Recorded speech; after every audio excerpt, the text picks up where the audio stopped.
Primordial Warlock of Hogwarts. Chapter 51. How did you know that I went to find the troll? DeWitt didn't see the anger on Hermione's face. He only thought about his curiosity. You also called the professors. Still asking, Hermione thought angrily, why do you have the nerve to ask? She didn't want to talk to DeWitt, but seeing that DeWitt didn't have any sense of nervousness, she couldn't help it and said sarcastically, you look very proud, don't you? It seemed like I had heard this before somewhere. After thinking about it for a moment, DeWitt immediately said, ha, Professor McGonagall also said basically the same thing. That's because you don't realize your problem. Hermione became even more angry, and I'm not the same as Professor McGonagall. Anyone with a little sense and a little kindness will think so when they see your current attitude. Then what do you want me to do? DeWitt didn't think this was a big deal from beginning to end. At most, he would be more cautious until he saw the true appearance of the troll. He and Hermione's thinking were divergent. He also knew that this was not Hermione's problem, and he had no problem himself, but he couldn't help but push back, but in a calm tone, am I the one who is crying and calling for my mother now?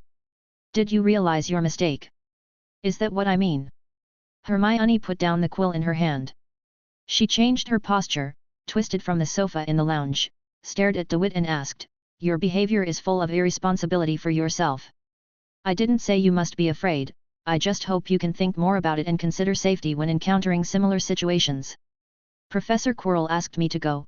DeWitt knew that such a reason was stupid, but he still had to say, he said it was a test of my learning results. After hearing this, Hermione's anger dissipated, and she stared at DeWitt's eyes for a long time, as if she could read DeWitt's heart by doing so. After a while, she asked very, very seriously, is this true? Of course it's true. Let's go. They were sitting in the lounge talking quietly, but now Hermione pulled DeWitt to get up. She gritted her teeth and said, let's go find Professor McGonagall. She is the vice principal, and now Professor Quirrell, I want to harm you. I've already told her. DeWitt sat still. He patted Hermione's hand to signal her to relax and asked Hermione to sit down again. What is Professor McGonagall going to do? Hermione asked, when will Hogwarts fire Professor Quirrell? No evidence. What? No evidence. Hermione was silent, and she said angrily, but Professor Quirrell wants you to die. Doesn't the school care about this? There is no evidence, DeWitt repeated one last time, and then said, you believe me because we have a good relationship, right? If you encounter similar problems, I will definitely believe you. I don't think you will cheat. People who are friends. Hermione blushed a little. Although everyone was still young, the opposite sex was still a little, happy, or moved, and maybe some other emotions quietly surging in the deepest part of her mind. But from the professor's point of view, there are more things to consider, such as the reputation of Hogwarts, such as the future of Professor Quirrell. What if he was framed by me? DeWitt seemed to be commenting on two things. Aunt's life and death calmly explained, these are all possibilities, and each possibility has corresponding consequences, so professors cannot make rash decisions. Then just do nothing. Hermione agreed with DeWitt's analysis, but this did not mean that she accepted this situation. At least no points were deducted, and the professor also took measures. DeWitt said jokingly, Professor McGonagall put me in solitary confinement again. This is not a matter of deducting house points. Of course, house points are also very important. Hermione stopped talking. She held her breath to confirm that DeWitt said Professor McGonagall has put him in solitary confinement again and not I heard wrongly. Gives me a suitable excuse to stop studying with Professor Quirrell. DeWitt saw that Hermione had misunderstood. Then what is Professor Quirrell's purpose? I'm thinking about this too, DeWitt said, he must have some purpose. Hermione couldn't imagine Professor Quirrell's purpose, so the topic could only be shelved. They had to go to class now. After finishing the confinement in the library that night, DeWitt had to rush to Hagrid's hut without stopping, but Hagrid was not in the house today. He was pushing a cart covered with a big black cloth. There was a large shovel stuck between the handlebar and the board. The shovel was a bit too big for Hagrid. Some garbage came out of the castle today. Hagrid lifted the handle of the car and accidentally shook off some black cloth, releasing a smell that was more disgusting than a living troll. He immediately stuffed the cloth back and said, it stinks. We have to go deeper today and bury this thing in the soil. DeWitt asked knowingly, what's in here? This is something not suitable for children to know, Hagrid said perfunctorily, come on, it will take a long time to bury this thing. It's all Professor Snape's fault for picking and choosing, leaving a disgusting mess. When leaving, Hagrid pulled Fang up as usual. Yaya ran around the cart and pushed his nose under the black cloth of the cart. When Higla took him away, he scolded, "The big man is hiding food. The big man is hiding food." Hagrid couldn't understand what Yaya said, and he couldn't bear to hit Yaya, so he had to pull Yaya to his legs when Yaya was about to tear off the black cloth. "Alas," Hagrid said helplessly to DeWitt, "I can't control it anymore, let's go." Yaya barked softly, but kept saying delicious. Going deeper from the outskirts of the Forbidden Forest, the dark atmosphere becomes thicker and thicker, and the moonlight changes in different areas depending on the density of the branches and leaves of the trees. Coming to an open space along the untraveled path, Hagrid said to DeWitt, "It's right here. I'll dig a hole. Don't run around." Taking the shovel off the cart, Hagrid grabbed the handle and stepped hard on the rear edge of the big shovel, letting the sharp and shiny front end penetrate into the earth. Then he put his feet on the ground, lifted it hard, and shoveled it. Big chunks of dirt. He kept repeating this action until a big hole appeared on the ground. The hole was so deep that even Hagrid couldn't see the top of his head even if he jumped into it. He was still shoveling soil up there, shovel after shovel. DeWitt took this opportunity to assess Hagrid's strength. He stretched his head and looked into the pit. After doing such heavy work at an astonishing speed, Hagrid was only a little out of breath. After digging the hole, Hagrid said again, "You should go further away and remember to stay with Fang Yi. The buried things are not suitable for you to see." So DeWitt took Yaya's dog leash and walked around several trees. Under the cold moonlight, he came behind a bush, rubbed the hair on the back of Yaya's neck, and simply sat on the grass, continuing to think about Professor Quirrell. The goal of all the plants turned black. Raising his hand to brush away a spider that was startled and ran away in the wrong direction, DeWitt heard Yaya say again, "Ah, it's delicious." Yaya was still thinking about it, thinking about the smelly delicious food under the black cloth. After all, he was a dog.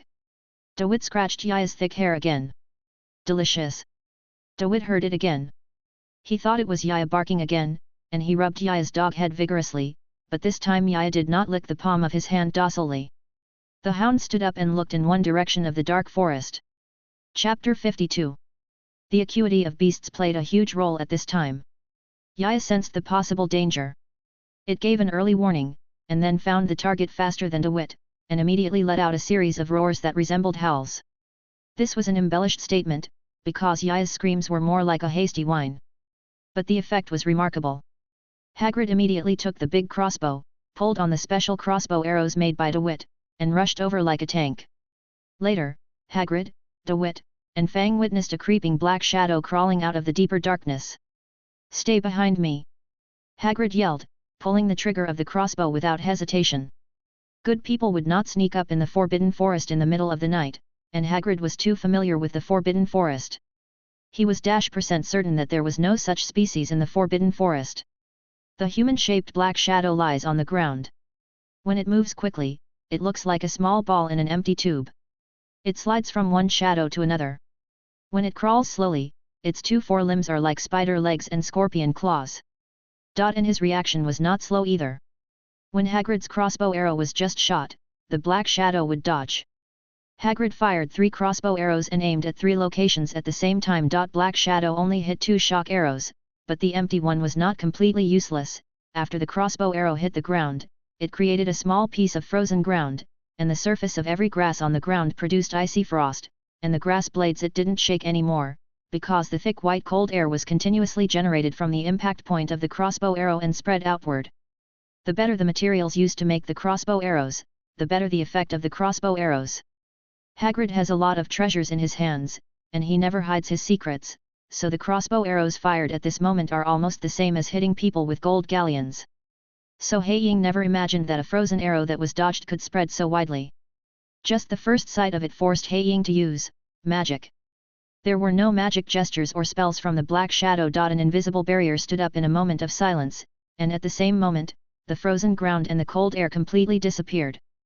Hagrid quickly pulled on the crossbow string. His attack did not slow down but became more fierce. Unfortunately, it was useless. The black shadow shook its arm at the side, emitted a red light, and hit Hagrid. Of course Hagrid would be fine, he was so strong that even the structure of the big crossbow couldn't match his size. So when the red light took effect, Hagrid just swayed, but the rough-looking crossbow failed. It shattered into parts and fell to the ground with a clatter.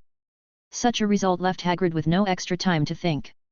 He believed that this strange black shadow must have used some evil black magic, and Hagrid didn't know much about magic. His purpose was to repel the enemy, became telling Dumbledore the news and protecting DeWitt. Fang, Hagrid yelled, grabbed DeWitt and held him in front of him. Let's go first. This is not called leaving. DeWitt's arm was so painful from being grabbed by Hagrid, and his face was scratched numb by the cold, hard leather jacket when it was stuffed into his chest. This is called escaping, but it is also called a strategic retreat. But the black shadow has its own purpose when it appears, and it will never give up until it achieves its purpose. The black shadow may not be able to harm the strong Hagrid, but there is definitely a way to temporarily restrain him. So the black shadow had no intention of chasing after him. He just stood there and cast spells, and the surrounding trees came to life. This is not quite accurate, but the living trees turned into lifeless metal, and these metals were given ribbons by magic. Its soft characteristics fluttered towards Hagrid from all directions, unable to dodge or stop it. It entangled Hagrid's joints, causing him to lose the space to exert force, and was bundled into a pile. The metal regained its hardness at this time and firmly imprisoned Hagrid, making it difficult for him to move his chest and abdomen when breathing. His mouth was also blocked and he could not speak a word. Just when he hesitated for a moment about how to fight back, DeWitt fell to the ground. He gave a fake scream, and then got up quickly. He reached out to untie Hagrid's restraints, but was blocked by the shadow. Taunting, "Do you want to use brute force to untie the shackles that even the hybrid giant can't untie? How ignorant, just try." DeWitt gritted his teeth and tried harder, humming and laughing. The black shadow slowly watched this as a funny drama, until DeWitt ran out of energy, so he floated over and flew around DeWitt a few times. Circle, and said miserably, "Wizards. Hey, there are really wizards who are full of brains who can only use effort. It's really ridiculous. You are ashamed of your wand and talent. Just try hard, and wait until your blood boils and those muscles start to chew. It will be smooth and refreshing." Hagrid kept using his eyes to signal DeWitt to run away, but the metal not only bound his chin, but also went deep into his mouth. If Hagrid hadn't given up resistance, the metal would have broken through the defense line of Hagrid's teeth, starting with crushing his internal organs. Take his life. Delicious. The black shadow sometimes crawled and sometimes floated, trying to inspire DeWitt's fear. "Are you a wizard? Why don't you punch me? The magic wand in your hand is not as good as a match. Just light it and see. Can fire drive away evil?" DeWitt has stopped his futile actions, and the black shadow seems to be sitting still out of fear. "Let's cast some magic," the black shadow mocked unscrupulously. "You are so weak, you can even forget the professor's teachings when you are afraid. Why don't I remind you? Look, I am standing here." The black shadow really stopped moving, languishing in place like a ball of noodles, with only the rhythm of breathing remaining. It couldn't be delayed any longer. No matter what DeWitt thought in his heart, even he himself couldn't bear the weakness shown by delaying it any longer. Think of a magic, just think of it first.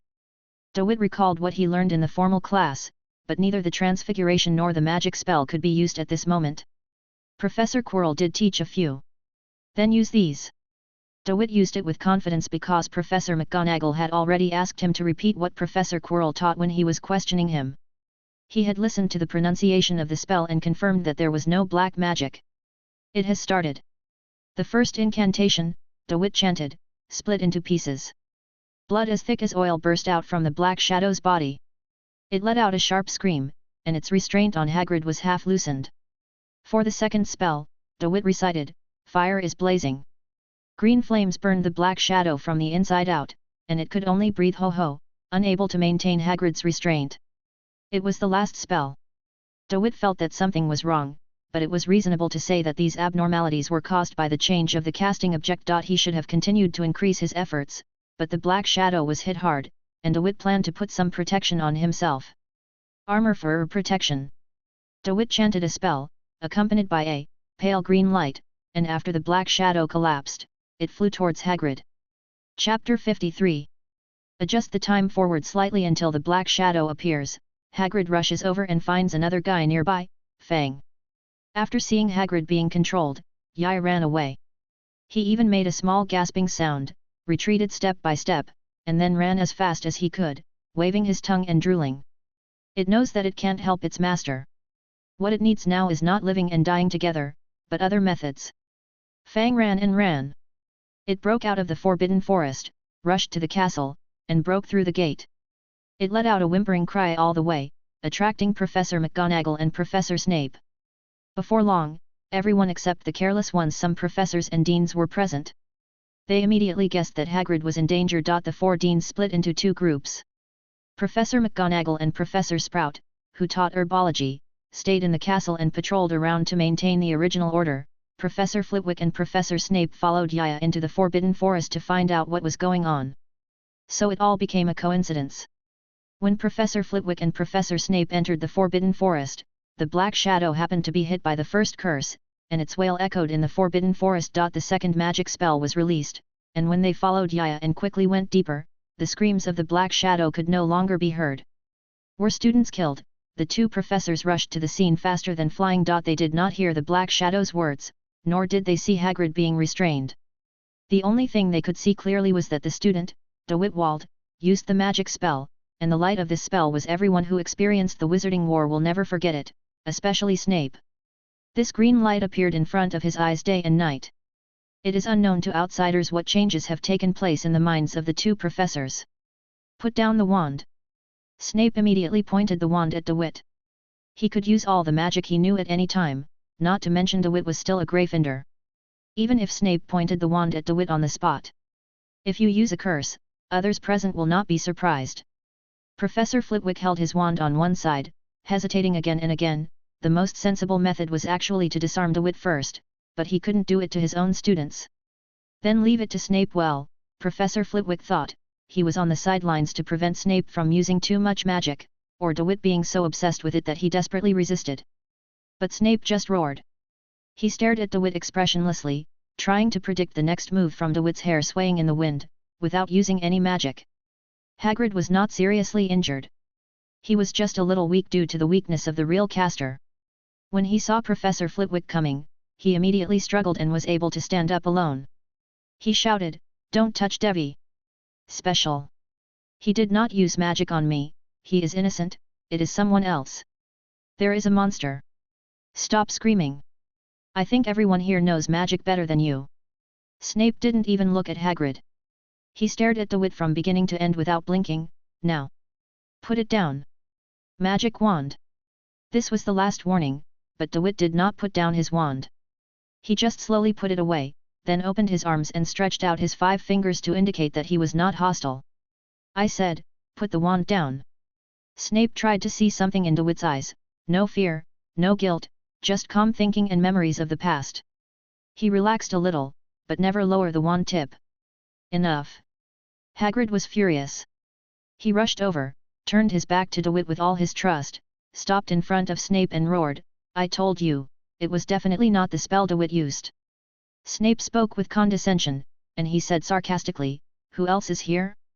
Did you use the unforgivable curse on yourself? If I remember correctly, you have been sentenced by the Ministry of Magic to never be seen again. You are not qualified to hold a wand, maybe, you have violated the regulations of the Ministry of Magic. These are 2 different things." Hagrid showed no sign of weakness. He would never take a step back until he was sure that Snape had not given up his hostility. Professor Flitwick stood up to smooth things over. "Why don't we hear the story?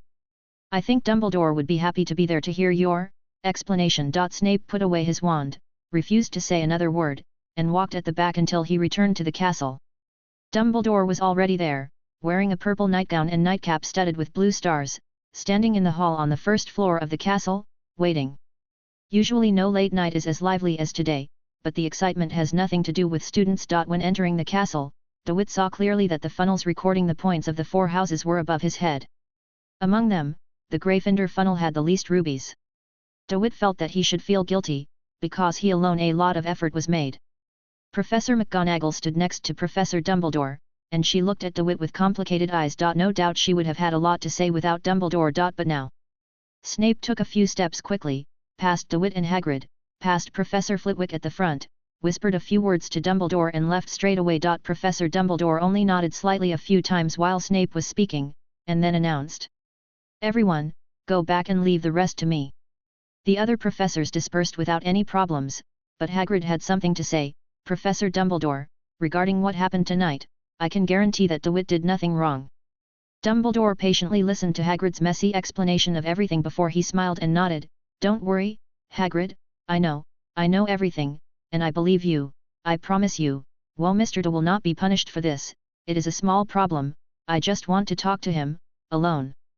Hagrid trusted Dumbledore very much. After Dumbledore made the promise, he smiled with satisfaction. He first smiled at Dumbledore sheepishly, and then used his smile to comfort and encourage DeWitt. Don't be afraid, Hagrid said in a small voice that he thought he had, since Professor Dumbledore said it is a small problem, it really is a small problem. After saying that, he patted DeWitt on the back and walked back to his cabin with a somewhat unsteady pace. Thank you. DeWitt watched Hagrid leave. He turned to Dumbledore and asked, Professor, is Hagrid okay? He's just a little weak, Dumbledore said, looking at every detail of DeWitt. If we go to the infirmary now, he might be fully recovered halfway through. Come on, said Dumbledore, boy, follow me to the office. It's too cold here. This is no place to talk. Chapter 54. The greatest wizard of our time should also be the strongest. When DeWitt was being observed, he was also observing Dumbledore. All impressions about Dumbledore come first from his speeches in public, and secondly from documents recording Dumbledore's deeds, which were collected incidentally while investigating Hogwarts.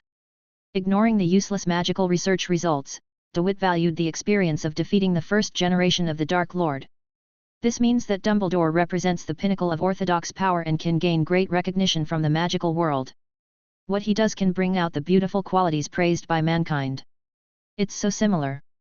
Dumbledore's status reminded DeWitt of Lucian, but Lucian twisted the original intention for his own purpose. Soon, DeWitt stopped thinking about it because he had already arrived at the door of the principal's office. Do you like sweets? This question caught DeWitt off guard.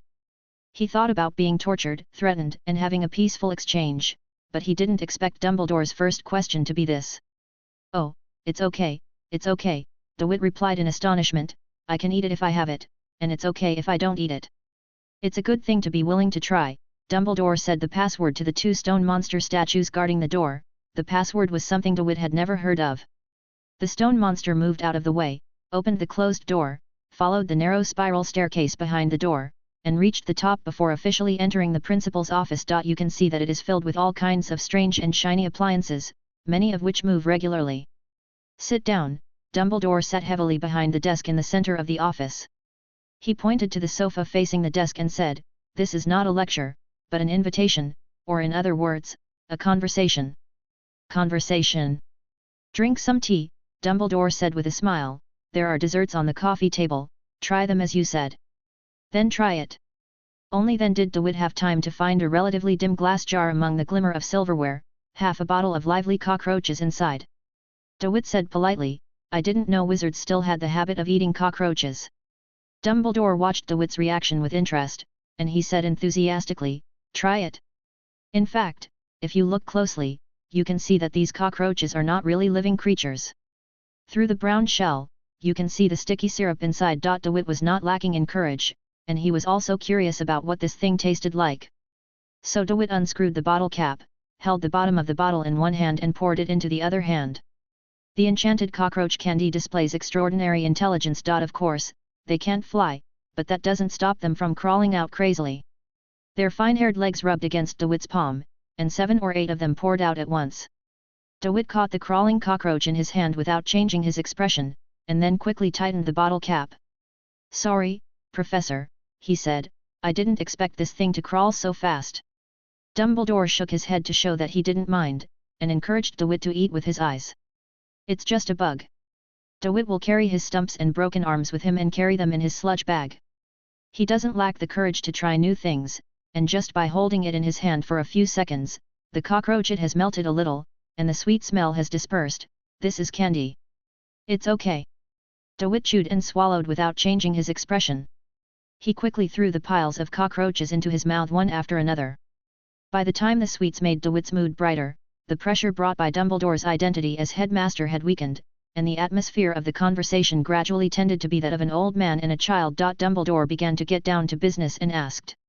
I heard that you have a very good relationship with Professor Quirrell. No, DeWitt licked the candy stuck between his teeth with his tongue. He complained without hesitation, he lied to me and said that the troll was an exam. If it weren't for good luck, I would have died. Well, this is really troublesome. Dumbledore was very distressed. He didn't know how to explain it to this overly upright child for a while. Being confused would be tantamount to dereliction of duty, and confessing everything would put excessive pressure on him. An unrelated student, but a long life will always guarantee sufficient experience. Dumbledore could only say, Hogwarts will protect every student, including professors. He also taught me dark magic, DeWitt added. In fact, he didn't understand what was going on. Professor McGonagall has confirmed that the evil spells used tonight are okay. I don't know why. When you use it, it becomes like that. Dumbledore was an expert in this area. He said, Professor McGonagall is not wrong. Use those magics, just use the last magic you cast. DeWitt remembered that it was a protective magic. He waved his wand and chanted the spell, but nothing happened. He read it twice more, but still nothing happened. Don't be afraid anymore, Mr. Valder. Magic is very wonderful. Even I can't say that I know all magic. Dumbledore smiled and winked at DeWitt and said, some wonderful props can also make people wonder. People have the illusion that they have learned magic by themselves, and this office happens to have some defensive functions. When I was there, some items that were made with evil intentions were temporarily disabled or simply destroyed. I think you have already thought about it. With the answer, Professor McGonagall's response method is also very beautiful. Just wait a little longer. Trust the experienced professors, trust your friends and classmates, Hogwarts will protect all students. And now, it's not too early, please also give me, an old man, some more rest time, and go back to the dormitory to sleep. This conversation is over. The answer is indeed clear. DeWitt was 100% sure that the Black Shadow did not die or disappear. The distortion of the three magics must be related to the Black Shadow. This was a premeditated frame-up. Who wanted to harm him? Quirinus Quirrell, Professor Quirrell, Defense Against the Dark Arts class. DeWitt clenched his fists and gritted his teeth, and walked quickly in the dark corridor. He read Professor Quirrell's title fiercely. From the memories buried under the sand in my mind, I searched out every detail and fragment of my time with Professor Quirrell, and recalled the magic that Professor Quirrell taught me. Everything in the principal's office has been explained. Professor Quirrell taught the magic is bullshit. DeWitt thought he would be like a smart detective, following clues to find the truth, but what happened? He always thought that as long as he insisted on Professor Quirrell's problematic views, he could just receive the benefits without paying the price.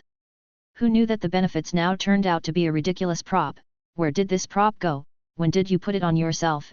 At this time, the truth of everything is no longer important. No, the truth is also important, but the real murderer is more important. He was careless.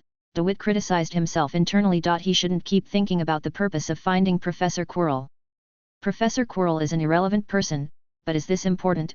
It is true that he harmed himself, and he has definitely used himself. Even tonight he almost succeeded. So the Dark Shadow is actually Professor Quirrell? DeWitt has this guess, but where is the evidence? Still looking for evidence. He questioned himself angrily and scolded himself. No need.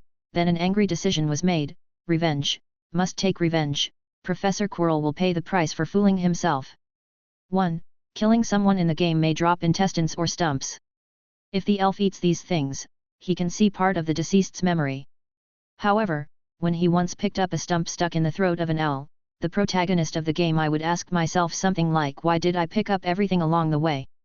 In some places, sludge and other debris can also be picked up. After picking up, the description of the item will tell the player that, except for completely soiling the pocket, this thing has no effect. The awakened one is the protagonist in the game, a life chosen by God. Just mention it. What you know is fun, and what you don't know doesn't affect your viewing. Chapter 55. DeWitt found it. He found a mark on the nail of his left little finger. This is too small and too shallow a mark. The white scratches were hidden in the white crescents at the ends of the fingernails. If DeWitt had not carefully inspected every fiber of his clothes and every hair on his body, he would never have imagined that a mark could have such an effect. This is the gap. DeWitt hates his own ignorance. He accepted Quirrell's teachings just to make up for his shortcomings, but now this shortcoming has turned into his own disadvantage, and he has to rely on himself. Well, he can also rely on Hermione. But Quirrell had other plans. After being silent for a while and letting his emotions ferment for a few days, so that the details of what happened were forgotten and the traces faded, he wrote another note to inform DeWitt to find him. And DeWitt went again. He didn't talk to Professor McGonagall, nor did he discuss it with others. He faced Professor Quirrell's smelly scarf in silence. "I heard that you were attacked." Professor Quirrell stretched his neck, feeling like he would bite DeWitt at any time like a bastard. "It's unfortunate, isn't it? Have you ever felt that this school doesn't have what people say? So safe?" "Yes," DeWitt said, "Professor, you are absolutely right. I have to find a way to protect myself." Magic is power. Professor Quirrell felt that DeWitt's words were what he wanted to hear, so that he could lead the conversation to the next topic. "You finally understand, but you are more powerful than I thought," Professor Quirrell said without a trace. Not shy about his praise, he glanced at DeWitt's little finger and said, "We can enter the next stage of learning at any time." "I would love to," said DeWitt, "but the confinement arranged by Professor McGonagall and the work at Hagrid's place take up a lot of my time." "It doesn't matter," Professor Quirrell said, "this is a free subject, let you do whatever you want." "Wait a moment," DeWitt told himself, "all intentions will be reflected in words and deeds, the reversal of roles requires sufficient understanding, it is normal to suffer losses, everything is to position the moment of exchange." "What subject?" "That is a magical animal from ancient Greece. Its image is integrated into mythology. This creature is far stronger than the troll, that is." The corners of Professor Quirrell's mouth twitched, and the muscles on his face jumped unnaturally. He was dull for a moment and said, "Three-headed dog, take the three-headed dog as the imaginary enemy, right? Paper, I think, Hagrid can provide some help, more ask him." "Professor," DeWitt guessed what happened to Quirrell and asked hypocritically, "Are you okay?" I'm fine." Professor Quirrell's eyes seemed to roll around, turning from the direction of the back of his head. He said incoherently, "Remember, you have to complete it independently. This is a test for you." DeWitt solemnly agreed and thought about leaving, but DeWitt did not expect that after he left the Defense Against the Dark Arts office, Professor Quirrell was still talking. "Master," Quirrell said, "is our intention too obvious?" There was no one around, but a voice replied fiercely, "He is on guard. He has always been on guard. Have we been discovered?" Professor Quirrell was frightened, but he was no longer afraid when he remembered his backer. "Do you think there is anyone in this school who doesn't know you have a problem?" Professor Quirrell listened to the voice's teachings. "The point is, this little brat is disobedient. I told you, he doesn't trust us at all. The troll is out. Say, teach him magic as well, Quirinus Quirrell, I taught you to seduce him word by word, but you can't even control the thoughts of a little cub." But Master, I originally wanted to use the Imperious Curse." Professor Quirrell's voice became sharp because of fear. "Shut up." The voice was weak but violent and ferocious. After hearing Professor Quirrell's defense, the voice immediately moved on Quirrell's body, causing him to tremble in pain. "Dumbledore is here, look at this little brat. Do you think your crappy magic can avoid Dumbledore? That old guy has been staring at you. Also, just the mark that allows that brat to cast spells is a waste of too much of my current energy. Power, we can't wait for a moment, I need to add. Let him investigate the three-headed dog and attract the attention of the rest. While the matter of the kid using black magic has just become a big deal, we find a time to go to the Forbidden Forest. We must. I'm going to find the unicorn, I'm too weak now." But... Professor Quirrell stammered, trying not to let the trembling caused by the aftermath of pain affect his speech. The voice interrupted him, "There's no time to focus on that little brat now. No matter whether he is smart enough to really find out the weakness of the three-headed dog, he found it, that's good, he can't find it. Even telling Dumbledore that it didn't matter, they wouldn't do it just yet, I had to get my strength back." Professor Quirrell agreed. "There is another person," the voice almost ran out of energy, "Harry Potter, pay attention to him." How to pay attention, what does it mean to pay attention, how to pay attention, the voice did not continue, and Professor Quirrell had a superfluous thought, if he could eliminate the major worry for his master, and wait until his master regains his strength, would he be rewarded? Quirrell had already fantasized about his master's reward, and he cleverly hid this plan. The top priority now was to find something to restore his master's strength, and the most suitable thing for him at the moment was the blood of a unicorn. So the night before the Hogwarts Quidditch match, Hagrid frowned and said to DeWitt, "I haven't been here for a while. It's not peaceful in the Forbidden Forest." "What happened?" "Someone is hunting unicorns," Hagrid said.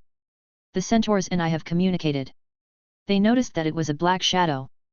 There are unicorns in the Forbidden Forest, and DeWitt has seen them once from a distance, but the unicorns have never appeared head-on. What he has seen the most is the unicorn fur." "Did you tell the principal?" DeWitt asked. "Of course, Professor Dumbledore also took care of you," Hagrid said. "The decision to suspend your visit to the Forbidden Forest was made by Professor Dumbledore." "Thank you, Principal, for your care," DeWitt said. "What about the unicorn? Who will hunt the unicorn? And it's the Black Shadow, did you think of anything? We met that night. So the Shadow is not only not dead, but he has his own plan. What is the use of the unicorn? Its fur is very useful. I remember you said that the unicorn is also very strong, and most magic can be used against it. It's useless. It should be the blood of unicorns." Hagrid's face was ugly, and anger danced between his exploding beard. "That's a panacea, but drinking unicorn blood is very bad. I don't remember it." "What's wrong? I thought no one would be willing to hurt a unicorn." "What about the Black Shadow?" DeWitt finally asked. "Does it appear often?" "The unicorn's injuries are getting more and more serious," Hagrid said sadly. "The centaurs and I are trying to stop, but the opponent's progress is too fast, and the unicorn is being chased everywhere. I'm telling you, what are you doing? Go back quickly." DeWitt went back to the castle, but he came around again. "Black Shadow. Although there is a possibility that he is no match, you can always escape if you run. We will find out tonight." Chapter 56. Since that day when Hagrid banned him from going to the Forbidden Forest, DeWitt still went there every night, searching for the Black Shadow alone, because the frame-up must have a deeper meaning, perhaps to divert attention and get a lamp. Ziohei, in short, DeWitt felt that the Black Shadow definitely had an intention for something, and this thing must be in a place with defensive measures. But after a series of things happened, the place where the thing was must be affected, excluding the restricted area in the castle, because the defensive measures in the restricted area must always be in place, then only the Forbidden Forest is left, not to mention that Hagrid also said that the shadow will hunt the unicorn.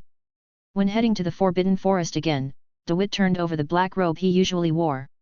He also followed Professor Quirrell's example and wrapped a scarf around his head, leaving only one pair of eyes for seeing, and uttered a few words, the meaningless sound, making sure that even the sound had changed, then wrapped the wand with cloth. Another black shadow was about to enter the Forbidden Forest. "You must first find the traces of the unicorn. Maybe it was luck, or maybe the unicorn had to take too long to escape." On this fateful night, DeWitt quickly found the clues. No matter how careless a unicorn is, usually a few tail hairs will be hung up on an inconspicuous thorn bush, but like this now, even a large amount of hair is rubbed on the rough bark, and on the grass blades at the root of the tree. The sight of a few drops of viscous silver liquid hanging on it was already beyond recognition. When you take a few steps closer, you can smell the smell of blood. The smell is not unpleasant, but a bit cold, and a bit indescribable. If I have to use inappropriate words to describe it, it has a pure and innocent smell. DeWitt squatted down and touched it with his wand. He tried to decompose the substance, but it was a bit difficult because it was not just pure blood, but there was a strong force inside to maintain stability. Using a bottle to collect the silver-white blood, DeWitt continued to follow the traces. There were horse hoof prints in the dirt and grass, and signs of erosion on the vegetation a short distance above the ground. The scene that happened here not long ago was restored. An injured unicorn stumbled in the dark Forbidden Forest, avoiding something floating in the air. That means you are not looking in the wrong direction. DeWitt picked up the pace and picked up the flat spots at the same time. This place was far away from the path that Hagrid usually took during his inspections. Apart from the sound of wind and insects, there were only vague whimpering and neighing sounds. Not only the neighing of horses, but also the muffled sound of hooves hitting the ground. This sound covered up the sound of DeWitt's footsteps and the sound of his clothes rubbing against the branches and leaves, allowing him to gradually approach without anyone noticing. Then he pushed aside the vines hanging from the trees and the shrubs under his feet, and DeWitt saw it. The most conspicuous thing is the symbol of holiness. The moonlight seems to be with the unicorn, and its fur is always shining in the moonlight. Even when being hunted, the unicorn's eyes remain calm. It dodges and fights back, like a free whirlwind. Even if the blood is constantly splashed during the violent movement, it fights unyieldingly to the end. It's a pity that the familiar black shadow has never been hit once. It flashes among the shadows in the forest, and when the unicorn stops to breathe or changes the direction of its sprint, it will insidiously release evil magic, expanding the unicorn's injuries and weakening the unicorn's condition. The damage accumulated to a certain extent. Just like the time when the black image controlled Hagrid, it transformed the dead branches and leaves everywhere into metal, but the quality of this metal was different from the last time. There is a huge difference. Only a rough spike, waiting for the next magic to be used, can penetrate the artery of the unicorn's throat. DeWitt took action without hesitation, choosing a sneak attack. Lifting the wand and pointing hard, the pale cold mist fluttered rapidly along the direction of the wand, as if an invisible strong wind was driving the cold. Everything in its path was broken due to the sudden drop in temperature, and then the gaps were filled with blue ice. Even the floating metal thorn was the same. The entire size seemed to increase several times. After shaking, it fell to the ground. The black shadow was also within the range of the cold mist. It had some defensive means and could not be seen at all. The barrier blocked the cold fog. Although the barrier was constantly being worn away, it also gave the black shadow time to dodge. "Can you run?" DeWitt no longer hid his figure. He stopped his back and came to a forest glade with ample dodge space. The wand pointed forward was thrown to the side and pointed at the ground again. Then a cold current with DeWitt as the center began to spread to all sides. The unicorn's wound was temporarily sealed. Where's the shadow? It couldn't escape or hide, so it could only miss the gap between DeWitt's spells, give up the magic to prepare for counterattack, and reuse the iron armor spell to provide protection for up to 1 second. This was enough to withstand the cold, but not enough to prevent the icy field from freezing. The ground is tens of meters in radius. Now, everything is frozen, and the moonlight is refracted and reflected between the ice layers on the surface of everything. Only the area where the black shadow is located remains the same. Immediately afterwards came DeWitt's third spell. He raised his wand and made a provoking movement, and then withdrew the wand with a gentle movement like popping a bubble. Corresponding to this movement, the ice surface has undergone extremely violent changes. The low temperature can no longer restrain the magic in the ice. The power that should have gradually dissipated over time was all activated at the same moment. Shock, cold air, and sharp fragments simultaneously covered the frozen land. The black shadow had to release the third iron armor curse, but this time the iron armor curse didn't work either. At least 4 or 5 pieces of ice pierced it. But DeWitt wasn't done yet. Because after the ice was broken, there were still traces of water on the ground that gradually seeped into the soil. The cloth wrapped around the wand could not suppress the purple light when the wand was brewing spells. DeWitt raised the wand high and used magic power to create and control thunder and lightning. A thunderbolt fell from the sky and hit the black shadow. Another thunderbolt swung the wand. Release from the tip of the staff when lowering. 2 gleaming white lightnings flashed away, hitting the black shadow almost at the same time. Black shadow is also tenacious enough. Even in a weak state and injured, he still tenaciously released the 4th iron armor curse, but so what? It can't block the thunderbolt falling from the sky, it can't block the second thunder and lightning, it can't block the minefield created by the thunder and lightning and the wet ground. It felt so good to have full firepower. DeWitt relaxed his hand holding the wand and let it hang by his side. He took out 2 crude throwing knives from his pocket. These were easily made without mentioning anything. Small object and threw the throwing knife at the shadow. The sound of the not too sharp knife tip poking into the flesh could be heard a little in the reverberation of thunder and lightning. Red blood like running water flowed out of He Ying's body, but He Ying didn't react at all. 1. DeWitt did not approach immediately. He looked in the direction of the unicorn. The holy animal survived the aftermath of the spell. When DeWitt looked at it, it showed great resistance and insisted on struggling. Stand up. Clearly, DeWitt doesn't fit into the unicorn crowd. Without knowing what was good, he glanced at the unicorn and ignored it. After all, the unicorn didn't speak. The focus is still on the shadows. DeWitt's steps were very brisk. He grasped the wand and gradually approached the fallen shadow, and turned on his spiritual vision as he moved forward. The soul of the black shadow has left the body, and the vacant secret source will be filled again. This is a pleasant thing. Wait, DeWitt stopped. He was not sure what he saw. How can there be a soul in the shadow of the soul that is gradually taking shape? 1. Spell used, Deep Freeze, releasing a cone-shaped cold mist, which can directly apply freezing effect and also has execution effect. Ice field, centered on the caster, it freezes surrounding enemies and can change the terrain, creating frozen ground. Ice break, frozen ground will break open, causing damage and leaving water trails. One of the two thunderbolts is a thunderbolt from the sky, and the other is a release of electrical energy. The effect is to cause damage, but the ground is wet, so it will conduct electricity, creating an electrified area. The last flying knife is actually the rogue skill in the game, which is to throw two flying knives. The effects of these spells have been described, but let's briefly explain them. Chapter 57. Before DeWitt took 2 steps, the shadow's soul took shape. As soon as he saw the image of the black shadow, DeWitt couldn't help but smile from the bottom of his heart, and he said in a long voice, "Oh, my, isn't this Professor Quirrell from Hogwarts?" Soul, who had not yet realized what was happening, turned around blankly and looked around. After seeing his body lying on the ground, he stared at it intently. DeWitt was not in a hurry. He waited for Professor Quirrell's soul to get rid of the lingering sound of death. However, it was not like he did nothing. Instead, he used secret source extraction to lock Quirrell in advance so that he could not escape. This was caused by lessons learned from experience 1. Professor Quirrell's soul wept, and green light and shadow flowed from his eyes, but this was meaningless.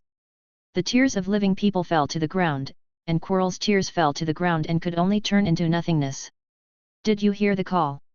DeWitt reminded, "The call from the Echo Hall, or the call from somewhere else?" Souls that have just died are like this and cannot understand other people's questions, so Quirrell muttered to himself, "Am I dead?"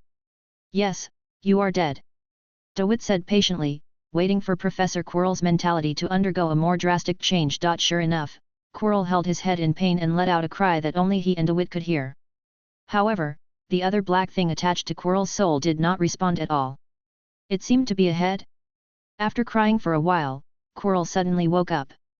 He was quite awake and understood the current situation, but he still asked in a daze, "Am I dead?" "Dead," DeWitt repeated again, he declared joyfully. "But my master, where has he gone, master?" Quirrell muttered words that only he could understand. DeWitt listened carefully. He knew that there was something abnormal about Quirrell. Perhaps the source of the abnormality was the devil hiding in his heart. Moreover, the devil would not be noticed when he possessed it, and making a deal with the devil would not necessarily happen immediately. Changes, beings controlled by demons often do not know that they are being controlled. If the demon is unwilling to leave the host, then only a very small number of people have the means. Only a truly pure person can order the demon to release its possession. "My master!" Quirrell rushed towards his corpse, trying hard to take off the scarf from the corpse's head with both hands, but now he has an incorporeal soul and cannot interfere with anything that affects reality. This is really a useless move. Then Quirrell stood up, stared at the sneaking DeWitt with extreme hatred, stopped crying in grief, and asked with tears, "Who are you?" Of course DeWitt wanted to admire Quirrell's stunned expression when he saw his own face. But he didn't want to reveal his identity now, and he was still close to getting angry, so he asked, "Who is your master?" "My master is Lord Voldemort." Quirrell seemed proud, his eyes flashed with pride in his soul state, and he said loudly, "The Dark Lord who has brought earth-shaking changes to the magical world. The glory of pure blood will be shine again in the magical world, and all unclean bloodlines will be eliminated." Voldemort. DeWitt knew the name, and there was no need to repeat the meaning behind it. After hearing this answer, he only felt ridiculous. He was ridiculous. "Voldemort, is he human?" DeWitt asked with difficulty. Professor Quirrell was stunned again as if he was dead. He could not understand the meaning of DeWitt's question, so he took it as a humiliation. The master was humiliated. Quirrell was furious and roared incompetently, "The great Dark Lord he will complete superhuman deeds with a human body. He will once again. So Voldemort is human." DeWitt didn't care about anything else. Yes, DeWitt immediately felt that his last question was stupid, just as ridiculous as his recent performance. He said to himself and asked Quirrell, but he answered some questions by himself, "Voldemort, it's a human being, right? What about me? I thought you were with a demon. I saw Demon 3. Of course, I killed it in the end. The process was really difficult. It was a ruthless character. But now the thing in you is definitely not a demon. It's really interesting. Your soul appeared, and there was no transaction involving the soul. If your soul was taken away directly, maybe I would have to run away first. If you behave too much, I would also run away first, but unfortunately, you are like this." "I see. So everything that happened today is because I set up obstacles for myself." "Humph, you are still a professor, and I am not willing to greet you in the castle. I'm afraid of many things. After all, I can't act recklessly even if I have power. Obviously I can't be an enemy of everyone. But you are fine now. No one will think that the Black Shadow in the Forbidden Forest is a professor, so they can kill you, it's that simple. Haha, this is so enjoyable. DeWitt took a deep breath and took a few steps happily. He really wanted to dance like a noble, but he was neither a noble nor could dance.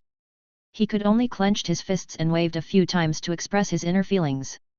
Excited, so happy. It's you who are so weak. Quirrell, is this the Professor of Hogwarts? Professor Quirrell has finally found the Master in his soul. He was ecstatic at first, but when he saw the Master's state, he let out a miserable howl. Master, my Master, how are you? His Master was still asleep, or at least it looked like he was. DeWitt watched Professor Quirrell hugging the black attachment on his soul and shouting. For a moment, he didn't know what expression to use in response. He looked carefully at the black attachment, it still looked like a human head, looked at it again and again, and felt that it looked like a ridiculous parasite. Is this your Master? DeWitt laughed and said, is your Master such a ridiculous and pitiful insect? Are you going crazy? Come on, Quirinus Quirrell, look. Look at me, look at my face. When it was time, DeWitt took off his scarf and took off the hood of his robe. He also pushed his hair back to expose his face to the moonlight. Look at me. He said as if coaxing a baby, but Quirrell just cried at the parasite on his body. Look directly at me, bastard.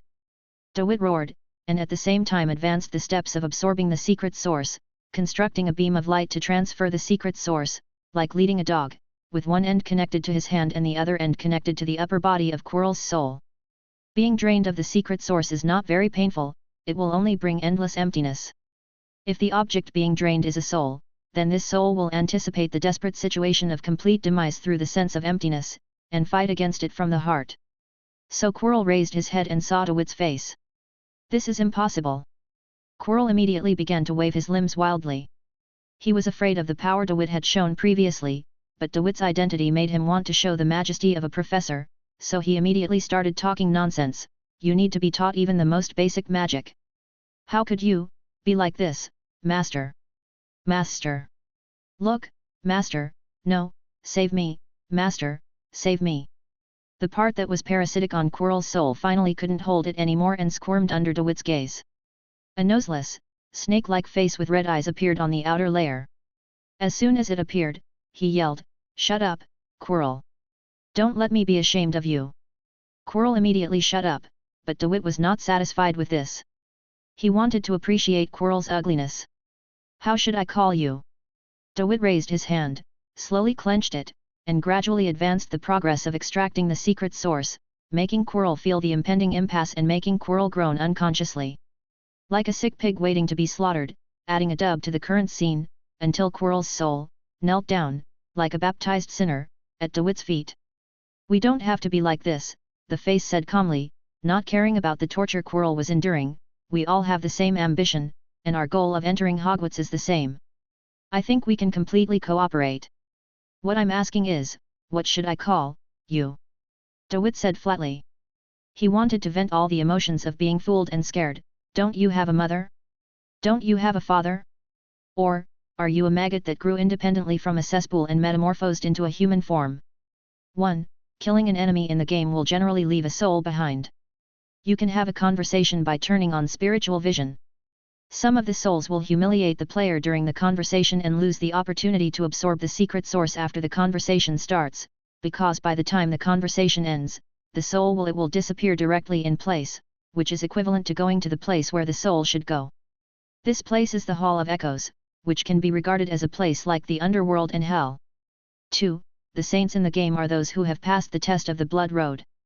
The conditions for passing the test are not to steal, not to kill, not to absorb secret sources, and not to swear oaths. It goes without saying how difficult this is in RPG games, although loopholes can be exploited. Can directly command the demon to leave the body of the possessed person. 3. ADMLK, the real name of the strongest demon in the game, the first letter of the pinyin. It is so strong that it is said that as a teammate, you can kill the final boss of the game at will. Chapter 58. Voldemort. That ugly, strange face endured the humiliation. It wasn't that it had never thought of escaping directly, but that it couldn't escape at all now. The ability to absorb the secret source had firmly locked him. "I'm asking for the official name," DeWitt said. "The name is a humiliating label for Voldemort. If it were normal, he would torture anyone who dared to ask him this question, but now, his only chance is to obey." "Tom." "Okay, Tom," DeWitt nodded with satisfaction. He was holding the wand in his right hand and maintaining the ability to draw the secret source in his left hand. He stretched out his little finger as if to defy Voldemort. "Tell me, this mark, you made it? Or was it made by Quirrell?" "It's me." Voldemort's face was on Quirrell's body, and he really couldn't express too many emotions and said, "This is a brilliant magic, I can." "You still want to teach me? If I make a mistake, will I make it a second time in the same place?" DeWitt feels embarrassed every time he thinks of Professor Quirrell's little lessons, but in addition to learning Quirrell's secrets, DeWitt Yuan, having no other means to target the soul, had no choice but to kick Quirrell's body on the back of the head a few times as if to vent his anger, and then erased the markings on the nails. "What about the troll?" he continued. "Quirrell has a way to control the trolls. He can control the trolls very well. The so-called exam is absolutely safe." "Lie." DeWitt looked at Voldemort's state indifferently, and said the analysis that finally became clear: "You want my life to attract other people's attention so that you can achieve your goal, that person in the Forbidden Forest. It was you this time, you wanted to frame me for using black magic. Will you testify as a teacher again, saying that I have never learned black magic to save me from the predicament, so that I can be grateful and willing to be used by you? Exploit? It's all connected now. Your words can't seduce me, and your theories can't impress me, so you're deliberately planning. When I saw that you could kill the troll, I decided that you did have a talent," Voldemort said. "When I studied the death of the troll, I became even more convinced of this. No one at Hogwarts can match your talent. Discover it." The corners of DeWitt's lips curled up, and he continued, "You are the only one who can dig it out, so you want me to be loyal to you? Oh, Tom, what do you want me to say about you? This rhetoric, it's so cliché, you have to be a little practical. Frankness can be exchanged for honesty." He seemed to know everything now. "For example, the purpose of your coming to Hogwarts, I think, is definitely not what you want to be. Defense against the dark arts is taught, let me guess, is it the one related to the three-headed dog?" This was a coincidence. Voldemort really thought that DeWitt saw it, and he thought that he also understood DeWitt's goal, and immediately said, "I can share the Sorcerer's Stone with you. As long as you come to help me, I need magic. Sheila helped me regain some form." "What's the use of the magic stone?" DeWitt said absently, "I don't need that thing. The Philosopher's Stone means eternal life." Voldemort actually showed his hatred for DeWitt with just one head. "Don't you want eternal life? The road to eternal life is already in my hands." DeWitt knew in his heart that he did not need the magic stone to achieve the function of eternal life. He asked, "Is there no other use?" Voldemort couldn't guess whether DeWitt really knew nothing about the Philosopher's Stone, but he certainly couldn't question DeWitt now. If he angered this emotionally unstable brat, he would only be the one to suffer, so he could only say, "There must be other uses, but they are all well hidden by the maker of the magic stone. As long as we can get them." "Wrong," DeWitt interrupted Voldemort, "we don't get it, you get it and give it to me." The Philosopher's Stone aroused DeWitt's curiosity, and he would be happy to hold it in his hands if given the chance, but not when working with Voldemort. Voldemort had something to say, but he couldn't say it. "Yes, we can cooperate very happily," he could only compromise. Only he knew how resentful he was, "But can you let my servant go? In any case, he has the quality of loyalty." "Don't worry," DeWitt still had some doubts and wanted an explanation. "I found that Quirrell is dead, but you are not dead, and your state is very strange. Although you are not dead, your soul is incomplete, but you are clear and complete. Human logic, how did you do it?" With the biggest secret at stake, Voldemort was thinking about how to answer, but DeWitt saw his hesitation. He was actually just curious about the reasons and methods of Voldemort's chaos. Abandoning the integrity of his soul was tantamount to tying himself up. He decided Zinnian despised Voldemort's state, and couldn't help but sneer at Voldemort's behavior of picking up rubbish and treating it as a treasure. "I won't force you if you don't want to, but it's much easier this way. Only one professor died at Hogwarts, who would doubt a first-year freshman, DeWitt stopped talking nonsense and decisively began to absorb the secret source. First, he used Quirrell's soul to fill the gap where he had used spiritual vision, and then Voldemort's. How many secret sources can an incomplete soul provide? It's probably very few, but it can't be wasted, DeWitt thought, as if he was sucking yogurt through a straw. However, the remaining part of Voldemort's soul couldn't be sucked in, just like the bottom of the yogurt. Same as Sun. Seeing Quirrell's soul shattered and hearing the trembling sound when his soul shattered, Voldemort was not sure whether he could withstand this test he had never experienced before. At the same time, he would never give up any hope of survival, and at this time initiated the final struggle. After Quirrell's soul was sucked dry, Voldemort temporarily gained the ability to act, and he was no longer in a symbiotic state with Quirrell. Instead of running away, he rushed towards the unicorn's blood and swallowed the soil together. He wanted to stop Voldemort's actions, but DeWitt had no other way to target the soul except to drain the secret source of the soul and make the soul completely disappear. There was really nothing he could do. After drinking the blood of the unicorn, Voldemort's condition improved a bit. He seemed to be no longer a mere steam, and had a shadow in the moonlight. Perhaps it was the illusion that gave Voldemort the courage to look back at DeWitt, and DeWitt, who caught Voldemort's sight, did not hesitate to strike with a violent thunder and lightning. Voldemort had no time to say any harsh words, and could only turn into a black smoke and shoot towards him. Direction to flee. DeWitt was about to leave too, because someone from the castle came over. Before disappearing, he saw a silver shadow flashing through the gap between the trees. Let's return to the peaceful campus life first. Chapter 59. Not long after DeWitt left the Forbidden Forest, Hagrid arrived, but he could only find a charred, smoking corpse on the ground with 2 holes poked in it. The ground was extremely wet. For Hagrid, when encountering a serious situation that cannot be solved, all he has to do is go to Dumbledore, which he did.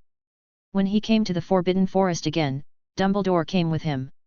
This is Professor Quirrell. Dumbledore showed no resentment at having his dream disturbed.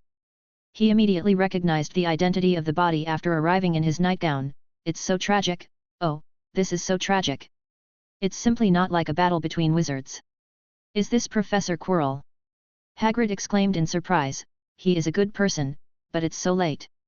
Is he here to investigate the recent anomalies in the Forbidden Forest? I'm afraid not, Dumbledore said calmly. Quirrell is actually the source of the recent abnormality in the Forbidden Forest. Look at the traces on the ground. Quirrell fought against a unicorn, and he used black magic, but there was a person follow him, maybe track him.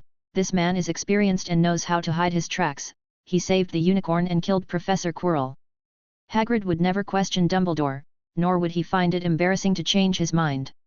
He happily looked around for traces of unicorns, until he saw a few drops of silver unicorn blood on the ground and became distressed again.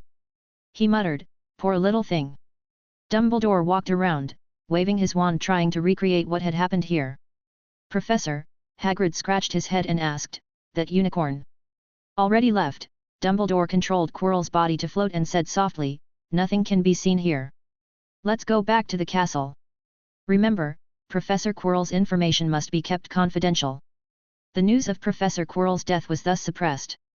Hogwarts announced that Professor Quirrell had disappeared during the expedition in the Forbidden Forest, and Snape was currently taking over the defense against the Dark Arts class. It was during this period that DeWitt gradually learned some news about Hogwarts. Just like his worry before enrolling, he was worried that his name would be known by some demon, but that was just the admission passed down. Book and pen of acceptance are performing their duties. When someone in this land shows his magical talent for the first time, books and pens will record the person's name and date of birth. DeWitt is slightly different. He has studied the specific principles and can infer that the date of his arrival is regarded as his birthday, and his name should be recorded when he is called by others. The days should have gone on smoothly, just like the Quidditch game going on smoothly. But the day before Christmas break, DeWitt heard news that caused him to cancel his plans to go back and see Miss Fair. The reason was that DeWitt heard the discussion of the Weasley twins, and the twins said, "There seems to be something wrong with Peeves recently." This is a strange thing to say. Because Peeves had absorbed the secret source by DeWitt and was destroyed on the spot, the Weasley twins had acquiesced in Peeves' existence, so DeWitt approached him and asked, "What's wrong with Peeves?" As mentioned before, twins are rare. After DeWitt was deducted points for skipping classes, not only did they not alienate him, but they actually appreciated him for this feat. Compared with most classmates in the same grade, instead, the twins chatted with DeWitt several times, and they usually talked about the current situation when they met. The most common topic was that the twins broke the rules again and were caught and punished by Filch. "It's DeWitt," Fred said with a smile. "We saw Peeves recently, and he ignored us. Now he doesn't do pranks when he sees the new students." "It's really worrying," George said very distressedly. "We still want to differentiate ourselves from him.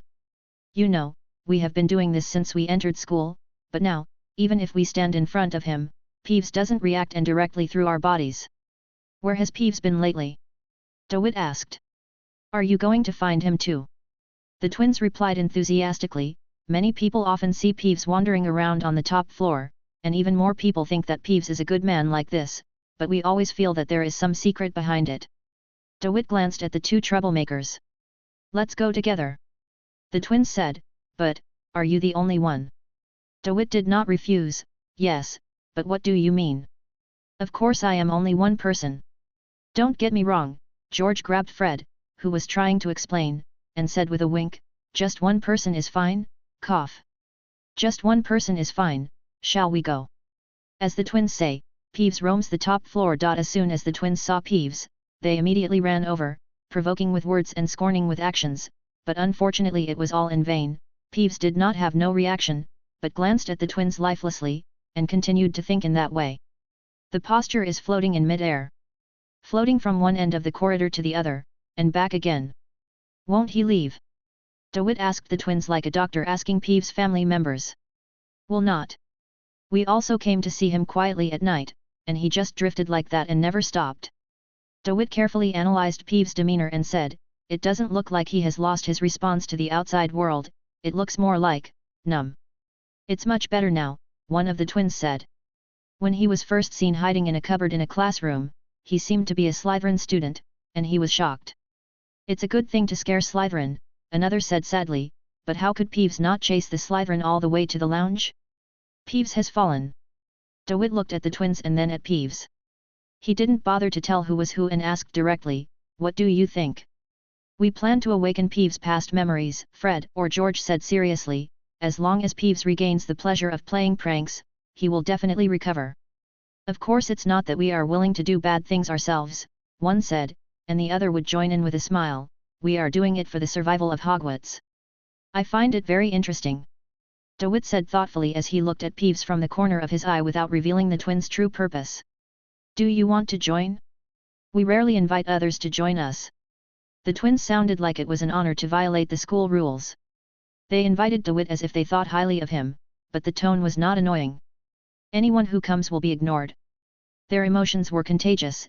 "As a freshman who lost almost dash points at the beginning of school, we are optimistic about your talent." "I have a hunch." The twins looked at each other and said, "Hogwarts will undergo earth-shaking changes because of your decision at this moment." "When do we start?" DeWitt was about to start enjoying campus life. "How about tonight?" "Okay." The twins rubbed their hands and became excited. They patted their chests, made a different salute, and announced solemnly, "You have been promoted, soldier." Then they laughed together and said, "Wait until late at night, we see you in the lounge." Chapter 60. The evening finally arrived. When leaving the dormitory, DeWitt was still thinking that this action must not be discovered by Hermione. When he walked to the lounge, he remembered, it was the Christmas holiday, and Hermione left Hogwarts to accompany family. After sighing inexplicably, DeWitt found the sneaky twins by the fire in the lounge. On the way to the top floor, the twins discussed Quirrell.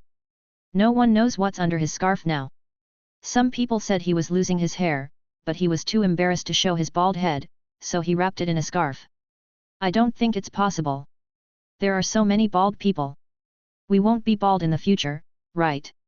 DeWitt subconsciously fiddled with his hair. It was thick, smooth, and tough, and his hairline had been very tenacious from beginning to end, never losing an inch. "It's hard to say, our dad is a bit bald. Hair growth medicines are quite expensive, and even shampoo is not cheap. Just look at Snape." The twins covered their mouths and chuckled in the corridor. "The old bat must have not washed his hair for several years. Some people among Muggles say that people with healthy livers tend to go bald. I've heard about this too. They also say that some people have a lot of livers. That's so annoying. It is said that the inability to lose hair is also related to occupation. Real or false? Is there any basis for this?" They looked at DeWitt and asked, "You grew up on the Muggle side. Do you know anything about this?" "I don't know," DeWitt said dryly. "Generally speaking, maybe if you invest too deeply in some aspects of research, you will be bald, right? These aspects may be diverse, and some games will have similar effects. I don't know much about it. Times are changing too fast. Muggle courses are amazing. For example, there is a thing called a computer. It has many functions and is widely used. Maybe in a few years there will still be people looking at the computer screen.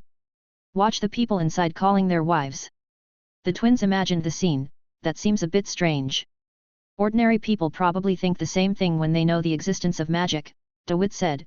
"The things displayed on the screen are similar to the wizard's paintings and photos, but they will also sigh like this when they see the moving paintings and photos. If one day, what if the two merge together? That would be a violation of the International Statute of Secrecy. The existence of wizards cannot be made public." The twins said, "This is too complicated and is not something we can consider. If we have time to think about this, we might as well continue to guess what is under Professor Quirrell's scarf." "What is it?" They waited for DeWitt to express his opinion. "It is indeed too early and there is still a lack of understanding of the magical world." "Is it possible," DeWitt said, putting aside a bold idea, "that there is a face under Quirrell's scarf?"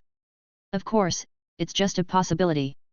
The twins looked at each other, with interest flashing in their eyes. "This is a really interesting idea. How did you come up with it?" Of course, DeWitt would not say that he had seen the parasitic soul on Quirrell's body, and thus speculated that Quirrell was affected by the soul of a foreign body, causing his body to become deformed. He confusedly said, "It's just that this statement is more scary." The twins must have planned some fun again, and they arrived before they had time to say it. First of all, what Peeves likes most is to ruin other people's plans.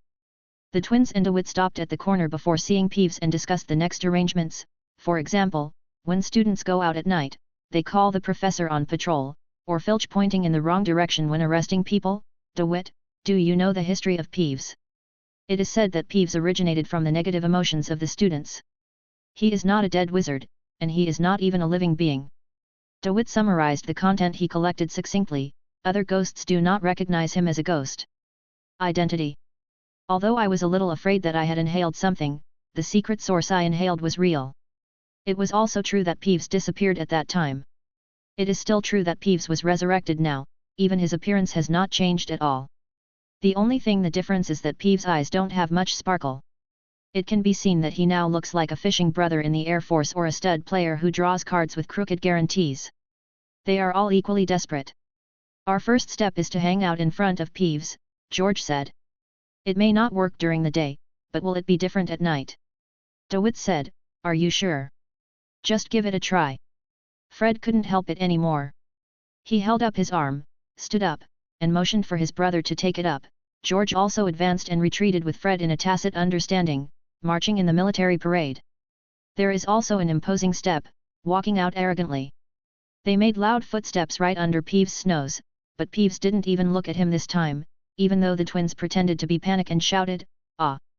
Filch is here, we are so scared, if anyone calls Filch over, we'll be caught and punished, and it'll be a good show for others.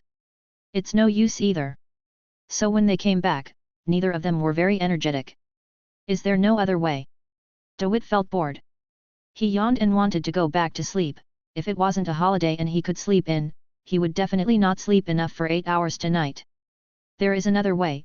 The twins regained their strength and were eager to try. "We really lure Filch here." DeWitt was a little skeptical that this would be useful. He thought that the really useful method might not lie in teasing Peeves directly, but in all the teachers and students of Hogwarts. It is necessary to mobilize the emotions of most people, and let these emotions be provided to Peeves again through some unknown coincidence, making him rejuvenated, and Peeves, who has returned to his previous appearance, may be able to make DeWitt after sucking it once. Peeves can even become a stable secret source supply point from now on.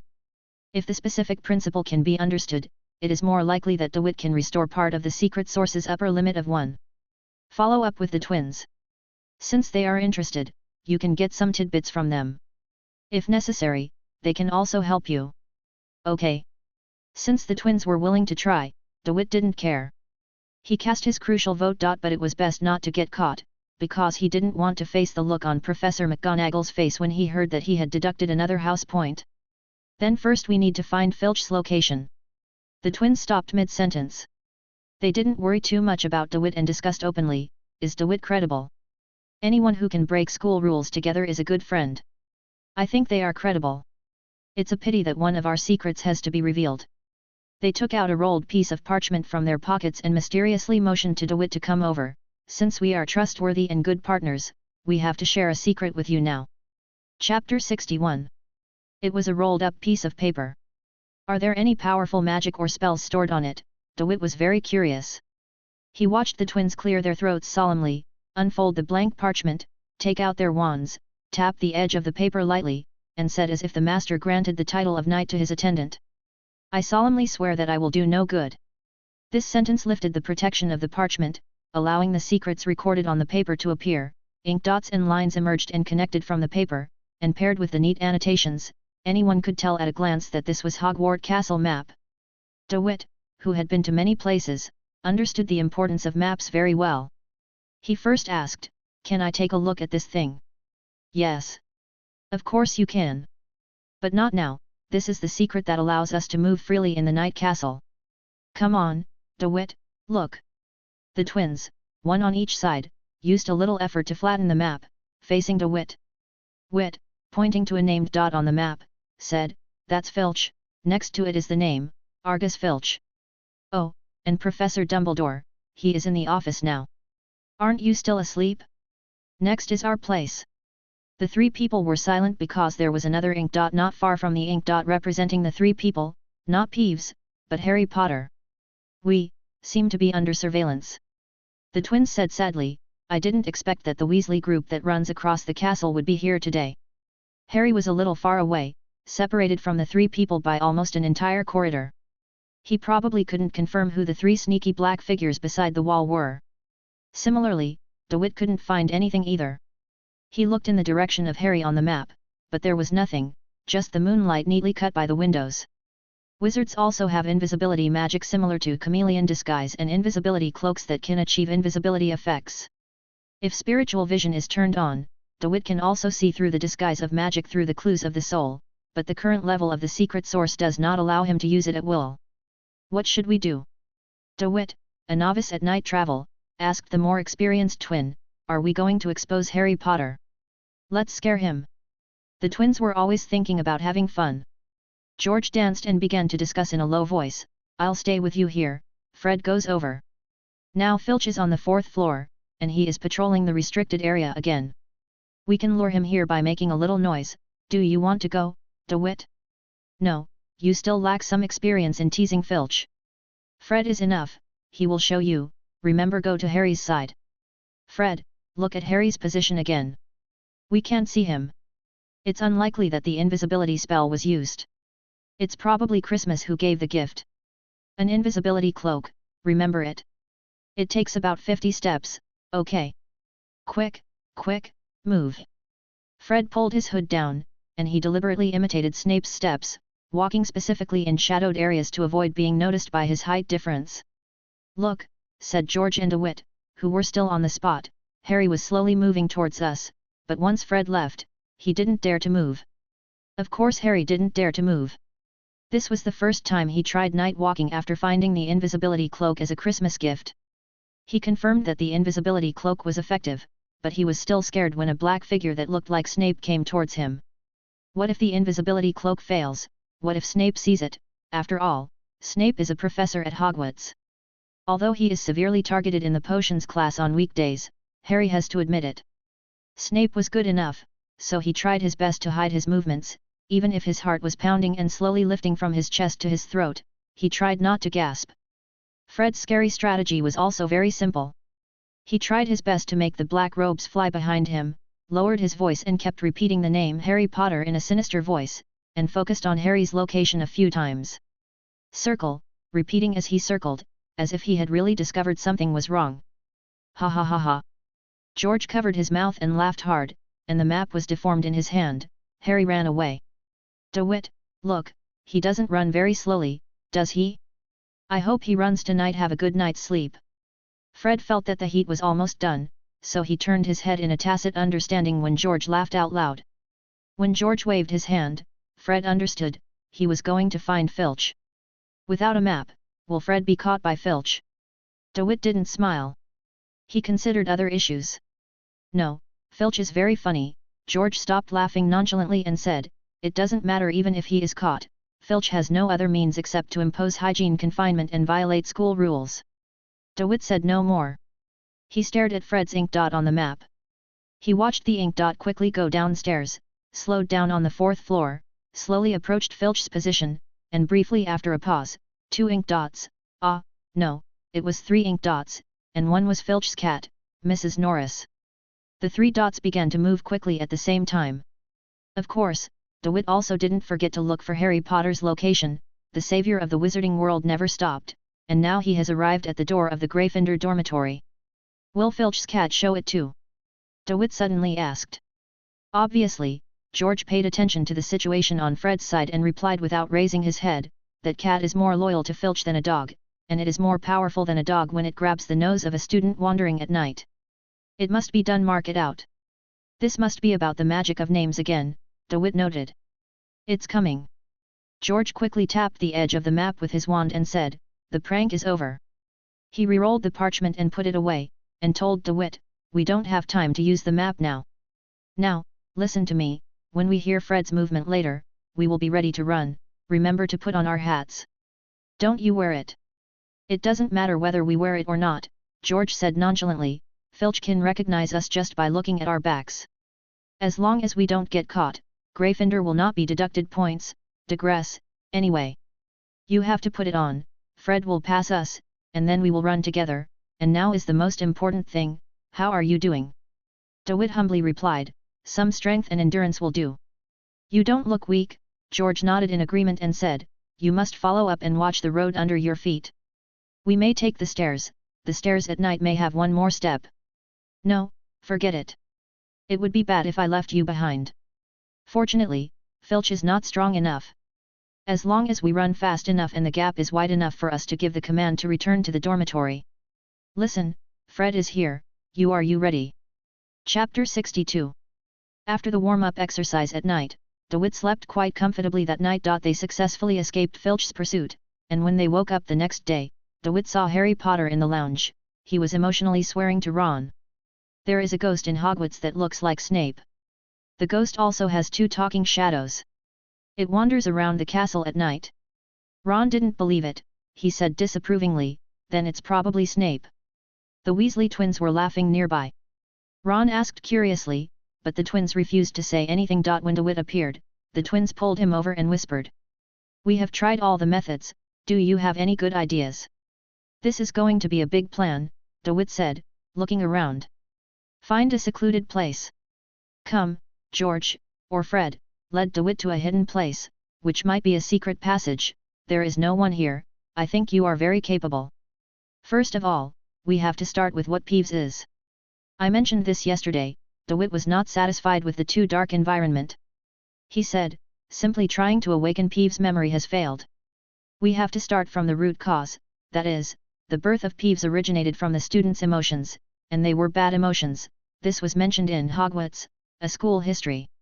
In the glorious history, he is the only ghost who forced the first principal to sign an unequal treaty. Let's use the name Ghost for the time being. In short, he used his ability to gain the right to move freely in the castle, and he even used a hot weapon to fight against open fire on the students. Cool, one of the twins' eyes shone, this is such a good idea. Another caught the blind spot and asked, do you like boring books like Hogwarts, a history of the school? Hermione saw it and she told me, DeWitt said, do you know Hermione? Just. That's the little sister who reads in the library with you all day long, the twins laughed kindly. They patted DeWitt's shoulders one on the other and said, yes, we know. Not long after school started, I mentioned the problem of Peeves to her. Peeves was too annoying, and I almost got caught because of Peeves during a night outing, so I had to treat Peeves more. Get some understanding and see if there are any countermeasures, DeWitt said. Peeves is almost as old as Hogwarts was founded. He is bound to the entire castle, so if you want to read, the key to regaining the fun from the confrontation with Peeves lies in the emotions of all the teachers and students. Judging from Peeves' temperament, I think there needs to be a big scene that will make all the teachers and students sleepless. This it seems a bit excessive, so, get a little frightened? Or negative emotions caused by the change of good news and bad news? This sounds really challenging, the twins replied energetically, we need to plan carefully. It would also be great if we can deduct less academy points. Okay, let's give it a few days, DeWitt said. You two think about it first, I have to make some preparations. You can contact me at any time if you make progress. At noon, DeWitt received a late Christmas gift. Hagrid's arrived yesterday, and even the twins gave DeWitt a few handfuls of candies, but Hermione's gift was a little late. This custom. DeWitt was unprepared. He looked at the small slingshot given by Hagrid and felt a little worried. Yes, DeWitt only knew that Christmas would be a holiday. He had never cared about the habit of giving gifts to each other. When he was in school in ordinary society, he did not have any friends who were good enough to give each other gifts. It's so sad. DeWitt opened the package that Hermione sent by Owl. Inside was a set of tools for caring for the wand, cloth, detergent, small brush, and sandpaper, and a piece of paper with neat work on it. It says, "Merry Christmas, I figured your metal wands would inevitably get rusty, so I gave you these." The question of how to reciprocate the gift has become the second biggest worry currently plaguing DeWitt. The most important one is about Peeves' plan. DeWitt's plan was clear, Peeves needed to be transformed back into his original form first, but he had no idea. The twins are professionals, but now they are stumped. If they cannot start the first step, the subsequent steps will not be achieved at all. DeWitt could only think to himself and wait for news about the twins. Everything finally came to a turning point on the day after Christmas. Still in the same place, the twins said mysteriously, "This is an accident." They couldn't restrain their excitement and said, "We discovered a big secret." DeWitt was very cooperative. "What secret?" "You said." George pushed Fred. Fred said, "We used the Marauders map when we were out at night looking for inspiration, of course we had to use it." George didn't notice, but I could see clearly. "You remember the Harry we met that night?" Potter. "Remember," DeWitt said, "you scared him, and he told your brother the next day." "Yes, Harry looked very funny at that time, right?" Fred couldn't help laughing every time he recalled it, but he quickly became serious and said, "But that's not the point. The point is that I was on the Marauders map. I saw Harry's location, he went to a classroom, it might have been a classroom, because it wasn't marked on the map, and anything that wasn't marked was unused, and he stayed there for a long time." George thought Fred spoke too slowly, and he interrupted, "There must be some attractive treasures in the useless classroom, and the classroom is not a private restricted area or a treasure trove, so we went there, you know we saw it." "What? What is it?" DeWitt smiled, "It can't be a three-headed dog, right?" "Hey!" The twins jumped up and exclaimed in surprise, "Have you also been to the restricted area on the 4th floor?" To be precise, DeWitt had never been there, but he guessed that the three-headed dog was related to the forbidden area on the 4th floor, and the forbidden area on the 4th floor was related to the Sorcerer's Stone in Voldemort's mouth, so he did not answer the question directly, but cleared it up. The voice said, "Is this important?" The twins smiled knowingly and said clearly, "Yes, have we been there?" "We haven't been there either."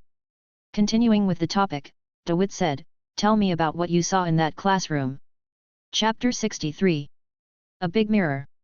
A mirror. "The point is what's in the mirror," George said. "We don't see our reflection in it." "Did you play rock, paper, scissors with the person in the mirror and lose?" "That's not true." "Hey, what you said is a bit interesting. I think this might be a horror story." "We're off topic," DeWitt warned. "Any idea of our big plan? Or keep talking about the mirror?" "Mirror? Yes," said Fred, "the scene in the mirror was magical, very magical. I saw George and I opening a shop in there." George happily added, "That's what I saw." DeWitt was stunned for a moment, but then he realized that what the twins saw in the mirror were opening a shop with their brother. "What store?" DeWitt asked. "There's nothing bad to say about that," the twins replied cheerfully, "our ideal is to open a shop selling some weird props." "So you're seeing your dreams come true in the mirror?" "Yes, that's it," the twins said one after another. "We then began to investigate this mirror and found that it should be something called the Mirror of Arist, whose function is to reflect the user's inner thoughts. Any desire will do. No one knows who made the mirror, or when it was made. It's good that people can see their wishes come true in the mirror, but if there is a prerequisite. What's in the mirror is an illusion, so it means nothing. Take me to see it," Can you? DeWitt was very interested in this. He liked all kinds of magical things. Even if it was a lamp in the sand, he would wipe it when he saw it. Like the elves in the lamp, after chatting for a few words, you won't regret it even if you have to fight next. That place is quite remote. You can go there during the day, what do you think? George asked his brother. And that's about our prank plan, Fred said solemnly, as if pranking was a good thing that would bring glory to the family. It's better sooner rather than later, then let's go. There are many abandoned classrooms in Hogwarts, which makes the remote classrooms in the corners of the castle among the many classrooms never accessible to anyone, especially when the classroom door is blocked by the castle's load-bearing pillars. It's very hidden. After the twins entered the classroom, DeWitt exited the door and took a look and said, "Who put this mirror here on purpose?" Unlike the dusty tables and chairs in the classroom, the Mirror of East, as the twins called it, was not brand new, but it was absolutely spotless, and a string of letters on the frame was clearly visible. "Read it backwards," the twins reminded DeWitt. DeWitt squinted his eyes to distinguish carefully, and read slowly, "What I showed is not your face, but your desire. Look in the mirror." The twins couldn't wait. Looking in the mirror became a ritual. It would be bad if anyone missed it. They were also curious about DeWitt's wish. Not to mention the twins were curious, even DeWitt was curious, because after he thought carefully, he suddenly realized that he didn't seem to have any pursuits, even the purpose of enrolling in school was just to see if he was in any dangerous situation. Learning magic at Hogwarts is also a great experience, so is your wish to learn magic. That's not true. DeWitt doesn't feel that his desire to learn magic is very urgent. Even if he is allowed to drop out of school tomorrow, or magic suddenly disappears, he doesn't care. Do you want to return to Green Velon Continent? There are trustworthy friends in DeWitt, but those friends have already had their own satisfactory lives. Even if they have not contacted each other for many years, when they see each other, they can immediately return to the state of the last separation. Of course, there is also nostalgia, but this is also not very urgent. So what is it that you long for? You can't just live an ordinary life in this world until the end of your life, right? This is not impossible, but it is still a bit unwilling. If you're not willing to give in, then be greedy. DeWitt wants them all. He wants to travel freely between the two worlds. There may be other worlds, he doesn't want to give up anything. If he thinks so, then what will be shown in this mirror? It was as if looking in the mirror was like a bomb that was about to explode. It was imminent but at a loss as to what to do, and he didn't know how to deal with it. In the end, he could only face it calmly. After a short period of thinking, DeWitt frowned and looked into the mirror. He saw his face, just like looking into the mirror countless times, without any change, and this situation continued for a while, not short, until DeWitt wanted to ask the twins out loud if the mirror was there. As he played his own prank, the image in the mirror changed. Is there ripples on the mirror, or is there fog on the other side of the mirror? DeWitt couldn't remember the process as soon as he saw it. He was now staring at the mirror with all his concentration, and he didn't even use the calm and peace of mind spell. DeWitt was more curious about himself than the risks arising from it. If there are any consequences, he is willing to bear them. After defeating Quirrell and Voldemort possessing Quirrell, DeWitt has a lot of confidence, and his behavior will change. There are some risks. Slowly, DeWitt's expression changed unusually. He opened his mouth several times to say something, but then changed his mind. He pulled the corners of his mouth as if he had a toothache, and leaned back, as if he wanted to look but didn't want to. This made the twins even more curious, but they understood very well.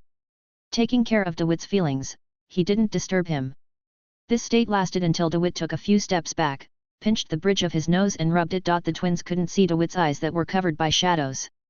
They just felt that the atmosphere at the moment was weird, but their curiosity still made them break the silence and asked, "How do you feel?"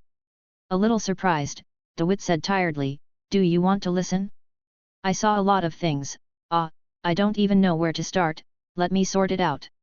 In fact, DeWitt didn't really want to say it, because what he saw reminded him of the past.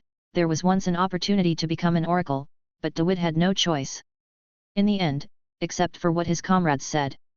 Understand that others are disappointed or indifferent, but oracle is not only a title that can be remembered for thousands of years, but also represents eternal life and power. So DeWitt is really a contradictory person. Sometimes he cares about everything, and sometimes he seems very selfless. Selflessness here has both a derogatory and a complimentary meaning. If you don't want to say it, we will understand, the twins gently bumped DeWitt with their shoulders and comforted him, "Don't be burdened mentally. Ideals are a private matter." This is probably what people like about the twins. Their jokes, in the eyes of wizards in the magical world, don't seem too excessive, and they are very considerate during the communication process. Put aside for the moment, what DeWitt saw in the mirror was complex, and even now he has not fully grasped every detail of it. Chapter 64. The story of what DeWitt saw in the mirror is revealed. "We are going to study the principle of this mirror," George said. "There is something called a movie in the Muggle world, isn't it?" "Yes," DeWitt said, recalling the first time he went to a movie theater. That was when he was 4 years old. Completely out of personal curiosity, under the influence of magic, he ordered the Whites to take him to the city to watch a movie, and spent some money to witness the movie with his own eyes. How to play it? Who would have thought that now in the magic world, there is a similar need, and the knowledge once gained out of curiosity can just come in handy. "Do you want to show a movie?" DeWitt guessed the twins' thoughts. Yes, this is a good way to arouse emotions. Ordinary people and wizards live in different environments, but the emotions are the same. I want people to have whatever the mood. You have to pick an irrelevant subject, subtly mention it repeatedly, and make insinuations about it. If you want students to be tired of studying, you should slap school rules that severely oppress students and have no freedom. If you want to he stopped talking, no more words were said. That's it. The twins stopped studying the Mirror of Erist. At this moment, they felt that they had found a close friend who could resonate with their souls. The most critical point now is how to make the movie. In fact, now, it doesn't matter what happens to Peeves, DeWitt, setting up a cinema in Hogwarts is a serious and big plan. The only problem is the magic in the mirror. DeWitt couldn't see anything in the mirror. He had to learn this before he could use it. Less than a year was really not enough time. "We are already studying it." The twins are not bad at studying, and they can burst out more focused motivation in areas of interest. This is related to the magic of legilimency, and some alchemy skills.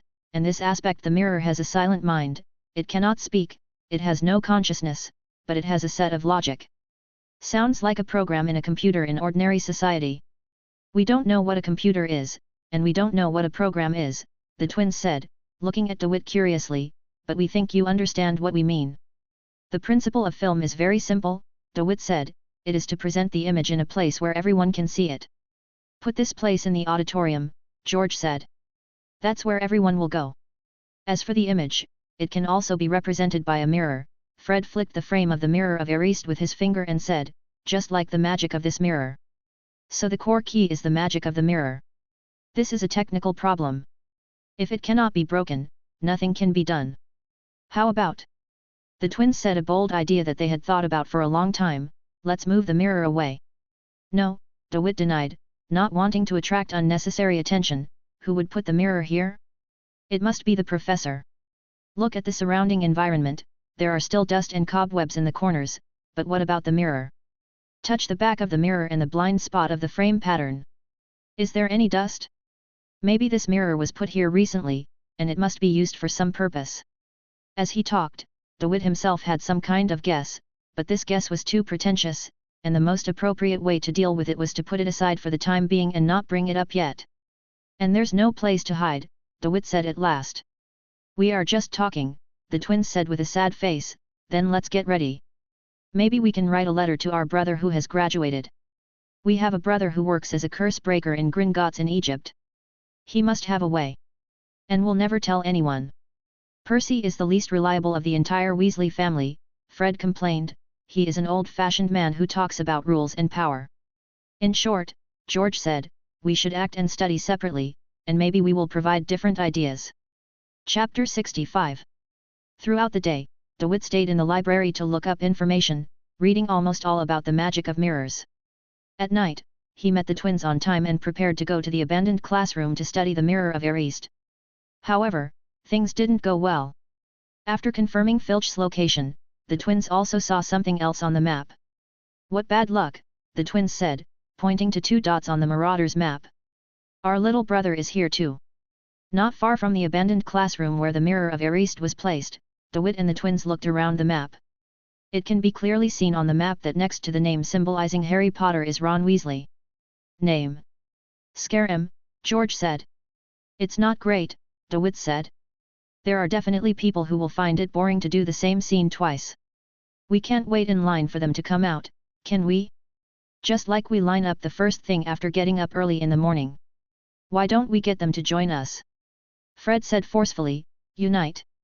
Sometimes having too many people can be bad. DeWitt was not optimistic about the twins' decision, but Ron was their brother after all.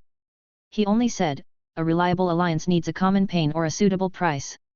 Is it enough that they are all bad boys who violate school rules and go out at night? It depends on the person, DeWitt said. It's better to have common interests. We know our brother, the twins assured, patting their chests. He has inherited the glorious tradition of the Weasley family. He is also very interested in Muggle things, and Harry is his good friend. Harry was a nice guy. DeWitt remembers Harry's apology after the flying lesson incident. I didn't see the negative effects of fame in him. Yes, he is still a famous person, said the twins. Is it because he can take on more responsibilities when something goes wrong? DeWitt asked back. Fame will make people focus on him, just like Malfoy and Slytherin. One of the joys of every day is to talk to Harry.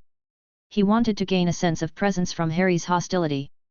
The twins didn't expect that DeWitt could think so far-reaching. They waved their hands and said, we'll all be in trouble together. Isn't that good? I didn't say that we should shirk our responsibilities, DeWitt explained. Fame is a burden and a training. If your character is not distorted, you will be successful. Then you mean? DeWitt felt that the random words just now were not appropriate, and added, as long as it is trustworthy, it is not a bad thing to recruit a few people to join. Is that a unanimous vote? Fred asked. Unanimously approved. George replied excitedly. It was agreed upon, but when they entered the abandoned classroom, the twins sneaked in quietly, startling Harry and Ron. Why are you guys? Ron almost jumped up and shouted, but then he lowered his voice and raised his head and said, Fred. George. Are you following us? Don't get excited. The twins didn't care about Ron's mood. They stretched out their hands to rub Ron's hair. When one was blocked, the other found an opportunity to rub it hard. Anyone can come here, right? Only ghosts believe what you say. Ron stepped aside angrily. He saw DeWitt and wanted to say something. In the end, he patted his hair awkwardly. You must have some evil ideas. Don't involve me. With Harry. The twins pulled Ron aside, preparing to use sufficient means to persuade their biological brother to leave DeWitt and Harry behind, but Harry did not speak. He was staring at the mirror of East, completely unaware of what was happening around him. Don't listen or ask. Harry. DeWitt whispered. Harry didn't respond. Instead, he took a few steps toward the mirror eagerly, as if he wanted to plunge into the mirror. He wanted to ignore everything that stood in his way. After shouting twice more, Harry reluctantly looked away, glanced at DeWitt quickly, turned away to look again, and said perfunctorily, What's wrong? DeWitt made his voice more friendly and asked gently, You seem to be very focused. What did you see inside? It's family. Harry answered quickly after a brief hesitation, refusing to say a single extra word. If he wasn't afraid that DeWitt would waste time by asking more questions, Harry wouldn't even want to answer. Excessive indulgence in fantasy is not a good thing, or anything that is excessive can be harmful, but if you have to argue about what is reality and what is fantasy, it would be too boring. Just like the friendship between DeWitt and Harry, it is not suitable after in-depth communication and advice. DeWitt was not in a position to give advice. He quietly stared at the three Weasleys who came back. More importantly, he felt that there was another person in this abandoned classroom. It's done. Not long after, George happily ran over and said to DeWitt, Ron has joined the gang, but there is a condition. Regarding Harry, you have been here just now, is there any problem with Harry? He has been in this position for a long time, DeWitt said. Maybe whoever removes the mirror now is his enemy and is going to fight. Harry is possessed, George also observed for a while and said worriedly, this is not okay. But we can't persuade them, DeWitt said, shaking his head, we are all students, and what we say is not very convincing. Preaching about equality of status will only lead to hostility. You do like to say some strange things. George understood what DeWitt meant. He wanted to laugh a few times, but there was sudden movement outside the classroom. The good news is that the twins used their rich experience in night travel to determine that the person outside was Filch. The bad news is that there is only one exit from this abandoned classroom. Keep it down, Fred had already covered Ron's mouth, and George said angrily, maybe Filch's ears are not working properly. Unfortunately, DeWitt heard clearly that Filch's cat was meowing, "Come. Come. Catch someone." Perhaps the cat named Mrs. Norris was biting Filch's trouser leg. Pulling in the direction of the abandoned classroom, the smell and sound of humans. "If we catch someone this time, maybe we can get something delicious again." "I can't run away," DeWitt asked the twins, "do you have any good ideas?"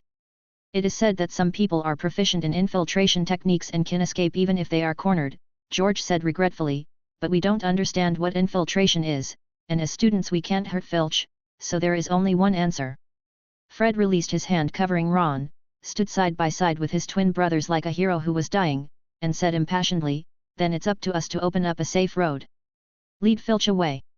In the last few seconds when they were about to embark on the point of no return, the twins held DeWitt's shoulders and said to the 3 first-year wizards, "You can leave when we get out, remember. Don't stop." Chapter 66. The twins rushed out. Filch chased after her, and Mrs. Norris was frightened by the sudden figure and let out a fierce meow. Seeing her owner chasing people, she hissed, "There are people inside. There are people inside." It's a pity that Filch only sees the twins who are like old enemies, they can't even use the light of a lantern. He is % sure that these are the twins who are causing trouble. "Let's leave quickly," DeWitt sighed regretfully. In fact, he really wanted to take the place of the twins, but the twins' decision was undoubtedly based on loyalty, or it was not entirely out of loyalty. It was also possible that they enjoyed being with Phil. The process of working together, otherwise, another professor will come over. The extra people in the abandoned classroom didn't move from beginning to end, and they didn't respond when the 5 people left in 2 groups. It was not that DeWitt had never thought of calling him out, but he thought again. The one who could put such a mirror into the classroom must be the professor. Telling the professor about his whereabouts would be equivalent to breaking the tacit understanding between the 2 parties. The better situation is that points deducted. What if it's worse? That would be another Professor Quirrell story. "Go back to the lounge." DeWitt stopped Harry and Ron from trying to find the twins. "They are much better than us, don't hold them back." "Speak as if he is your biological brother." Ron couldn't help but say some unnecessary words. He was a little bitter and a little aggrieved, because Ron's thoughts about the twins were probably "I am your biological brother. When we play, but you didn't take me with you," he said, "how did you get in touch with them?" This is the mood of a child. DeWitt really envied Ron for still having such thoughts, but he was unwilling to accommodate him and simply said, "Coincidence, like-minded people." After leaving the mirror, Harry felt a little more energetic. He joked, "Is it fun to violate school rules?" Ron said, "We are similar. We were caught going to the restricted area when we were out at night, and we saw him inside." Almost spilling the beans, Harry and Ron looked at DeWitt nervously at the same time, but DeWitt kept his head down and walked on as if he hadn't heard anything. "Didn't hear it, or were you just not curious?" Harry quickly interrupted and said, "Filch has been watching us for a long time. If he is caught again this time, I'm afraid he will double the amount of confinement tasks." As if DeWitt could hear clearly now, he asked, "What is Filch's confinement for?" This question opened up a conversation between Ron and Harry, starting from the cleaning of the trophy room, to Filch's strict standards of cleanliness, and finally to the horrific torture devices in Filch's room. Finally, they asked, "You, how about confinement?" "It's like patrolling the forest with Hagrid in the middle of the night." A faint smile of pride flashed across the corner of DeWitt's lips. He said very calmly, "Occasionally I can drink a few sips of hot tea. Sometimes I go early. When it's still dark, you can still see Hagrid catching the twins in the Forbidden Forest." Harry and Ron turned red with envy. "Make more mistakes and violate more school rules," DeWitt teased the 2 boys in a playful way. "Sooner or later it will be Hagrid's turn to be sent to solitary confinement. By the way, Hagrid will also provide a unique snack. It is definitely a flavor that you have never experienced before. You only need to try it once, you only need to try it once. You can chew rock crust cakes and ferret meat that will hurt your throat for 10 minutes. A sandwich with fillings can make people unforgettable for the rest of their lives," so DeWitt emphasized, "It will be unforgettable forever." Harry and Ron felt that DeWitt's attitude was a bit strange, but they couldn't explain it. The treatment sounded generous, and when they thought of Harry and Hagrid's personal relationship, the 2 young wizards couldn't wait to go to Hagrid now. "A big meal is coming to the hut. Maybe Hagrid's place has other delicious food besides rock biscuits." Harry had been to Hagrid's hut once, and he still had the illusion, I must try it next time. Back in the Gryffindor dormitory, in the common room where there was still some residual warmth, DeWitt was just about to say wait a minute for George and Fred when two long suppressed breathing sounds sounded in the darkness, followed by two artificial coughs. Harry and Ron were frightened again. Amidst the twins' goose-like laughter, DeWitt was able to naturally light the fire in the fireplace and said, "You are quite fast. We have a trick." The twins made a gesture of unfolding the paper, and deliberately showed DeWitt a tacit expression that everyone present could see, which aroused Ron's dissatisfaction and kept asking questions. "I understand, but the twins just don't say anything. How did you get out?" DeWitt would not reveal the twins' secret. Instead, he inquired about Harry and Ron's connections. "It's not easy to avoid Filch." Ron immediately jumped over and blocked Harry's mouth, and said with an unhappy face, "If you don't tell, we won't tell either." Harry didn't react at all. He even enjoyed this kind of fight between friends. However, after DeWitt asked, he also remembered the key item that made him invincible during the night tour. However, when he reached out and touched his face, just white. "It's broken." Harry jumped up and ran out without thinking. "I left my things in the classroom and forgot to take them." Chapter 67. Not to mention that the invisibility cloak is already valuable, and it is still a gift from others. What's more, without the invisibility cloak, you can't travel safely at night. If you can't travel at night, you can't see the mirror of Arist, and you can no longer see the mirror.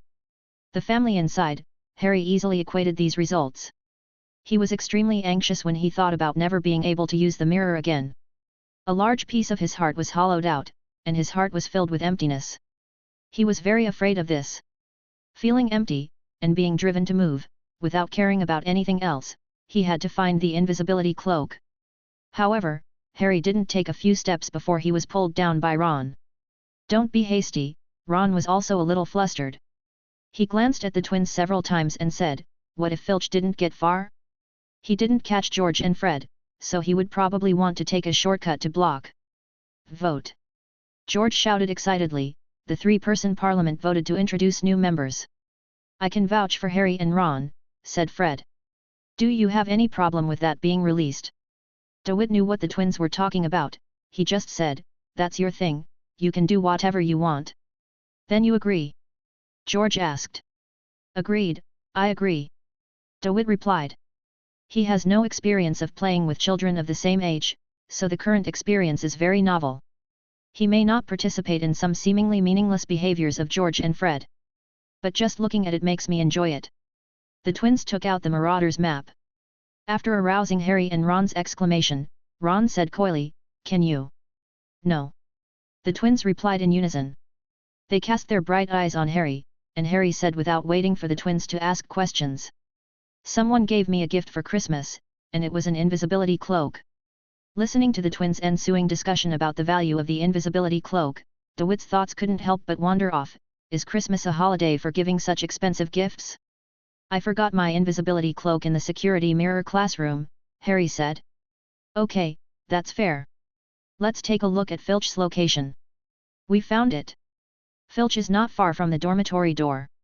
Filch's location on the Marauder's map has disappeared since the map was opened. After a change, the twins laughed a few more times, but soon stopped laughing. Is he planning to stay here all night?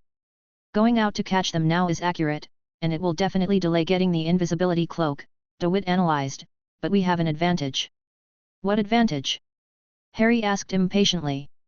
He really didn't want to let the invisibility cloak escape his care for a moment. There are so many people, DeWitt said in a joking tone, ruthlessly, as long as someone goes out and hits Filch's gun, he will definitely take the person away to find the professor, even if the professors have fallen asleep. I don't care, and the professor who was woken up will definitely not be in a good mood, and since we are both Gryffindors, Filch won't mind walking a few more steps to find Professor Snape. That won't happen, Harry said reluctantly, but if he really had to choose a sacrifice between personal interests, collective interests, and friends, he would definitely give priority to sacrificing himself. Of course, he wouldn't mind letting himself attract Faye Urkai, but Harry was unwilling to accept being punished by Snape. For the sake of Faye, it didn't matter even if he lost the invisibility cloak. The place is very remote, and no one may go there at night. We can if you go during the day, it won't hurt if you wait all night. Harry is such a good boy. When he said these words, there was only inevitable heartache and uneasiness. It can be seen that the purpose of saying these words was not to retreat in order to advance, nor was it duplicity, but it was his nature. Then DeWitt will say, not necessarily, have you ever thought about why the mirror appears there? Which professor put it there? George said, you said it. Professors don't work at night, right? Harry became even more uneasy. After thinking for a while and looking at the Marauder's map, which showed no abnormalities, DeWitt did not say anything about the fact that there was another person in the abandoned classroom. Nothing, he said. We can wait, or get up early tomorrow.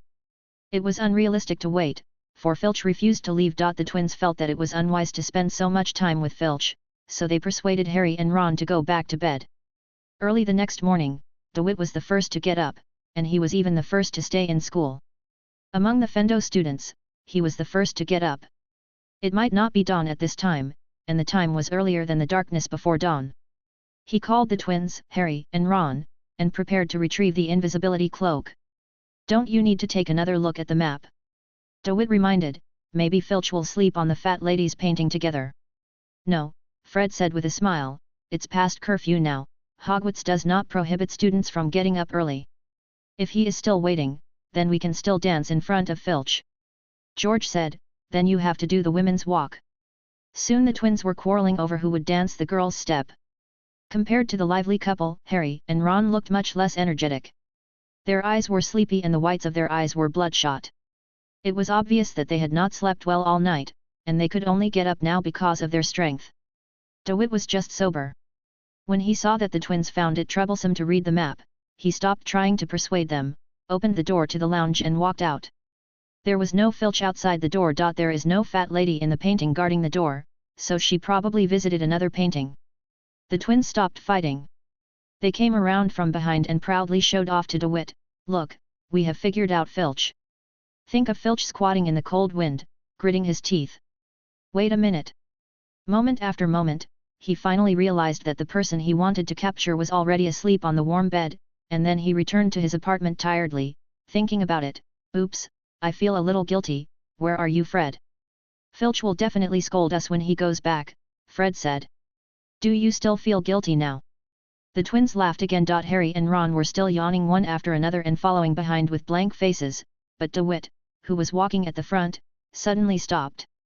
He felt that something was wrong with the turn in the corridor ahead.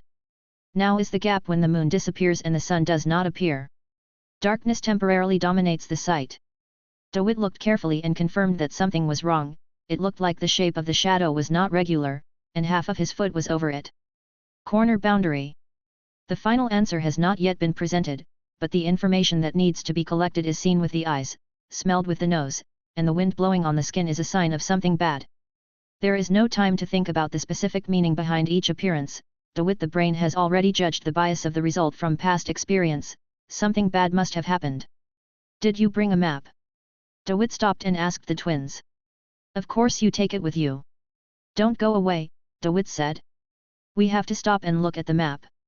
The twins noticed the abnormality in the tone, and they clearly understood the priorities. Without saying a single unnecessary word, they quickly took out the map and unfolded it so that the five of them could see it clearly. Filch was exactly where he had mapped out the night before he went to bed, and together with his cat, he hadn't moved all night. Chapter 68. It's past curfew now, George lowered his voice subconsciously and said, why hasn't Filch left yet? Fred was actually a little afraid of Filch. After all, Filch was an adult and a manager of Hogwarts, but now there was no reason to be afraid of Filch. He said, we are not violating school rules now. We are afraid of him. What are you doing? Come on, let's go see what he's doing. But DeWitt's expression was quite serious, every muscle on his face was tense, the corners of his mouth were not bent, and his eyes were not squinting or staring, just conveying his emotions. The twins didn't know what to do for a while. However, there are still two confused eggs. Seeing the leader's lack of movement, the sleepy Ron snorted disdainfully in his mind. What did Filch have to be afraid of? But he didn't have the strength in his words or hands. If he had the strength, he would show others what courage is.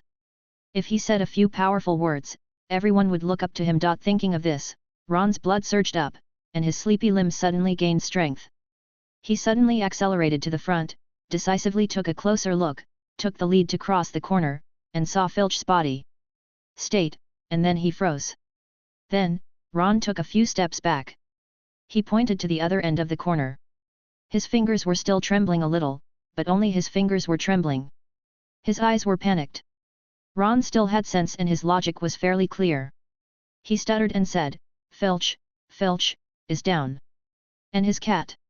And there was nothing to discuss, and the four who were one step behind caught up. Within the dim light, the pale-faced Filch could be seen. He was sitting on the ground sideways against the wall. Mrs. Norris fell to Filch's right side, with a pool of blood under her body. They were both in very different conditions. Oops, looks like dead. For DeWitt, what's even worse is that some creature has drawn 2 letters on the ground with cat's blood, DW. What do these letters mean? I said, do we want to go back? This has nothing to do with us. Some professor will find out anyway. Ron hesitated to speak. As he spoke, he looked at Filch's face. Such a tragic situation, even if Filch was targeting the country, he couldn't bear to continue talking in the face of 2 lives. What should I do? Go to the professor first, DeWitt said. We have more people. George and Fred will go to the professor.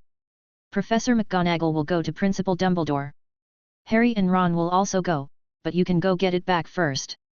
Invisibility cloak, remember, if you don't want the invisibility cloak to be exposed, then you have to hide it. What about you? The twins asked. Me, said DeWitt. I'm here to guard Filch and his cat. What if the murderer comes again? One more victim. In the eyes of others, DeWitt seemed not to be afraid at all, and he still had the guts to joke, so you have to hurry up, or I will be killed too, and I might just send it. But the letters on the ground. Harry obviously had some guesses about the meaning of DW.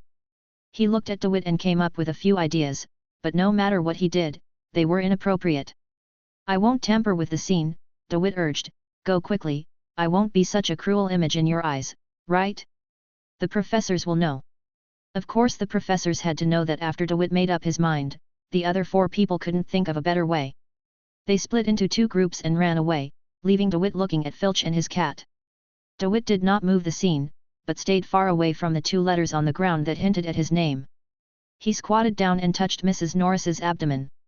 He could still feel the faint rise and fall. He looked at Filch again.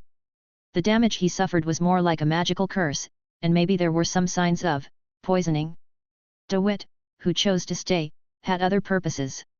Although Filch was indeed annoying, he would not sit back and watch Filch die. On the one hand, the crime was not worthy of death. On the other hand, if someone dies, the nature of the matter will change, which will inevitably lead to the official intervention of the magic world. The intervention of multiple parties means more trouble. As for completely curing the injuries of humans and cats, blind kindness would only arouse suspicion, so DeWitt simply stopped the bleeding of Mrs. Norris, and then used the medicine he carried to remove part of Filch's body. This poison is a bit weak. It entered through the wound on Filch's ankle. Judging from the shape of the wound, it should be a snake bite. Well, now Filch and Lady Norris won't die. DeWitt carefully walked around the crime scene again and found the path where the winding snake crawled. What kind of snake can cast magic? What kind of snake would frame someone up? Moreover, this method of framing is a bit familiar and a bit inferior. It is useful but not very useful. It is said to be useless, but it always has some negative effects. Yes, DeWitt curled his lips disdainfully. He thought of the man named Voldemort. Although the remnant soul suffered from lack of knowledge at the beginning and was exploited, it did not affect DeWitt's feeling that Voldemort was lacking. But what's the use? DeWitt watched as Filch and Mrs. Norris' breathing gradually became normal. He was puzzled. Apparently, Voldemort wanted to quarrel again and found a creature to possess him, but this time he was possessed by a powerful creature. Under the influence, the object of possession has changed from a human to a snake, and the target of the attack has changed from the strong Hagrid to the old and weak Filch. How ridiculous! DeWitt can't understand Voldemort's thinking, but this time he will never make any smart guesses or personally participate, because the professors will solve the problem, and the professors will also protect him, a helpless, weak, new first-year wizard who lacks understanding of magic. After all, Filch's problem really has nothing to do with DeWitt. He has a clear conscience. Within a certain range, he can be investigated by others at will.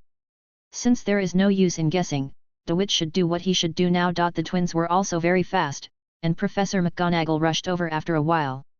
The old professor's sleep was once again disturbed.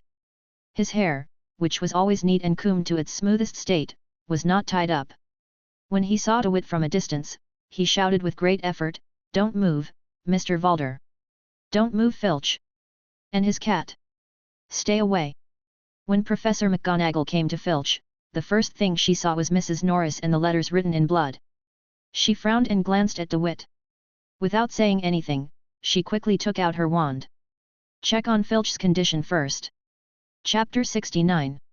After a brief inspection, Professor McGonagall breathed a sigh of relief and looked at the uncoagulated cat blood on the ground.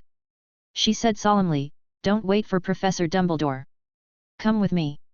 Professor McGonagall waved her magic wand, and a silver cat jumped out from the tip of the wand.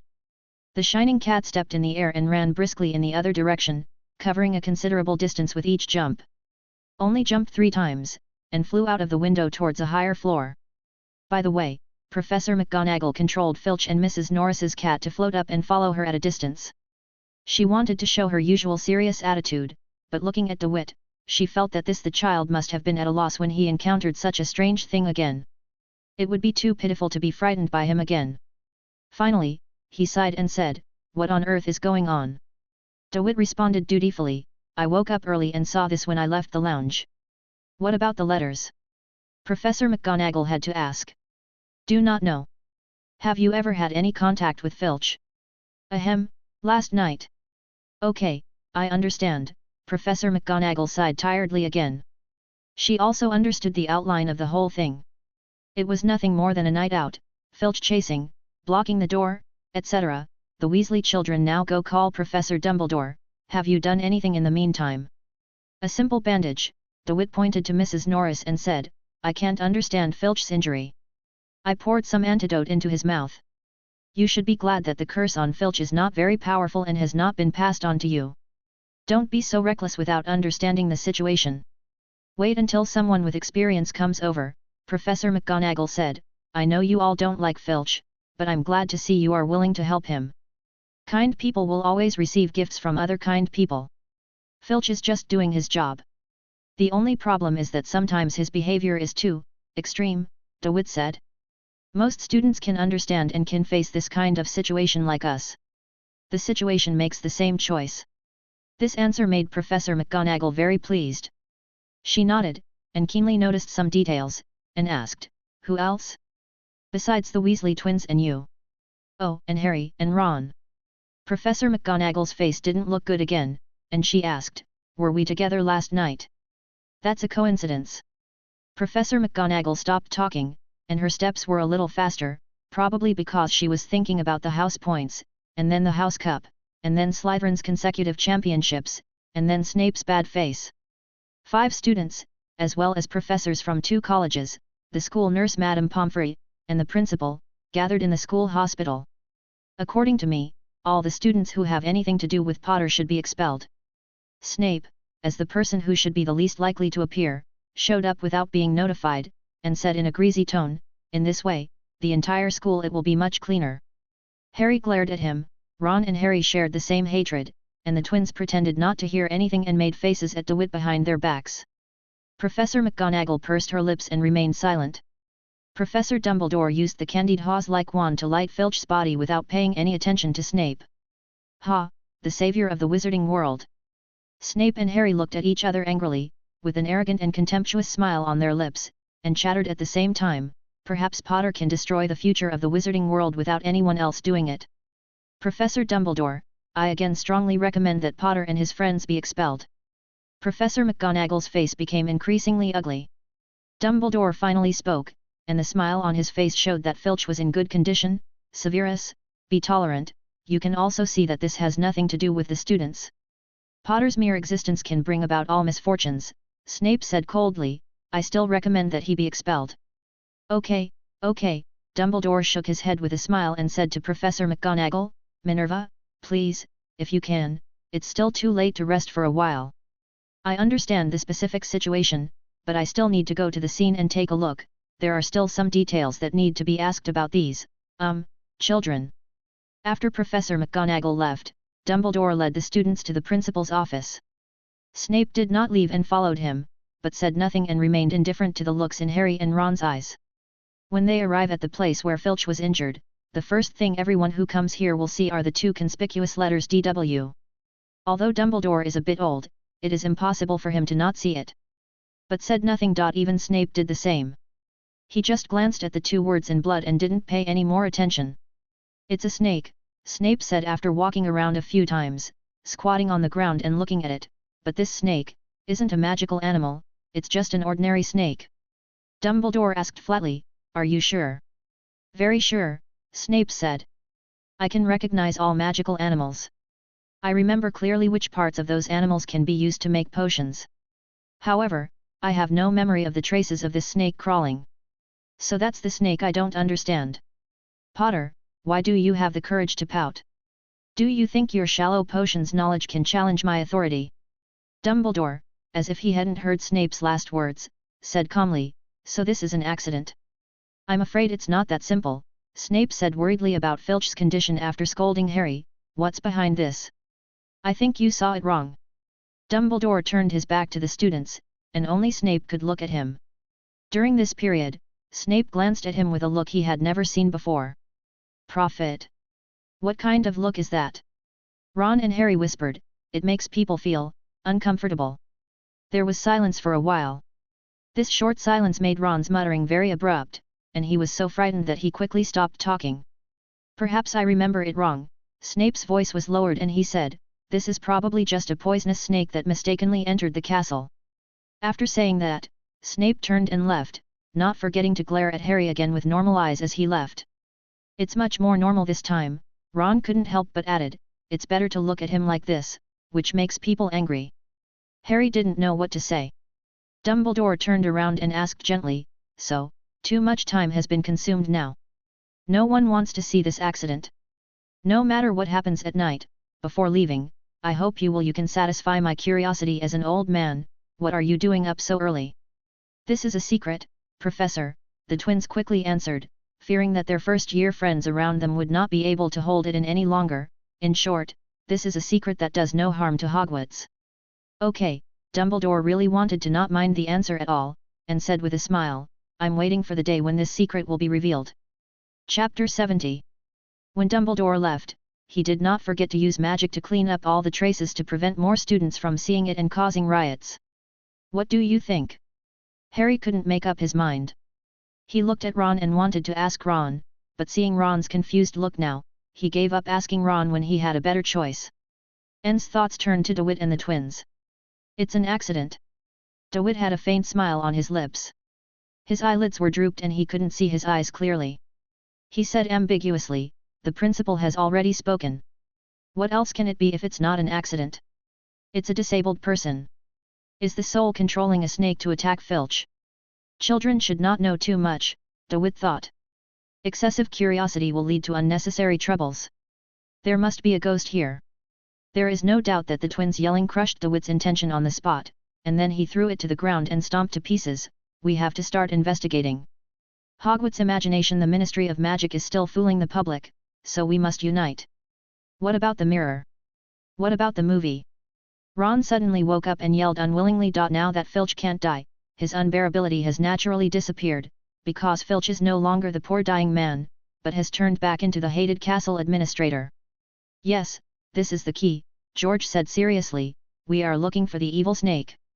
"What about the movie?" Fred was also hesitating. He would always be consistent with his brother, even if he was hesitating. "Isn't the movie bad?" DeWitt tried his best to persuade them. He was worried about the safety of several people and asked them not to go into details. "That's the professor's business." "Are you going to find the snake?" "A snake with a curse snake." Exaggerating the danger might make them retreat, DeWitt thought, but he ignored Gryffindor's nature, bravery at best, and sometimes recklessness. Therefore, the danger did not deter the twins. Instead, they became curious about the unknown that coexisted with the danger. A snake with a curse, who has seen this before? Just like everyone knows that dragons are dangerous creatures, but now there is an opportunity to see the true appearance of dragons. How many people can make the right choice? Only those who deeply understand themselves and have a reverence for their own lives will find a balance between curiosity and safety after careful consideration, and make harmless choices, rather than like the twins. That's even more important. How harmful can an animal that specifically targets Filch and a cat, only to injure Filch be? The twins spoke plausibly, but DeWitt's attitude was still against it. They had no choice but to lower their voices and say, "Then let's break the news." This was originally inappropriate, but now. Filch is a squib.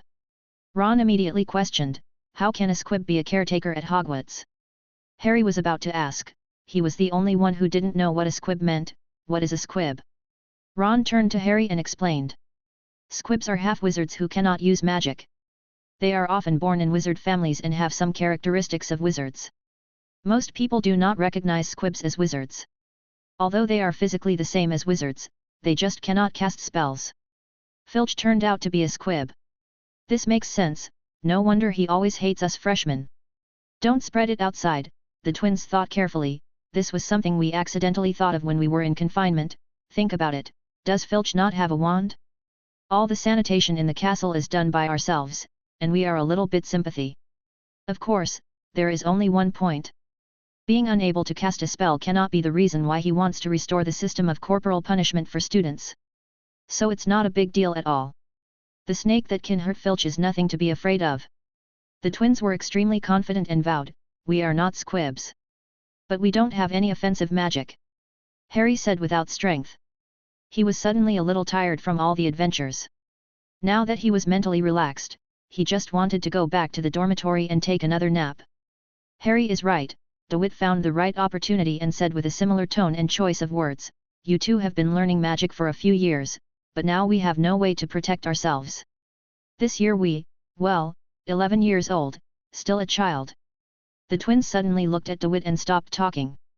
Their eyes looked strange, as if they had heard some shocking and rare news. Am I wrong? DeWitt frowned and asked, what are you looking at? He said he couldn't protect himself, did you hear that? And did you know? George suddenly asked Harry and Ron in a confused manner. Know what? Harry and Ron were confused. When we were detained by Filch, Snape came to borrow some magic items from the school to make materials. We overheard their conversation. The twins described vividly, about the trolls. Wasn't the troll driven away? Ron said quickly.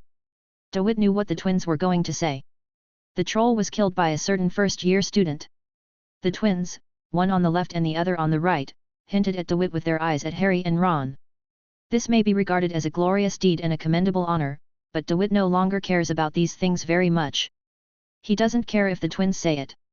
The fact that only the twins know what happened makes him a little surprised. It's just a series of low-probability results caused by coincidence, DeWitt said lightly. If the publicity is spread, more people will think that they have similar strength and can challenge the troll with only a levitating spell. What's the result? Why don't you say more than me?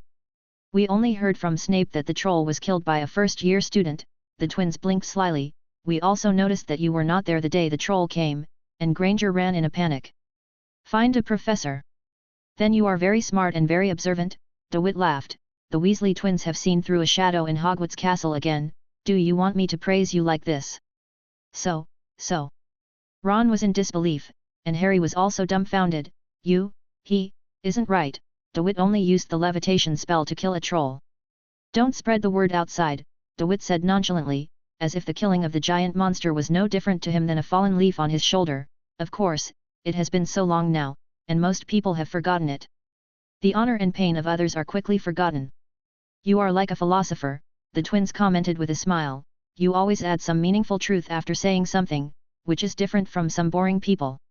I am bored in a different way, DeWitt said with a wave of his hand. Now that you know it, there is nothing to hide. In short, I prefer the principle of the Mirror of East, and use this principle to create the magical world. The movie, Filch-related things, that's what professors have to think about. Let me think of an analogy. If I were asked to find the snake that hurt Filch, I would rather fight the troll with my bare hands and no wand. What's so scary about a troll that can be killed with a levitating spell? The person who said this was not Harry, who lacked knowledge about magical animals, but Ron. He didn't take it seriously, thinking that DeWitt was alarmist. Filch snakes are no more dangerous. Ron seemed to have forgotten what DeWitt had just said. Not only were the twins a little helpless towards Ron, but DeWitt also shook his head. Part of the reason why professors chose to conceal the death of the troll is to guard against people like you. DeWitt looked directly at Ron coldly, forcing Ron's eyes to flee. The wizards in the magical world have no wands. What's the point? Not to mention a child, a wild dog on the roadside can kill an adult wizard, so how can we fight against a 12-foot troll? The twins were acting like older brothers this time. They patted Ron on the shoulder to express comfort, and gave DeWitt a thumbs up to indicate that it was well said. Maybe sometimes the twins can do better things than throw the wand. It would be even more outrageous to challenge the trolls alone, but they should still be reasonable and would definitely not throw snowballs at the Dark Lord during the snowball fight. Harry felt that DeWitt was speaking too harshly, and he wanted to say a few words for Ron, but the twins began to smooth things over. Let's go, DeWitt is right. In short, there will be no problem if we are careful. We are now. What are you doing? Oh, by the way, did you find Harry's invisibility cloak? Harry had no choice but to reply, I got it back. Let's learn more, shall we? The twins said, no, let's forget it. Ron, this kid, will definitely want to see our map, we don't want him to.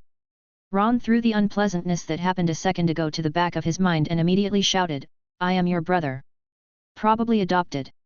Ron was so angry that he couldn't speak, and his face turned as red as his hair.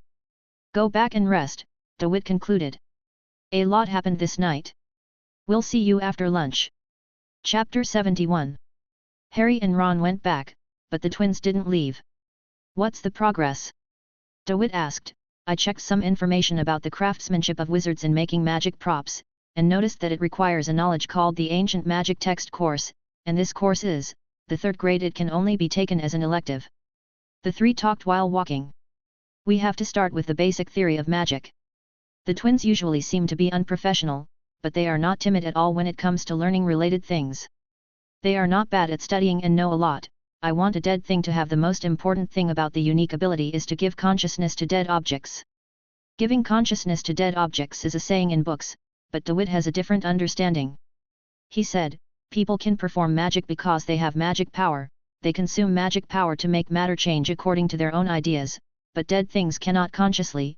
I prefer that the process of making magic props is to give dead objects a complete mechanism, like a computer program. You don't know computers, this is just an analogy. George said, we really don't understand those. In short, the functions of magic props are relatively rigid and single, and even some inferior products have defects. But some are good and some are bad. We have a clock in the living room. It was passed down from our ancestors. After all, the Weasley family was also wealthy. Fred continued, that clock can determine our location. We have studied it and are convinced that it is part of the magic on the Marauder's map. Similar, and there's a wall clock in the kitchen. That's what our mother used. It hangs in the kitchen to remind her what to do at what time. The functions of these strange items are all realized through magic words. DeWitt asked. Basically all of them, the twins said with certainty, even the Mirror of East, but just because of secrecy and so on, it would be very troublesome to visually see the internal structure of a magic item. What about the material? DeWitt asked, can any piece of paper carry magic? This involves another aspect of knowledge. The twins found a quiet classroom and sat down to chat. As for alchemy, Hogwarts does not teach it, and we have only briefly understood it. After all, for our ideals always work on something groundbreaking. There are two concepts involved in materials, Fred said gracefully, the affinity with magic, and the spiritual compatibility with the wizard. The former determines the degree of magic items, such as iron blocks.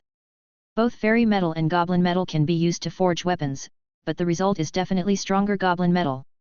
The latter determines the difficulty of the manufacturing process. Some materials are destined to be slow to respond to the wizard's will, and require a lot of energy during the manufacturing process. A lot of energy, of course, this is not entirely a bad thing. Some props used to defend against magic require such insensitive materials. In short, it still depends on the purpose. George added, so this is a big project. We first have to find the right materials, and the materials cannot be too expensive. We also need to crack the protection of the Mirror of East and decipher and modify the magic words in it. Then we can it is engraved on our own equipment, but this is not over yet, we have to activate it with magic power, if there is a problem with any of the previous steps. Merlin's beard, I'm afraid we will have to overturn it all and start over. Fred still had the intention to joke, hey, it sounds like I don't want to do it anymore. Why don't we go back to sleep? It's better to give it a try. DeWitt made a hypothetical suggestion in response to the steps George said, we can completely compare it to the mirror of Ariste, this mirror can hold images, then we will make a bigger one. Mirrors allow more people to see at the same time. What should the mirror be plated with? Is silver or aluminum better? Of course silver is good, but silver is expensive. Money is always a big problem. DeWitt has some money now, but on the one hand he doesn't know how many gold galleons he has in his hand. On the other hand, seeing the twins helpless, he doesn't want to raise his head, so he just follows. They put on grimaces together. That's right, George suddenly jumped up and shouted, we can find someone to give us money. Investment. DeWitt was stunned and said, who will invest money? We are making this thing to use it in the school, Fred said clearly, of course the school invests the money, the school board members are all rich pure-blood families, and they can't let go of the money. It's not a good thing, we help them circulate it. Let's write a plan first and let Professor Dumbledore take a look first. George counted on his fingers, I originally wanted to give these professors a surprise, but who made us have no money? Maybe Dumbledore. As soon as the professor saw our proposal, he waved his hand and said, I, Dumbledore, voted for this project. So regardless of the specific content of the follow-up, although we have no clue, no technology, no funds, even the manpower, 5 is pitiful. DeWitt felt that his simple values were impacted, and he felt that he had learned it was a new thing, but it was both good and bad, making it difficult for him to understand. It was more difficult to control than the most powerful secret source spell. Even the devil might not be as harmful as this thing. He said, as long as our plan is written well, as long as people are attracted by seeing it, can they attract investment? This pattern reminded DeWitt. After attracting investment, you don't have to start construction. Just create a folder and treat it as a project. The money invested must first be used to improve living standards. Otherwise, how can we use our brains better? After improving your living standards, you must also pay attention to physical maintenance. Otherwise, where will the energy come from? After meeting these two prerequisites, how can we ignore the spiritual pleasure? There may be one plan after another waiting to be realized, but it doesn't matter anymore. The level has risen at this time, it's time to write a new plan. Then are we still studying this thing? He asked with a frown, not wanting the twins to give a bad answer. What do you mean? The twins were still in a confused stage, and they were cheering inwardly for their good idea. I said, if the school invests money, DeWitt said, with the money, are you going to spend it on magic movies? Otherwise? They asked, wondering why DeWitt would ask such a strange question. There is no doubt that DeWitt used the most vicious thoughts to speculate on the twins. His thoughts undoubtedly despised the beautiful nature of human teenagers. A person whose glasses are covered by mud sees everything as grayish-brown. DeWitt felt guilty for a moment for his evil-based thinking, but he did not intend to change it. He had to be on guard and be vigilant at all times. Chapter 72. Then does the school's sponsorship count as a loan from us? DeWitt then asked, of course it is unlikely that it is a loan from us, but we must consider the possibility of spending money without results. Since we plan to do practical things, taking into account the bad consequences, maybe Professor Dumbledore is a very kind and very rich person, so he won't mind. Of course I don't mean that people deserve to be bullied because of their good deeds, but what about the school directors? I am also concerned about the news trends in the wizarding world. What I understand, on the surface, everyone is equal, and the statement that pure blood and mixed blood are wizards is recognized. In fact, the tendency of speech is controlled by pure bloods, and pure blood families control most of the profitable businesses. Don't look at us, the twins said righteously, but unfortunately their words soon lost their confidence. The Weasley family not only does not control public opinion, of course they also have no money, but we have never felt that Muggle-born wizards. What's wrong? Our parents have taught us this since we were young, equality. Of course it has to be like this, otherwise saying these words is tantamount to asking for trouble. DeWitt will definitely not say this to a Slytherin like Malfoy. He raised the corners of his lips, and then quickly suppressed the smile that was not really there. Continued, so you have to consider the bad case scenario. We have to produce some results first. This was the final decision. If you have an idea, you must prove the feasibility of the idea. There is no way to get a big mirror right now, so let's get a small one first. At night, Filch was no longer patrolling the castle. Instead, the professors took over Filch's work. However, this could not stop the small team with the Marauder's map and the invisibility cloak from attacking the Mirror of East. The cracking work is being carried out in an orderly manner, because the protection of the core content of the magic mirror has been taken apart by someone, probably by some professor, but no one cares too much. As long as they are careful, it will not affect the magic mirror. Even Harry got involved and no longer stood in front of the mirror like a man possessed. After all, the twins promised to make you a magic mirror that you can hold in your hands and look at all the time. Then it was almost the end of the Christmas holidays. This Christmas break has not been an easy one, at least not for the Weasley twins. Even if it snowed, I didn't go for a snowball fight. I didn't go exploring around the castle during the night tour. Even during the day, I stayed in the library looking for books about ancient magic texts. It's too slow. George and Fred grabbed a handful of each other's hair from each other's heads and said with a frown, "We have only finished the translation now. Matching the magic text is more troublesome than translating it, it takes even more time. Double it. What should I do?"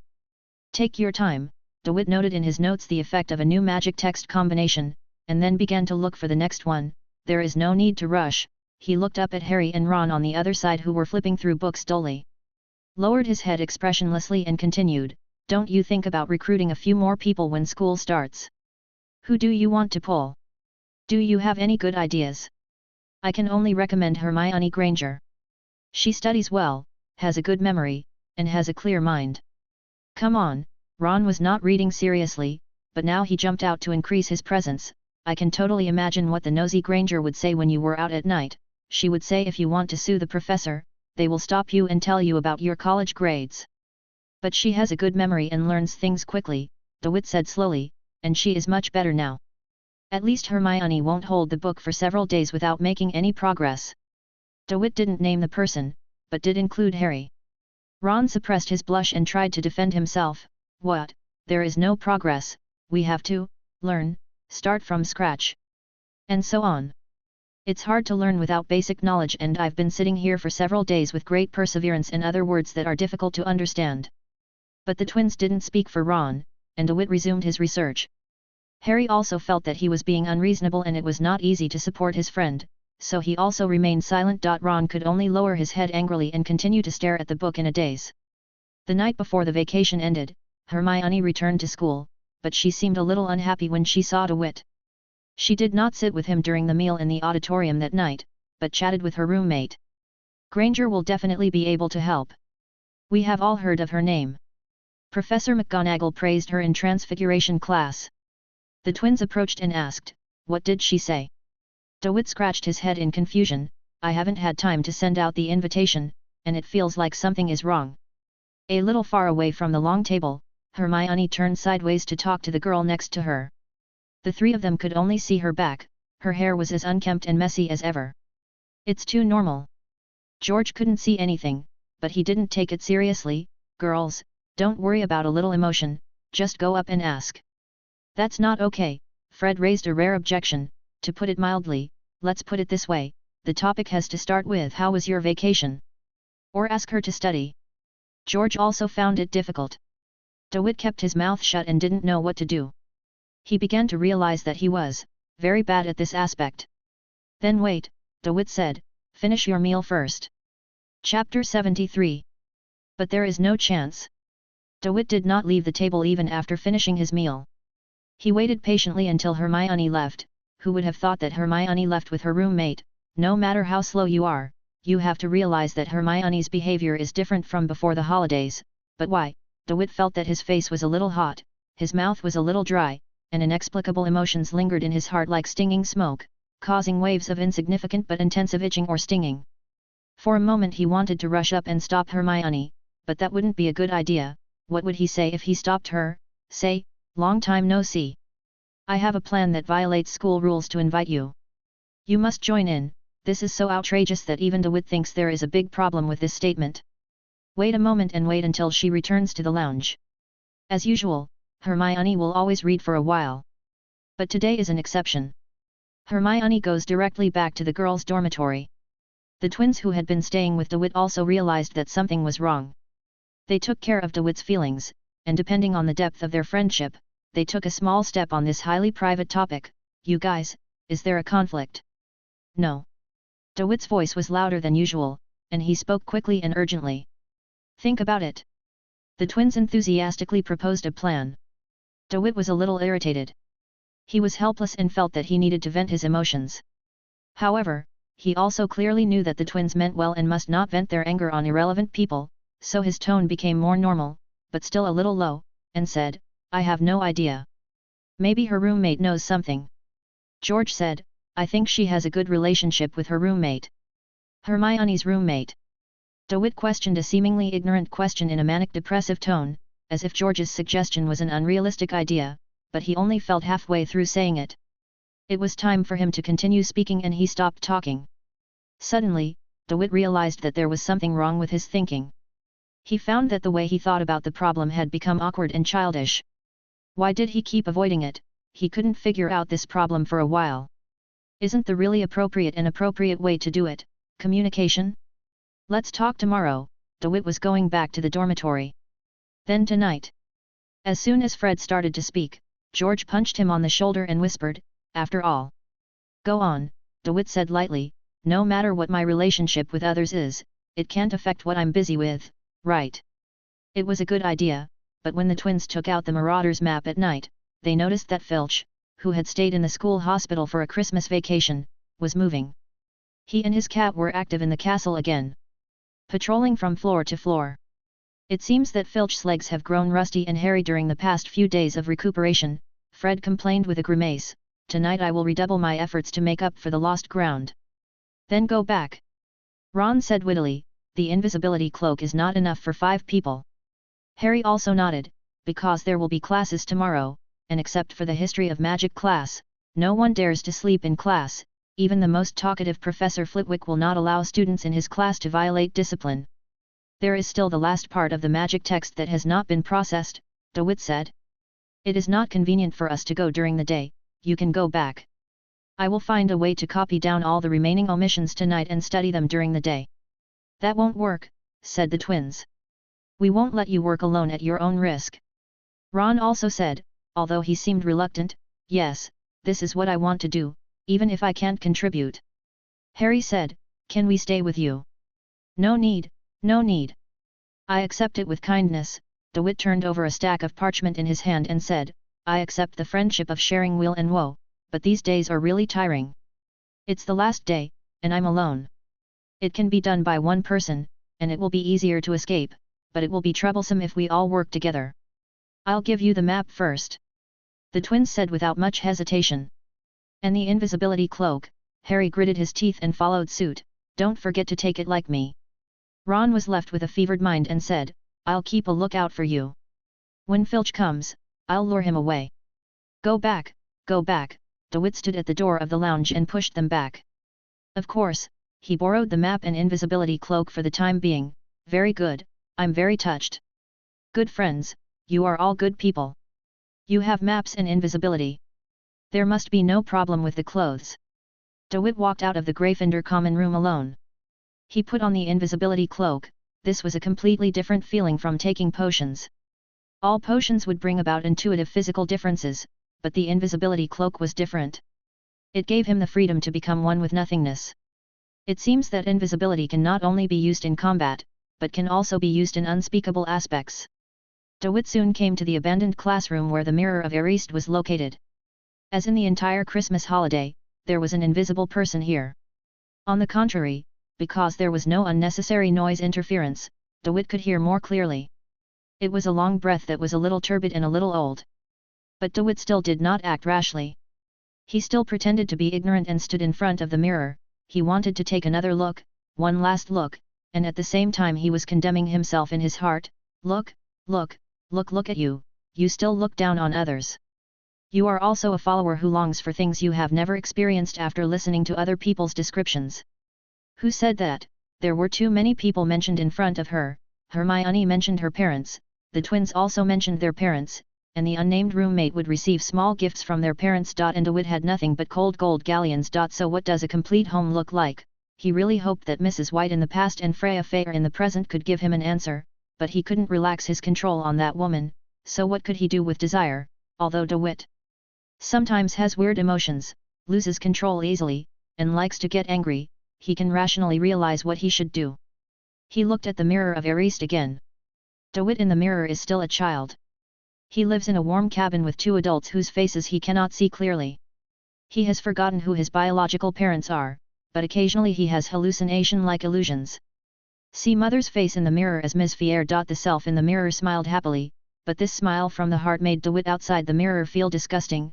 Kid, what are you laughing at? Does just the company of two people make you so happy? After defeating the Oracle, resisting the void, and selflessly sharing the power of the world, the secret source, to everyone, DeWitt thought he could see something bigger, but he didn't expect that what he saw was also a complete scene. Home. But he couldn't say it yet, because now he has a mother. Chapter 74. Sighing and shaking his head, DeWitt stopped looking. His reason allowed him to get rid of the temptation of the illusion, but that illusion was not a temptation. Just like the steps a few nights ago, use the wand to touch the mirror of Ariste, feel the ancient magic words carved inside, and then feel each one and write it down, repeating the steps mechanically. But the actual operation is not that simple. Only those who are keen enough can sense the existence of the magic text and convert the abstract shapes in their minds into words on the paper. Another invisible figure in the abandoned classroom accompanies DeWitt until his work is over, and hasn't shown up yet. DeWitt found it strange that this place wouldn't be coming anytime soon, if the invisible man had no other plans. Thinking like this, the outline of a tall and thin figure suddenly emerged from the air. Then the outline gradually became clearer and became more colorful, and the person completely appeared. When DeWitt saw it was Dumbledore, he was actually not surprised. Professor, DeWitt said calmly, good evening. Good evening, Dumbledore said cheerfully, why are you alone today? They went to bed, DeWitt said. They didn't come back at the end of the day. Dumbledore probably knows everything, and he seems to know that DeWitt knows that he knows everything. When can Hogwarts see the samples? It's hard to say for sure, DeWitt said. The follow-up work will be quite large. Dumbledore did not go further on this topic, but came to the mirror, looked at the mirror with the same fascination, and asked, can you tell me what you saw in the mirror? DeWitt didn't want to reveal it. He thought it would be strange to see his family when he had a family, but Dumbledore was the principal. He took a roundabout way and said, the beautiful and harmonious life I long for has. In the company of the right people. Can you realize that it is an illusion? Dumbledore asked, instead of making a poor imitation, give it to your friends, or use it yourself. It's obvious, Professor. Those who acquiesce in their own happiness see the same as ordinary mirrors in front of the mirror of Ariste. Dumbledore did not take his eyes away from the mirror. Apparently, he also saw his own expectations in it. For the living people, for us, the important thing is always the real present, at least there is a clear boundary between real and virtual. You are more awake than other students, but I want to give a piece of advice as an old man, and this has nothing to do with identity.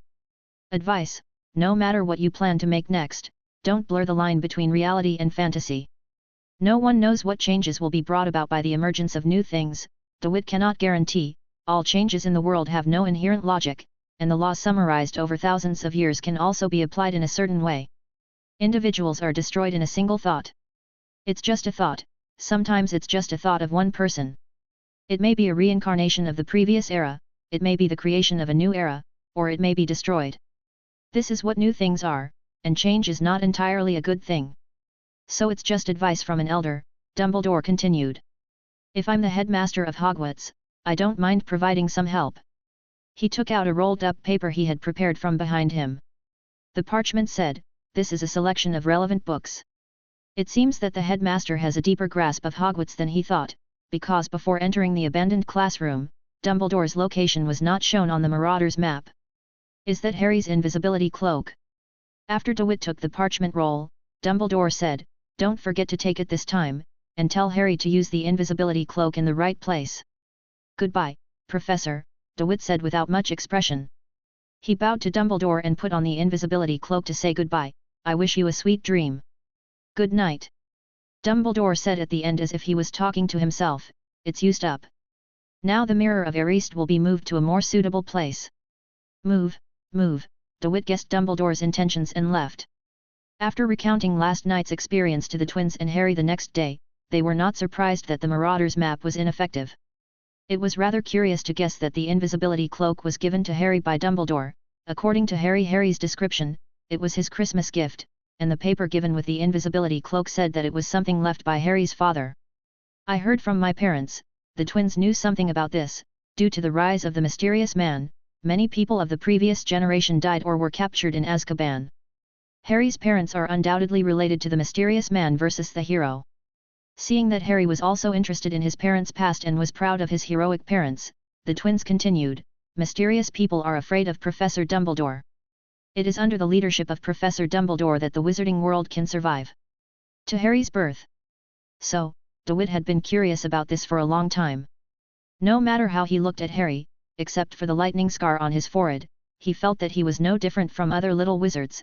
How did you do it at such a young age? Kill Voldemort instead. Ron jumped up in shock, and the twins' eyes widened. How dare you call the mysterious man by his name?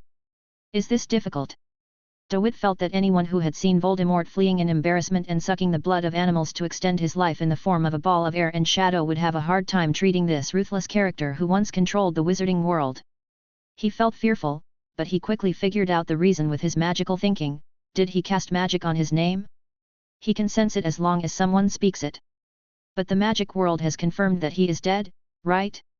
Already there's nothing to be afraid of. Are you even afraid of dead people? Just Peeves can make Hogwarts very upset, the twins said.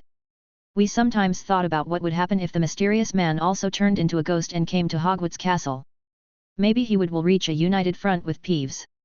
This is too outrageous, Ron couldn't help but say. Suddenly it feels like the mysterious man's entire style has dropped.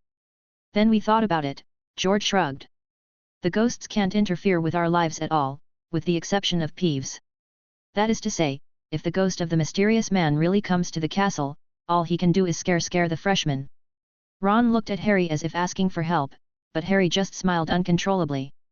But seriously, the twins lowered their voices and said, although the Ministry of Magic claimed that the mysterious man was dead, they did not dare to call the mysterious man by his name in the announcement. And what about Professor Dumbledore? He did not admit it either. Similar facts, when Ron was a child, we also heard our parents say, they said Professor Dumbledore said that the mysterious man may not be dead yet. Chapter 75. DeWitt didn't say anything. He really couldn't connect Voldemort, who was fleeing in embarrassment, with the Dark Lord who others said was as fearful as a snake or a scorpion. Have you ever thought about a possibility? DeWitt said Voldemort's name again in the surprised eyes of the Weasley children. Voldemort is actually a lowly rat who can't stand on the stage and can only play some tricks? Just do you know how to frame, burn, kill, and loot?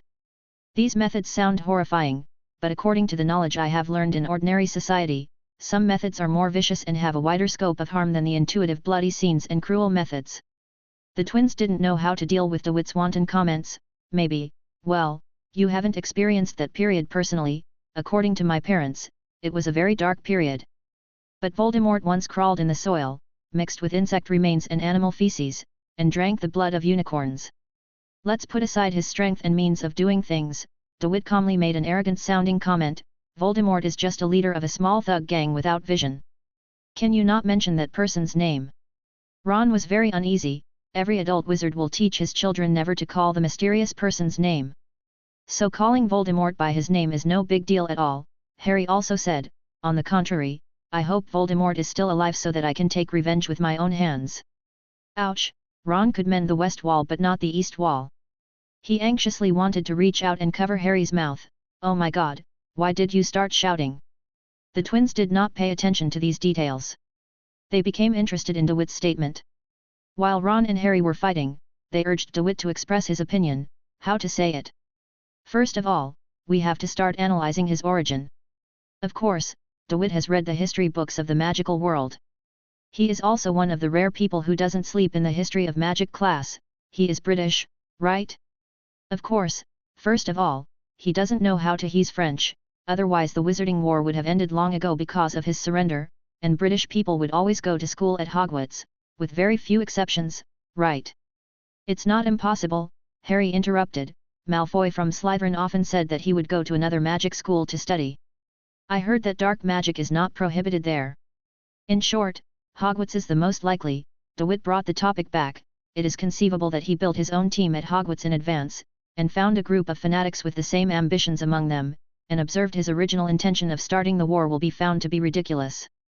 Harry only knew that he hated Voldemort, but he had not yet explored the deeper reasons why Voldemort did what he did, so he asked, "What is the original intention?"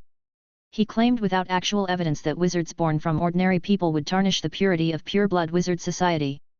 DeWitt said, "Everyone here is a knowledgeable and smart person, and you will definitely be able to detect the problems in this.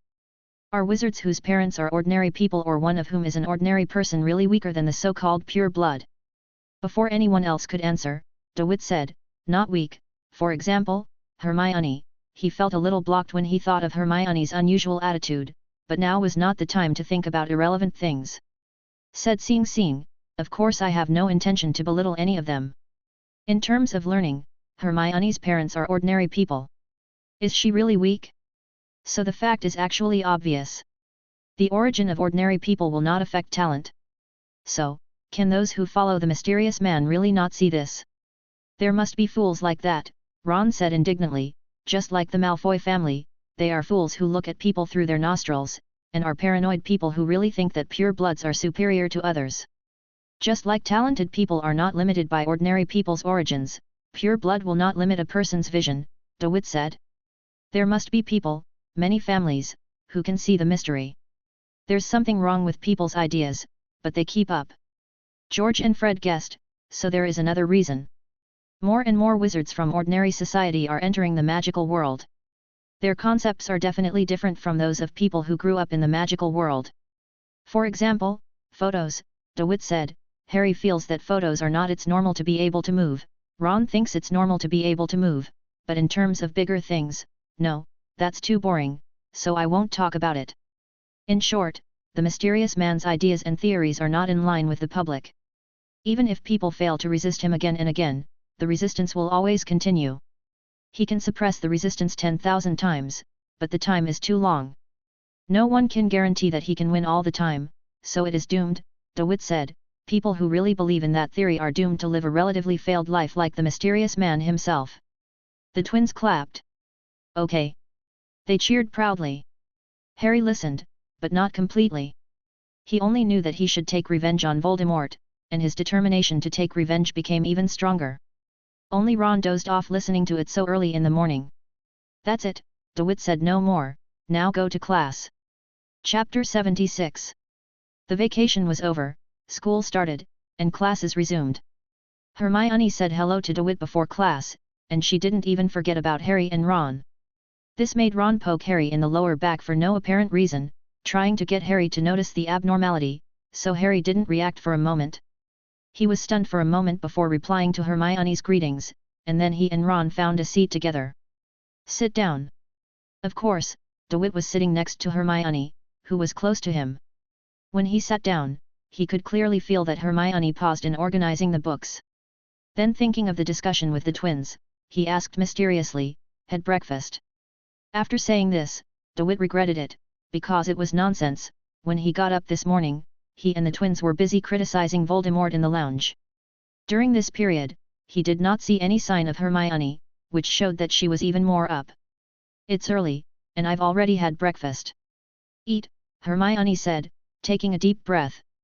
It was so embarrassing that DeWitt had to rack his brains to think of what to say next, but all he could think of for a moment was the twins' suggestions. He could only say, "How was your Christmas?" This question cannot be said to be good, I can only say that it is quite satisfactory. "Very good," Hermione said without looking at DeWitt, continuing to organize the textbooks in her hands. "You are in good health, my parents are also very good, and the home is very comfortable. Do you have anything else to ask?" DeWitt was a little embarrassed, but when he wanted to shrink back and twist his body, he held back and tried to think calmly and honestly. However, the actual situation was that he had no clue what to think about, and his past experience against the enemy had no effect. No amount of magic can make DeWitt eloquent, he can see through the traps of liars and thieves, but now he finds that he knows nothing about the thoughts in the mind of this little girl Hermione. He cannot say that he is right about Hermione. He knows nothing about the thoughts of a normal girl living in a safe environment. He has been teammates with killers and madmen, and has been with them day and night, and all concepts have long been in his mind.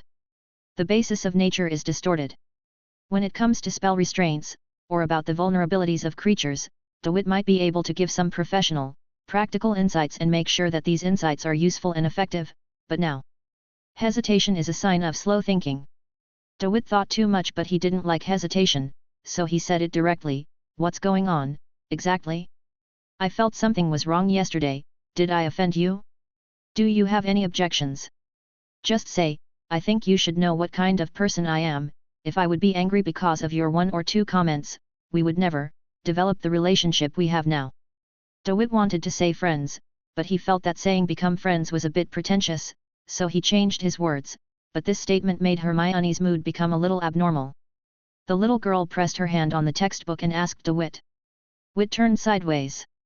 Although she blushed a little, she still looked at DeWitt unyieldingly and asked, what is our relationship? Hey! Friends! Isn't that the obvious answer? What kind of friend has no news after the holidays? Hermione asked angrily, but she didn't speak too loudly in the classroom. Every Christmas gift I sent to everyone else got a reply, but there has been no news during the entire holiday. If the Daily Prophet hadn't reported that something bad happened at Hogwarts, I almost thought you had encountered some emergency. So I would like to ask you what happened during this entire holiday. What makes you so involved? There is indeed something interesting going on, DeWitt explained. I received your Christmas gift, but I didn't prepare a gift in return. My family doesn't have the habit of giving gifts at Christmas, for some special reasons. And then I forgot about replying to the letter.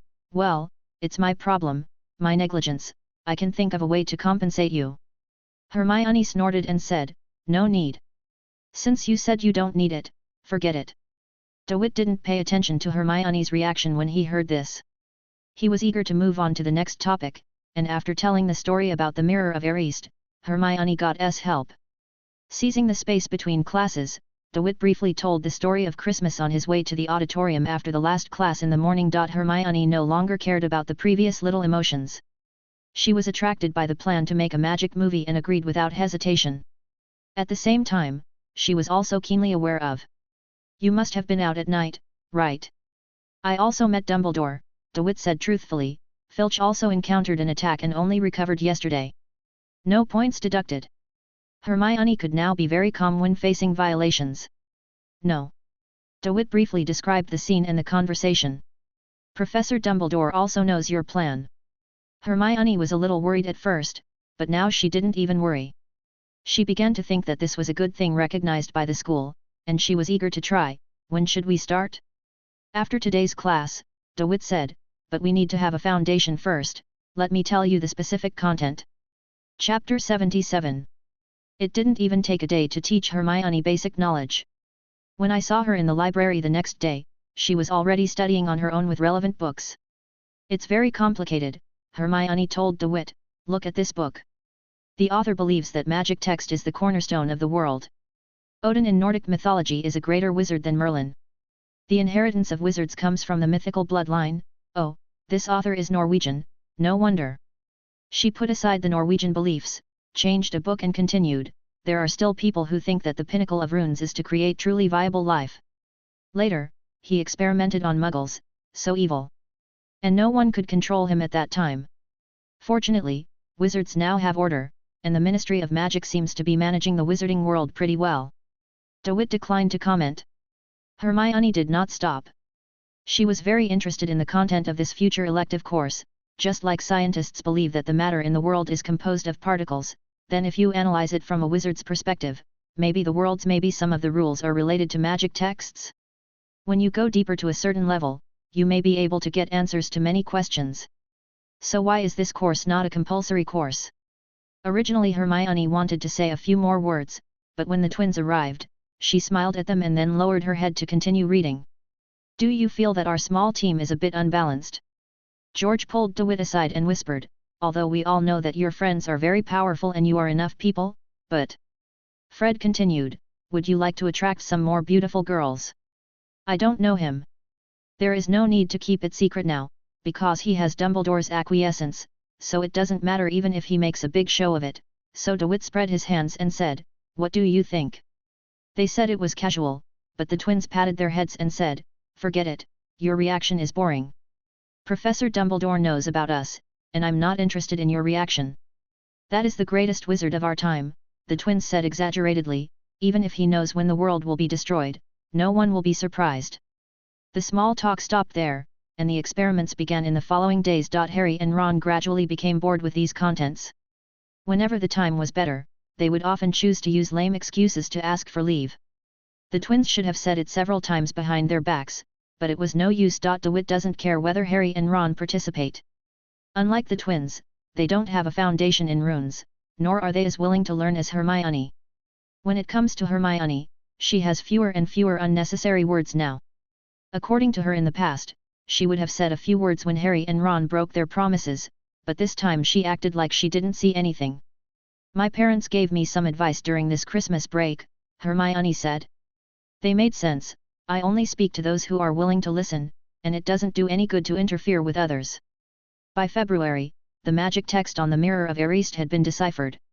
In the next month, the meaning of the magic text was changed, retaining the ability of the Mirror of Erised to explore people's hearts, and exploring people's inner emotions.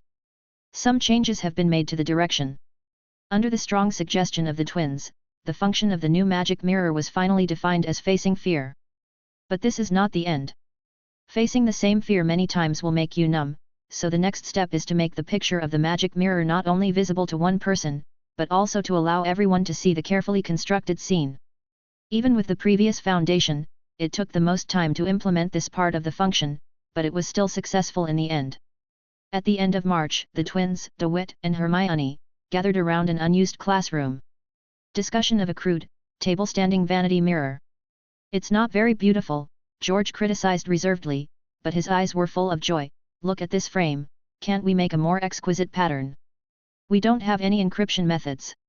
Fred wanted to reach out and touch it, but the magic words engraved on the frame and the back were exposed to the air. He was afraid of destroying those finely carved lines, if someone wants to take away our invention. Strictly speaking, this is just an imitation. Hermione couldn't help but corrected, the Mirror of Erised can show a person's desires, and there is also something called a pensieve in the wizarding world, which can show a person's memories. Come out, and even have corresponding magic. It could be seen that Hermione really wanted to continue talking, but she controlled herself and changed her tone and method to express her meaning tactfully. Our technology is not very good.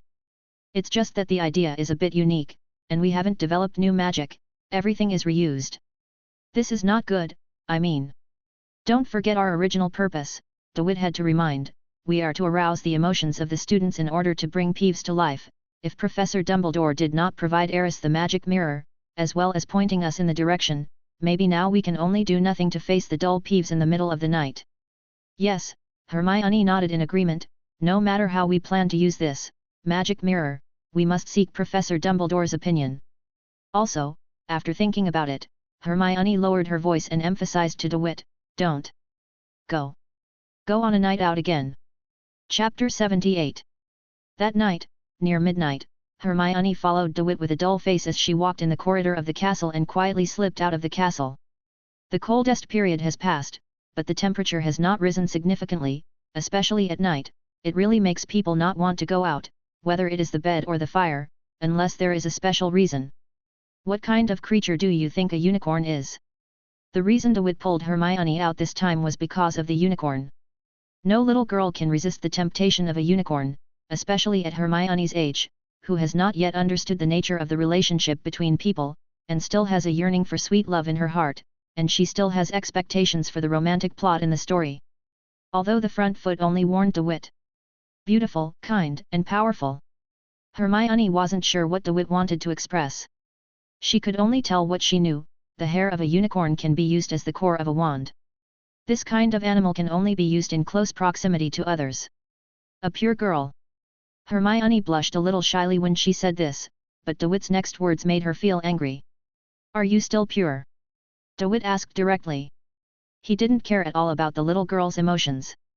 You, what did you say? Hermione's tongue was tied up in shock, and she even forgot to get angry. What's your question? Oh my god, how can you ask a girl this? What kind of words? You. This is related to the unicorn. DeWitt explained seriously. He really didn't think about anything else. He was thinking about the unicorn, the unicorn that was almost killed by Voldemort. The reason is that when I was helping Hagrid in the past few days, I often saw the silhouette of a unicorn at night, flashing through the gaps in the bushes. It seemed that it was trying to guide DeWitt somewhere, but it never wanted to make direct contact. DeWitt. Judging from the habits of unicorns, it is estimated that a pure girl is required for a unicorn to appear. He explained this to Hermione. You rescued a unicorn. Hermione was dubious. How? It drove away the things that wanted to harm it. DeWitt did not elaborate. If it is really as noble as described in the book, then it should mean to repay me, but I am not a pure girl. So, you want to gain benefits. Hermione felt that DeWitt's behavior sounded a bit utilitarian, but if you think about it carefully, it was actually okay. DeWitt also felt that Hermione's statement was not very convincing, but he also thought about it and found that there was nothing wrong with this statement. He nodded directly and said, "Don't you want to see the return of the unicorn? It's really not possible. It's not a loss for a few hairs." In fact, there was still a question to ask that had not been answered just now. DeWitt moved his lips but wisely did not say it. "Just go." Hermione glared at him in shame. "You can see Hagrid's hut at the edge of the Forbidden Forest. The lights have been turned off, the windows are dark, and thunderous snoring can be heard from inside, bringing a touch of humanity to the silent atmosphere at this moment. Even when Hagrid was asleep, he was performing his duties in another way. After a short detour, we took a small path and entered the Forbidden Forest. The unicorn has been wandering around nearby for the past few days. After taking a few steps without deviating from the route, you can see a silvery white shadow flashing between the trees, and the muffled sound of hooves landing on the wet soil. You're here, the unicorn is close," DeWitt said with certainty. "Are you scared?" If fear hadn't been mentioned, Hermione might not have felt it yet, but when DeWitt mentioned it, she felt a little scared. "What are you going to do?" "The unicorn doesn't like me very much," DeWitt said. "I'm thinking of staying away and letting him get up close and personal with you." This proposal sounded very touching, but Hermione was becoming more and more frightened. She remembered the story she heard before going to bed when she was a child. The story said that when walking in the forest, never deviate from the path, otherwise you will be lost forever. Don't walk with others. Separate people, otherwise the people traveling together may change when you meet again. Don't be attracted by the things in the shadows on the roadside, no one knows whether they are traps. Even so, Hermione tried her best to slow down her increasingly rapid breathing and stop her nervous heart from beating too fast. She made up her mind and said, "Okay, I'm fine." DeWitt seemed to be more sensitive to his friend at this time, but that was actually because he was worried that he might not be able to protect Hermione if he was far away. He held the wand, thinking about how to deal with emergencies, and said with a frown, "Are you sure? I think you are not in good condition. We took a bit of a risk tonight." Hermione composed herself and said, "It's okay, I'm fine." DeWitt said nothing more. He just waved his wand quietly, gathering power from the water vapor gathered under the night, creating a pale white mist surrounding Hermione. Then he slowly moved to the side, while staring at Hermione, observing the surrounding environment, paying attention to every detail change. As the distance from Hermione increased, the sound of the horse's hooves hitting the ground gradually got closer, until the sound of the horse's snort was very close. A shining, holy unicorn squeezed out of the bushes. Chapter 79. The unicorn also had corroded and cut wounds, so DeWitt was sure it was the one hunted by Voldemort. The smooth and long mane on its slender neck sways with the rhythm of stepping. It is difficult to imagine how this creature can stay clean in the life of the forest. Perhaps it is the powerful magic power of the animal itself. When he lowered his head, he also lowered the spiral horn on his head.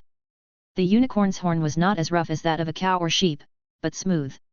At this time, DeWitt was very nervous because the unicorn's lowering of its head seemed to be docile.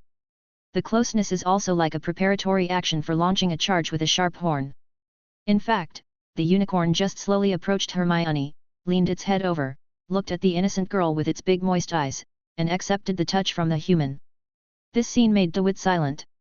For a moment, he didn't know whether to praise the unicorn for his persistence in principles and nature, or to belittle his contempt for his life-saving grace. After all, even compared to humans, this is a difficult proposition to choose, the choice between principle and life. Hermione exclaimed slightly, but did not dare to shout for fear of scaring away the unicorn. She could only caress the unicorn and look at DeWitt happily, wanting to share the happiness with him. However, DeWitt just watched from the side without much expression on his face.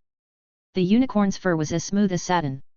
Hermione touched it again and again, and even wanted to write on it. She startled herself at the thought, as if it was some kind of blasphemy. Unfortunately, time was almost up. The unicorn stood next to Hermione and twisted his neck in the direction of DeWitt. "Do you want my friend to follow you?" Hermione whispered to the unicorn, guessing. But the unicorn remained silent from beginning to end. After glancing at DeWitt, he walked slowly towards the depths of the Forbidden Forest. Take a few steps, stop, snort a few times to encourage him, and always let Hermione follow him, control the distance from DeWitt, and lead the way. It was this distance that gradually eroded DeWitt's affection for unicorns, and even made him tired of this so-called holy animal, and he began to think about which part of the unicorn was more valuable. When DeWitt had such thoughts, the unicorn became even further away from him. In the end, the unicorn arrived at its destination after walking for almost half an hour. Just like when he took a boat along the river to Hogwarts, there was a hanging vine acting as a barrier, swaying, but also blocking the way behind. The contents are tightly covered. And what about unicorns? It used its horn to push aside the vines, creating a gap for easy entry. At night, behind this void is a tree hole that emits white light like the moon. But if you change your sight and really compare it with the moonlight, you will find that this light is brighter than the moonlight. If you go further and come to a higher place, you will feel weird looking at this place, because the hanging vines are only distributed between two thick, old, moss-covered trees, and these two behind the tree there were only more trees, different kinds of trees. There was no giant tree that could match this tree hole that a unicorn could fit into. So the area behind the vines should not exist. Hermione noticed, and she waited for DeWitt to make up his mind, but the unicorn didn't want DeWitt to get close to it, so it walked in first, just raised its hoof, lowered its head slightly, and jumped in a few times. "What should we do?" Hermione was not sleepy now. At this moment, she was full of passion for adventure and expectation for the unknown, and she asked eagerly, "Do you want to go in?" "I wouldn't really recommend going in," DeWitt said. "No one knows what's going to be in there. But this place gives me a good feeling." Hermione was right. The white light gave people a sense of tranquility and warmth. She added, "And it was mentioned in the book that unicorns will not harm people. It's best not to blindly believe everything in the book. Books are written by people, and people make mistakes and lie. Some people's intentions are not simple." DeWitt turned on his spiritual vision and began to detect the truth behind the vines. And soon he was shocked by what he saw. "There is a small world here, it's amazing." Hermione said without any surprise, "Isn't that what fairy tale books say? There will be some magical entrances in some places, leading to places like Lilliput. Oh, I used to think these were all fake. Now entering the magical world, maybe those fairy tales are not fabricated, and the evil villains in the stories." She had some bad associations and said sadly, "Those villains are all old witches. But am I not just a witch? When I get older in the future, I will be just Professor McGonagall." DeWitt didn't see any danger in the white light. There was a peaceful and quiet place there. He also had the heart to say naughty words. The quote was from Some Bad Boys Before Christmas. Hermione's description, "She is more lenient than Professor McGonagall." Hermione puffed up her face angrily, and argued seriously, unwilling to be outdone. "Baraballa said, Professor McGonagall is a rare and powerful wizard. Her transfiguration is recognized as strong. And she is one of the few recorded animagus. We saw her turn into a cat in the first lesson. It would be good to become someone like Professor McGonagall in the future. I think Professor McGonagall is very good." No, DeWitt thought Hermione's current appearance was very interesting. He wanted to tease her again. "Do you think about Professor McGonagall usually being very kind? But she is also very strict, right? If she always I still keep hearing the news that Gryffindor was deducted -points all the time. If my hair is a little messy, if my hat is a little bit old and tattered, just imagine Professor McGonagall with disheveled hair wearing the sorting hat." There was no need for DeWitt to describe it. Hermione thought so. It was almost the same as the evil witch living in a gloomy wooden house. She couldn't help laughing, but she stopped laughing after only 2 laughs. She was serious. Said, "It's not good for us to organize professors like this." DeWitt smiled faintly, and after adding a few more layers of protective spells to Hermione, he said, "Let's go in. The Forbidden Forest cannot be considered a safe place, but this time there is a unicorn leading the way, and the dangers are suppressed or actively avoided." It is not that DeWitt has not considered entering Tantan first, but now he has determined that little the world is not harmful, but it is safer for two people to be together. DeWitt lifted the vine, feeling the smooth branches and leaves, allowing Hermione to walk more easily, and then they entered together. Just a few seconds after his vision was filled with white light, the fantasy scene came to reality. At the same moment, all the fatigue disappeared, and the sleepiness of not sleeping also disappeared without a trace. Hermione took a deep breath due to shock, and even DeWitt narrowed his eyes in surprise. To say that this place is a small world, it would be better to put it more bluntly, to describe it as Wonderland. Chapter 80. The undulating hills are illuminated by the brilliant golden sunlight, and the grass on the hillside has an emerald-like texture. In addition, the vegetation growing on the ground is not ordinary trees, but one after another funny and cute big mushrooms. Colors it is also bright, but does not pose the danger of being poisonous. What echoes in my ears is not the wind sound like the ghosts crying in the forbidden forest, but the chirping of birds. If you follow the sound of water flow, you can find a silver river winding at the junction between the bottoms of different mountains. Contrasting with the sunlight in the sky, it looks like gold and silver. After walking a few more steps, the difference between Wonderland and the Forbidden Forest becomes even more obvious. After being stepped on, the grass in the fairyland will stubbornly straighten its back, making every step feel like walking on the clouds, stepping on cotton, and even the mood of the person is like a clockwork, and it keeps getting better with the rhythm of the spring-like steps. Where's the unicorn? Hermione looked around. In addition to some weird sparrows with cow heads flying in the sky, there were also some butterflies, but these butterflies were not as realistic as in reality. The bodies were not hateful worms. In this way, the wings became two pieces of flashing light.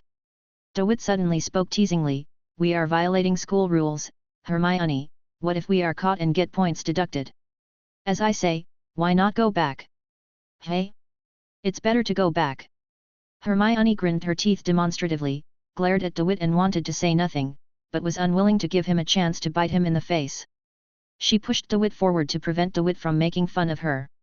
At that time, he said, "Hey, don't be disgusting, I wanted to come, okay? However, there is no way back now. Just like all the old traps DeWitt has encountered, the entrance will be closed and not at the same location as the exit. At this point we can only move forward. But Fairyland does give people peace. Every wind that blows carries the debris dropped by the rainbow in the sky. These debris contain the breath of life, so it must be reiterated again, acting in Wonderland seems to have unlimited energy, so Hermione can keep up with Dulwich. Te followed the silver stream to the end and came to a valley. The ground in the valley is uneven, and the broken and uneven ground will float in the air, resulting in some faults as high as a person. The types of animals also increased with the complexity of the terrain. Insects with dark green shells were flying among the plants with slender branches and leaves, and slugs, very big slugs. The moment they saw the slug, Hermione and DeWitt frowned in disgust at the same time.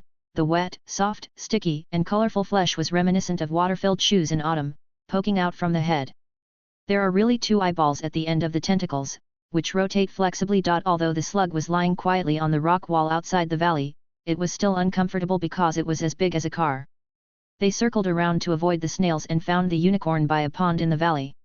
The water in the pond is transparent living water, but there is a huge floating bottle with a label on it.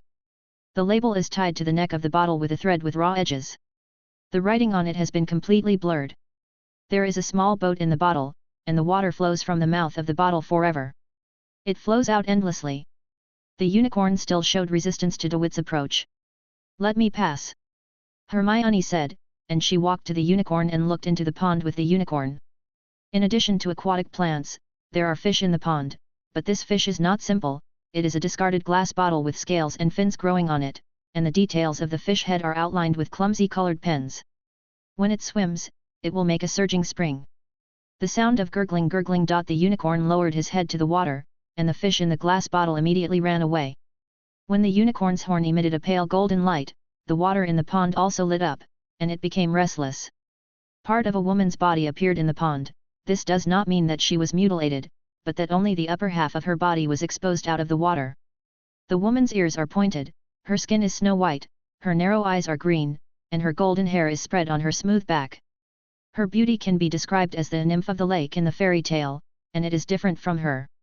The opposite and more realistic version of the fairy tale setting is, she has no clothes on. The water is now a connected portal, and the lake fairy may have only exposed the upper part of her chest. The only shortcoming is that the expression of the fairy in the lake is very melancholy. Even when the unicorn walks on the water and bows to her, the fairy just says sadly, "Oh, you are here, everything is fine, don't stop." He was injured, did the benefactor bring him? Is it this little girl? Hermione was very nervous. She looked back at DeWitt, waved her hands nervously and explained, "No, it's not me, it's my friend, right over there. Can I call him over?" "Come closer, sweetheart," said the lake fairy, wiping her tears. "Now you can walk on the water." "Really?" Hermione was questioning, but she had already started to try, and walked smoothly to the front of the fairy in the lake. She looked at the fairy with her head raised, and then looked away with a blushing face. There are gaps in some places that would make even women feel embarrassed. "Let him come over," the fairy asked the unicorn for advice. "I'm here anyway, in this place, oh, there's nothing to be afraid of." The unicorn sneezed dissatisfied, moved aside, and finally allowed Hermione to wave DeWitt closer. "Thank you," the fairy was still very sad. Her tears fell in the pond, and she choked and said, "Without you, the ponies may never come again. I protected them, but now I have neglected my duty. In return, I can promise you a gift. Money can be earned, so asking for money is the most uneconomical thing. The truly valuable things are scarce treasures, and DeWitt has come into contact with such things that can make wishes. He has some understanding of the temperament of these things and knows what they call the idea of being omnipotent is just an exaggeration. There is no need to mention the idea of becoming the king of the world or becoming the strongest. In the end, either the wish was distorted or exploited, so I didn't hold out much hope." He carefully organized the words and said, "I want someone who is always loyal to me, strong, beautiful, and can communicate with me." After thinking about it carefully, he added, "The ability is not easy to be discovered. It's comprehensive, it can advance, attack, retreat or defend, it can heal injuries, and it can also assist my pets." The unicorn's ticks flowed down from the corner of its mouth. It was dumbfounded, but then raised its head in disdain, hissed a few times, the meaning was similar to the human sound of, and slapped too mockingly at the same time. Nose. Being rigorous is a good thing.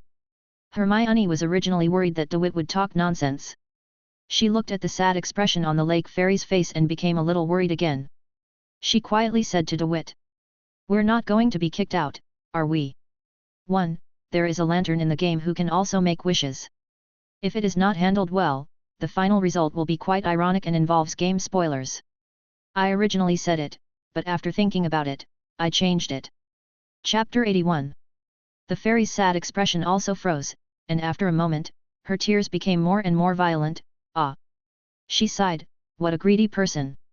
Unfortunately, I am not an omnipotent wishing machine, and I cannot make things up out of thin air." "A living creature?" DeWitt asked, "What can you do?" The lake fairy blinked in confusion. "What on earth are you?"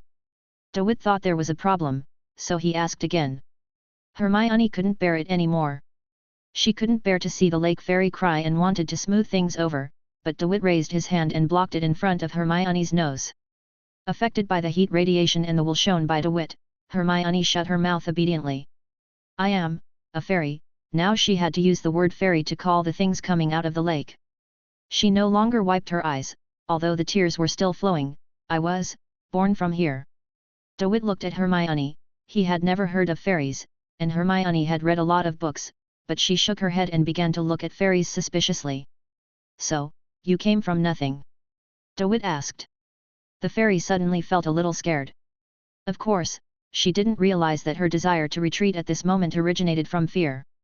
She just followed the instinct born in all life in the world and felt that there was danger ahead. At this time, she even forgot to cry and stared. His eyes were widened, his curtain-like eyelashes were clear and trembling, and he said, "I don't know." This answer reminded DeWitt of the former Mrs. White. The emotion on his face gradually faded, and his inner thoughts sneaked into the bottom of his mind, saying, "Then this goes back to the first question, you have to repay me." "I have to, but you can't do it. What can you do?" "I can give you a sword," the fairy said. "From now on you will be victorious in every battle." "Can I inspect the goods in advance?"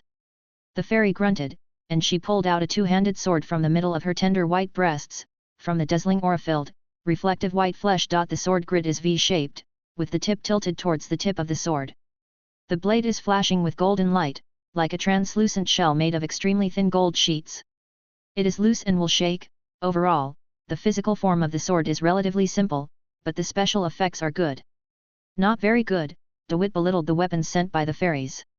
He wanted to see if there were any better ones. Is there anything else? And also, this time the fairy dived into the water aggrievedly. She took out a dry and clean white paper from the water. The cover of the book was made of stone. She introduced, "There is magic in this." DeWitt was still not satisfied and asked, "Is there more?" This time, before the fairy could answer, DeWitt suddenly had a bold idea. He laughed and was excited about his next attempt. "Are you kind?"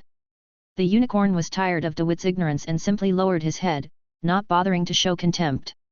The fairy nodded. She was modest when facing compliments. "So, do you possess any other virtues?" The fairy tilted her head in confusion. She didn't know what DeWitt wanted to do, but she was indeed untainted. If she could be respected and trusted by unicorns, she must be reliable. "Yes, you must be loyal, communicative, and keep your promises." "So the last point?" DeWitt asked. "Are you strong?" "I think you are strong," he then affirmed, solidifying the standards and making the conditions clear. "Of course, you are also very beautiful, beautiful, very beautiful." Hermione pursed her lips and glanced at DeWitt unhappily from the corner of her eye, but she knew that DeWitt had reached a key point and could not be interrupted. In that case, DeWitt looked down at the fairy. It was time to show off, and heard him say happily, "Why don't you come and be my pet?"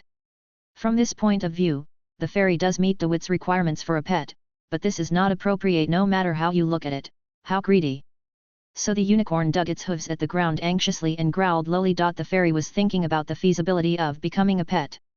She thought very seriously, and then said, "I can't leave here, I can only cry and cry in this pond." "So the pond is filled with your tears?" Hermione asked. "Why are you so sad?" "No, that's not sad," the fairy said. "I was born in a pond of tears in the Valley of Tears. The pond is full of tears. I think the meaning of my birth is to cry and replenish the pond with tears." "This is so pitiful," Hermione said sympathetically. "You want to leave too, right?" The fairy said honestly, "I never thought that if I left, maybe this place would dry up. I didn't want that, and I couldn't leave the pond. When I came out of the water, it was the same moment I dived under the water. This is like a constraint. It can also be said to be a curse at worst, or you have been bound by a certain oath since birth." DeWitt has seen similar situations, and it is similar to the soul trading contracts signed by demons and humans. It's wonderful. So the fairy spirit is probably controlled by others, or has unintentionally accepted certain conditions without awakening consciousness and cannot leave. He analyzed, finding the source can release the bondage.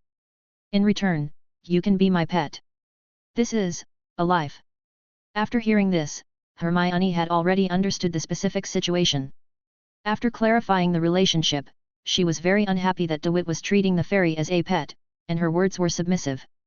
Domestication, while showing no respect for intelligent creatures from DeWitt, made Hermione uncomfortable. She wanted to correct DeWitt's view. "You should ask her her own opinion." "Of course," said DeWitt, "I don't usually force people, but if you want to leave," this is what he said to the fairies, "take the pet on the same terms you and I agreed." Identity. "Use promises to fight promises," DeWitt explained to Hermione, looking at the way she took out the items. "I felt that fairies have the abstract ability to realize wishes, so correspondingly. In this way, you give it a try and let me see how you dive under the water while leaving the water." Leaving the water starts from the top of the head and is not completed until the toes leave the water. The fairy was heartless and had a good temper, so she gradually ascended. Forgive me for not describing the process in detail.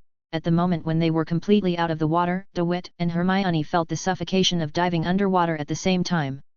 At this time, with the water surface as the boundary, the feelings brought by the upper and lower parts suddenly reversed, and the bitter breath of tears rushed straight to the forehead, but the clothes and hair were not wet.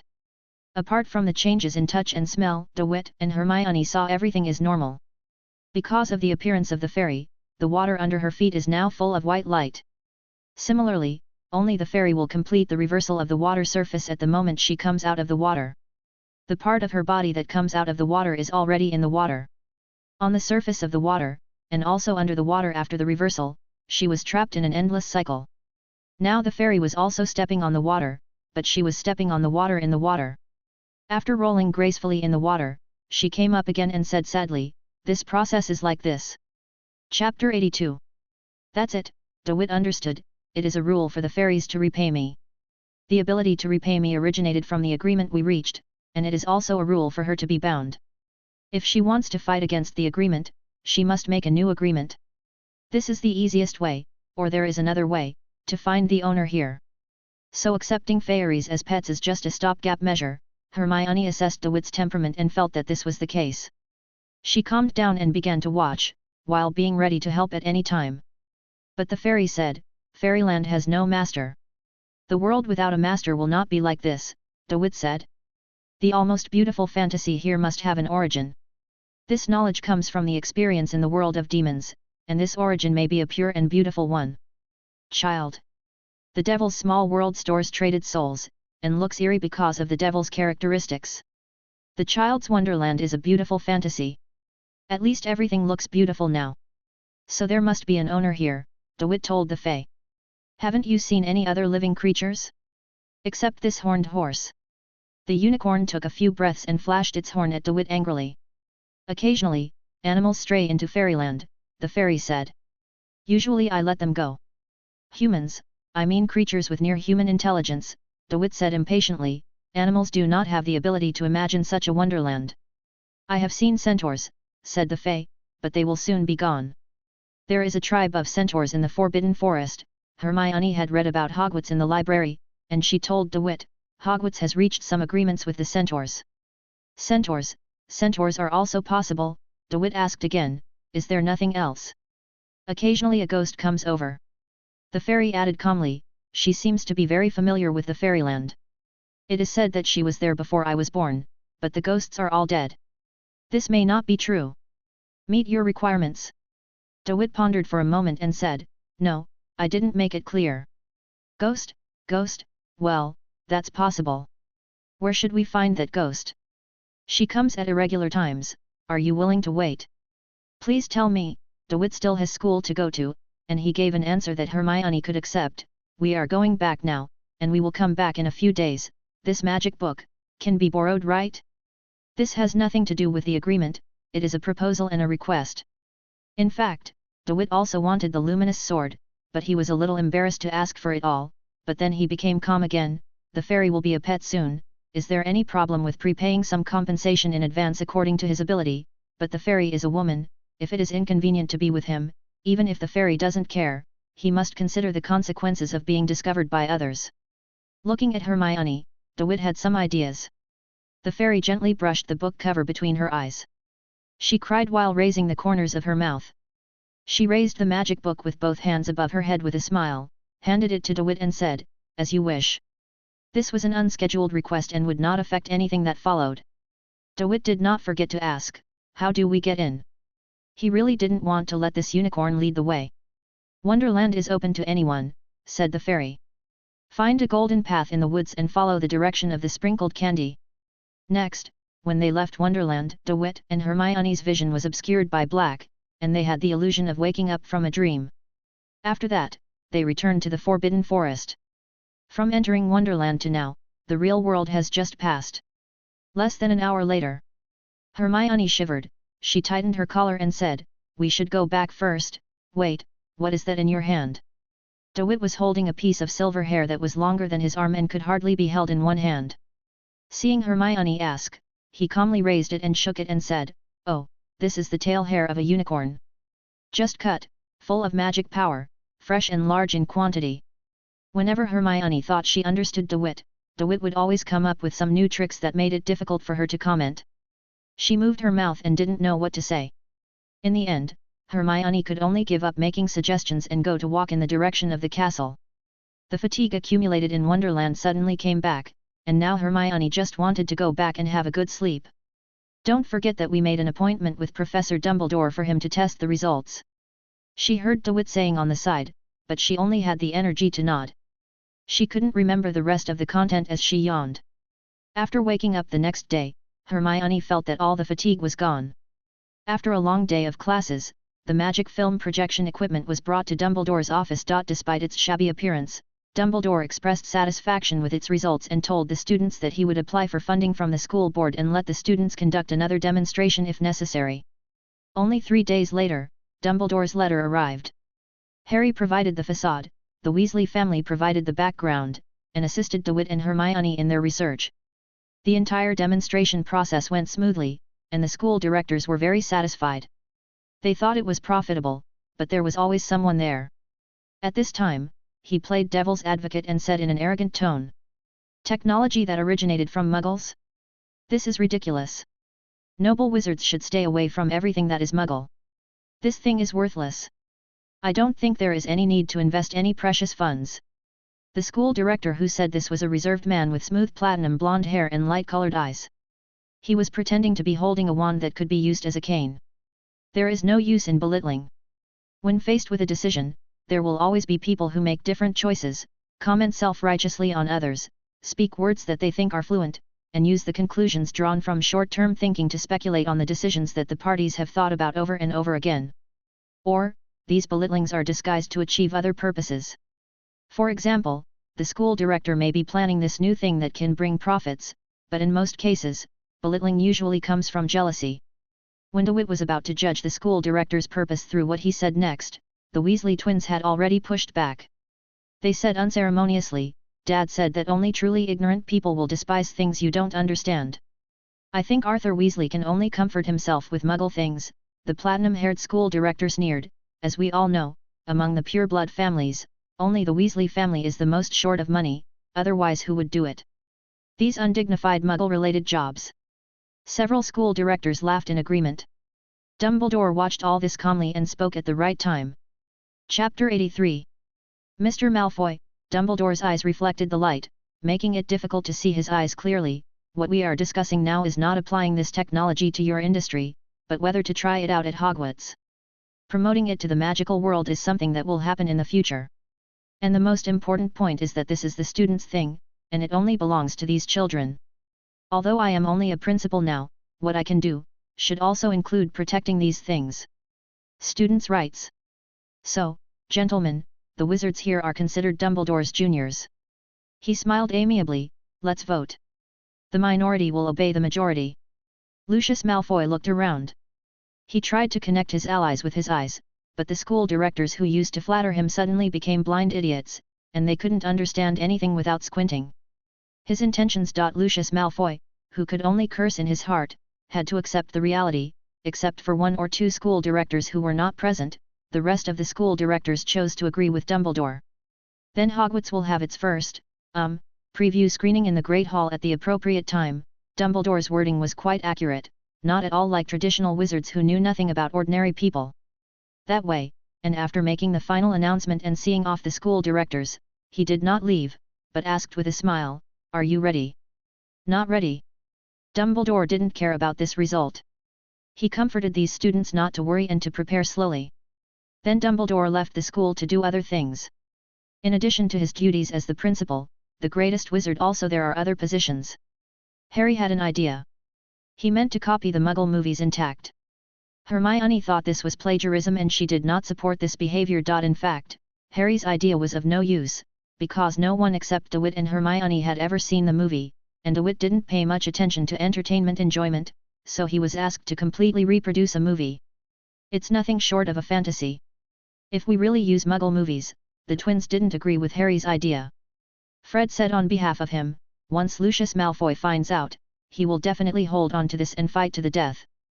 By attacking us, some purebloods may lose face and change their minds about trying new things. Do you understand?" Harry asked, "Is that Lucius Malfoy the one from Slytherin?" "Draco Malfoy's father," said Ron. "They're all equally disgusting, aren't they?" Harry understood, and he said angrily, "Why do they always target us?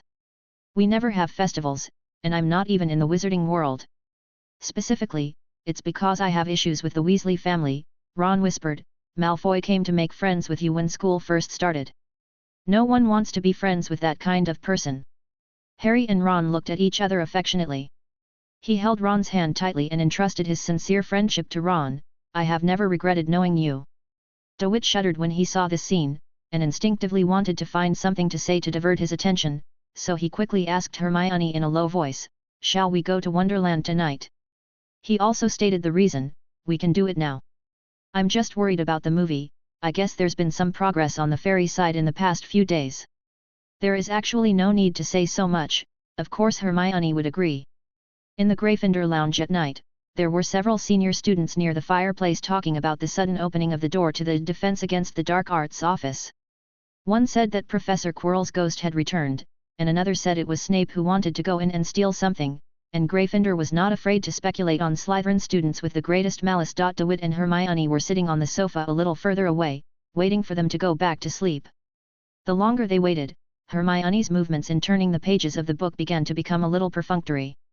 She was rarely absent-minded because of the anticipation of Wonderland. It was probably 10 o'clock, close to 11 o'clock, and all the extra people in the common room went back to rest. Hermione closed the book with a snap. She almost jumped up from the sofa. When she was about to walk out, she felt that she was too expectant. Then she stopped and looked back at DeWitt. She was obviously looking forward to it. But he just didn't push. They left the castle and entered the Forbidden Forest, and found a path between the bushes that seemed to hide gold in the cracks of the soil. The black soil was like chocolate, fudge, toffee, raspberries and gooseberries. Embedded on top as decoration. DeWitt wanted to pick up a few to see, but was stopped by Hermione. "Don't pick up candy on the roadside and eat it. It's said in fairy tales, it's a witch trying to abduct lost children." "Oh, I'm a witch, so that's okay, but it's best not to eat it." DeWitt just picked it up and looked at it, not smelling it. The feel and smell were no different from ordinary candies. Walking along this road, the light becomes brighter and brighter as you go, and the road under your feet becomes a bright avenue. The whole process happened slowly and silently. The trees in the Forbidden Forest twisted in the light, and the environment transitioned into the gorgeous colors of fairyland. Just like that, we entered fairyland again. The starting point went directly to the pond where the fairies were. Except for the unicorn that was no longer there, the Valley of Tears remained unchanged. The appearance of the fairy was just in time. She still looked the same. The good news was that she had indeed informed the ghost who had appeared before and was suspected to be the owner of the fairyland. But the bad news was that the ghost denied that he was a fairyland. According to the owner, the fairy said that the ghost has been coming every day recently, and they can make an appointment to meet the day after tomorrow. "Do you think all this is familiar?" Hermione discussed with DeWitt when she went back. "I remembered a fairy tale." DeWitt's childhood was no fairy tale, he said. "What do you want to say?" "That's a fairy tale from the last century," Hermione said. "It tells the story of a little girl's dream." "Fairy tales have a name for that little girl's dream, it's called Wonderland." "I know what you're going to say, Armost. It was also called Fairyland at first, but we all thought it was just a magical land at first, but look at that fairy, she also called this place Fairyland." "So what?" "So I was wondering, could the owner of Wonderland be the hero of the fairy tale?" "It's very possible," DeWitt nodded. "There will always be some initial traces of stories after they are widely circulated. Even the stories told by ordinary people have hidden truths. We only need to wait until the day after tomorrow to see the person who can live in Wonderland first. The ghosts that move freely in the world must be able to get more detailed answers. By the way, what is the name of the fairy tale you are talking about?" Hermione said clearly, "Alice in Wonderland." Chapter 84. The plan was great, but something was wrong with DeWitt's health. "When I woke up the next day, I felt that my whole body was cold, my hands and feet were cold, my eyes felt drowsy when seeing things, and dark places sometimes felt blurry, and sometimes they suddenly became clear. So now he's looking in the mirror, and there's something wrong with the person in the mirror. DeWitt is not bad looking. His eyes are always firm and bright, and his eyebrows are dark and thick, as tough as his hair. But now, the clear outline of his face is a little asymmetrical, and his pupils are shrinking abnormally.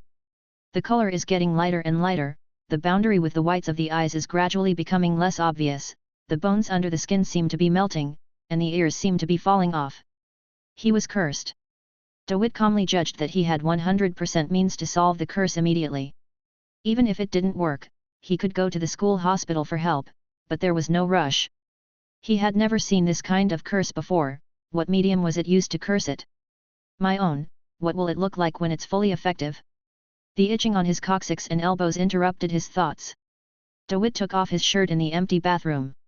Looking in the mirror, he discovered that a bulge was growing on his coccyx, and a diamond-shaped bump began to grow on the inside of his elbow. Scales? Could it be that he was going to turn into a void beast? But DeWitt has never been loyal to the God King, and he is very sure that he is not the skeleton of the eternal race. So it should be a wizard's method, a curse based on blood. Who would curse himself? DeWitt immediately thought of Voldemort, and 99% of the time it was Voldemort. Sure enough, being able to become the Dark Lord always had some merits.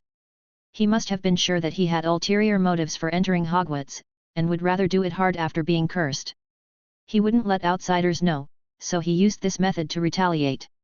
Looking at the mirror again, his broad shoulders and thick chest were shrinking, and if he continued, he would even lose his appearance.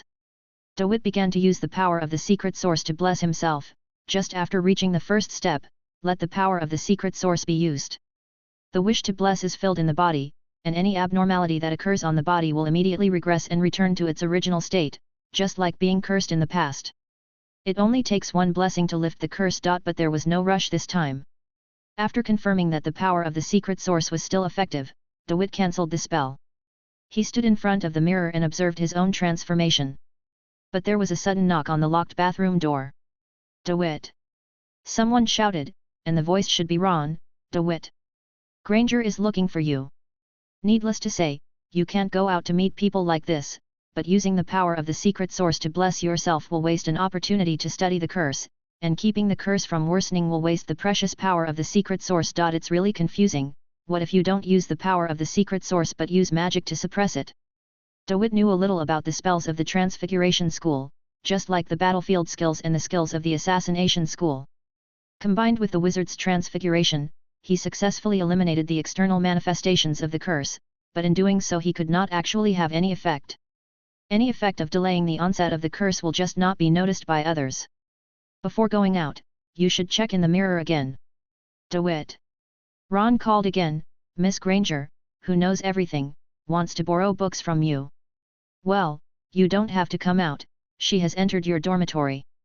DeWitt came out, opened the door very quickly, and his eyes were a little gloomy. He bumped into Ron, who was knocking on the door, scaring Ron and taking several steps back. What's wrong with you? Ron asked after taking a few breaths to regain his composure. Your face is a little pale. I feel.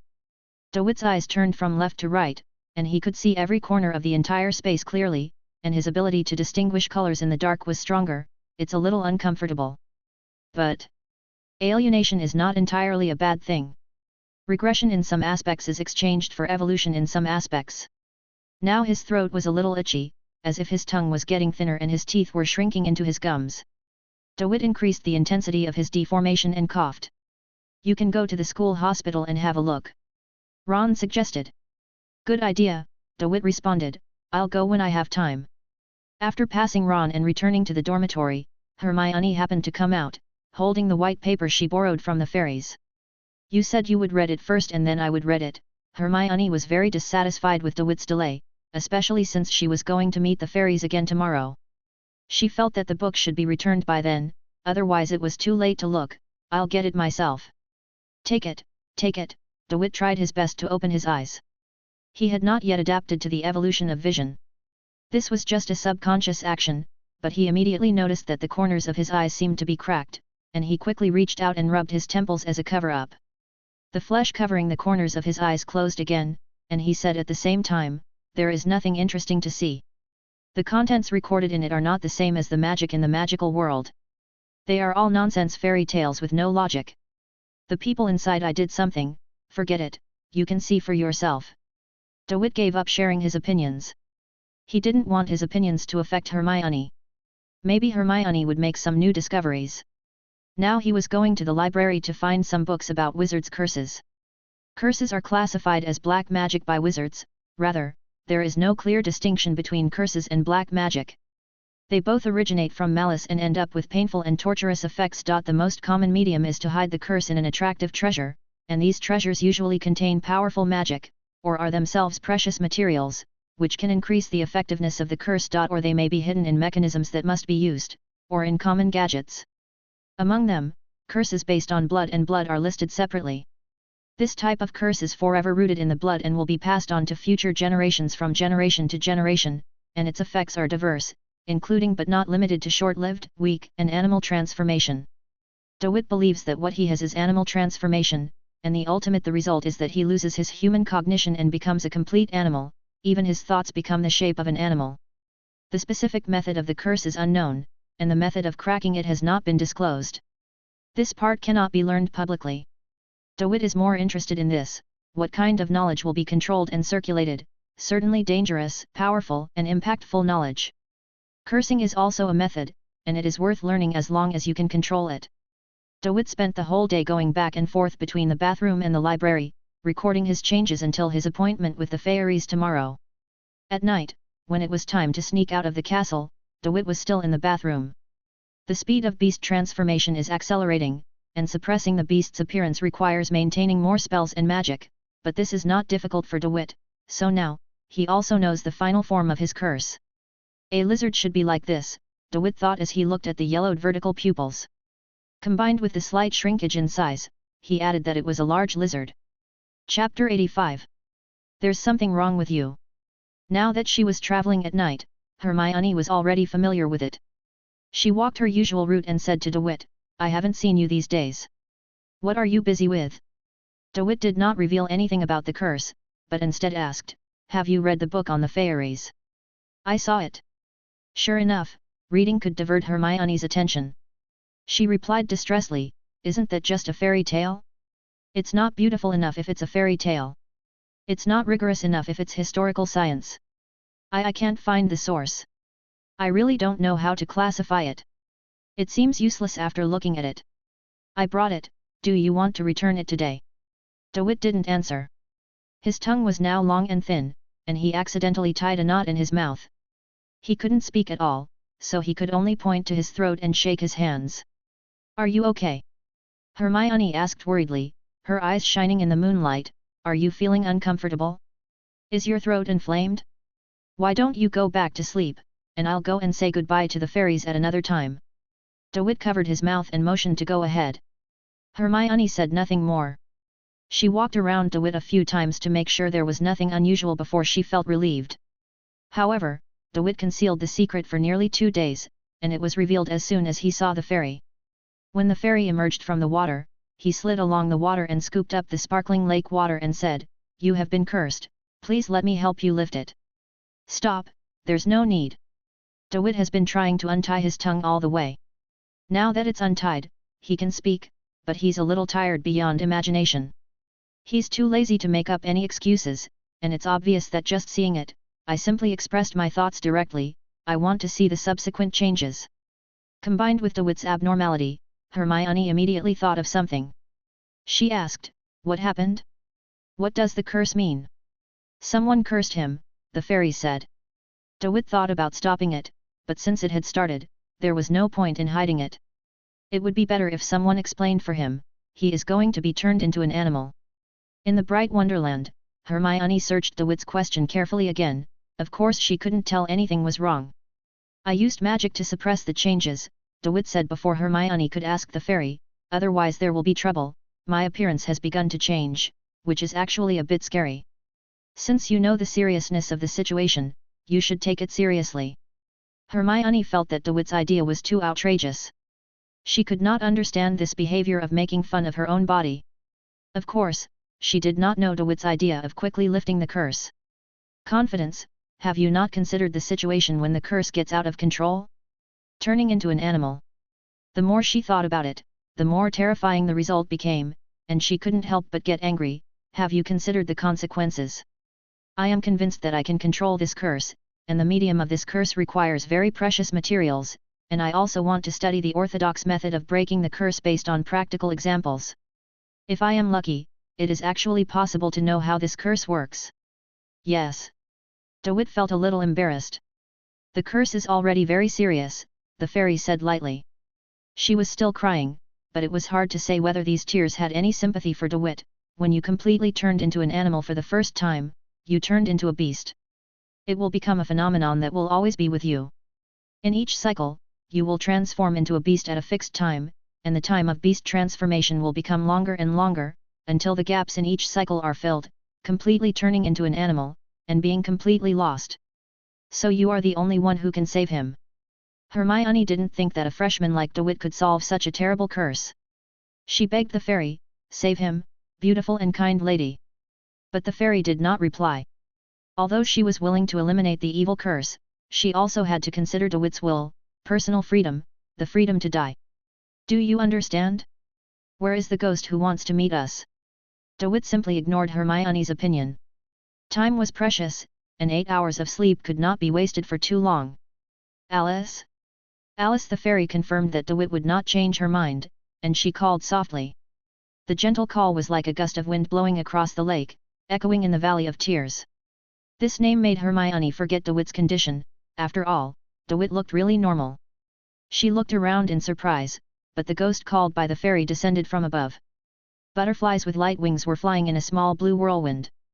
This wind held up a pair of black boots that reached to the knees.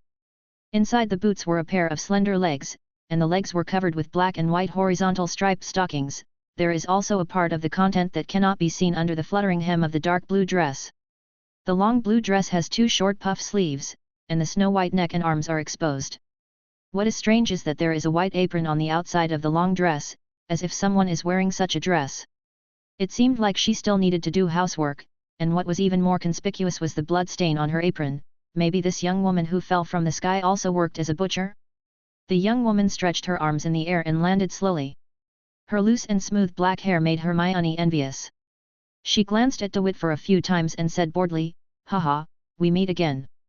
Normal ghosts are grey and white, but in Wonderland, everything about this ghost has color." When DeWitt heard the voice, he remembered that this was the ghost girl who had communicated with him after the troll entered the castle. "Well, is it you?" DeWitt couldn't help but sigh at the coincidence. "This is really..." Hermione interrupted and asked, "You know each other?" "I go everywhere." The ghost girl stood on tiptoes to play the game of walking in a straight line. "I came to the magic castle during Halloween, and I happened to see..." She glanced at DeWitt and continued, "This has secret boy. We talked a few words," DeWitt said, "and we didn't even know each other's names." "Alice." Alice gently lifted the hem of her skirt, bent her knees, bowed slightly and performed a standard curtsy. "Alice Liddell." DeWitt nodded casually and said, "Just call me DeWitt." Hermione was confused by the solemn etiquette that Alice picked up at her fingertips. She was not wearing a formal dress, so she could only give a simple half-bow and said, "My name is Hermione Granger." The fairy had no name, so the fairy did not speak. She curiously looked at the self-introductions of the 3 people with her tearful eyes. "So, you're still crying?" Alice jumped in front of the Winx, who was now standing on the water, and said, "After all these years, I cry for you," the fairy said in the gentlest tone. DeWitt observed Alice carefully. Even without psychic vision, combined with the changes in Alice and the last time they met, he was able to determine that she was closely connected to Wonderland. After all, ghosts always remain the same as they were at the moment of death. "I have never heard of a ghost that can change into new clothes, and have colors other than grey and white." Combined with the particularity of the fairyland and the name of the ghost, it is obvious. "I heard what you said." Alice no longer paid attention to the fairies. She also didn't look at DeWitt and Hermione, and said to herself, "I was only allowed to enter Wonderland, but after I die, Wonderland will it's changed. I can't decide everything that happens here, or I've never been able to completely control it.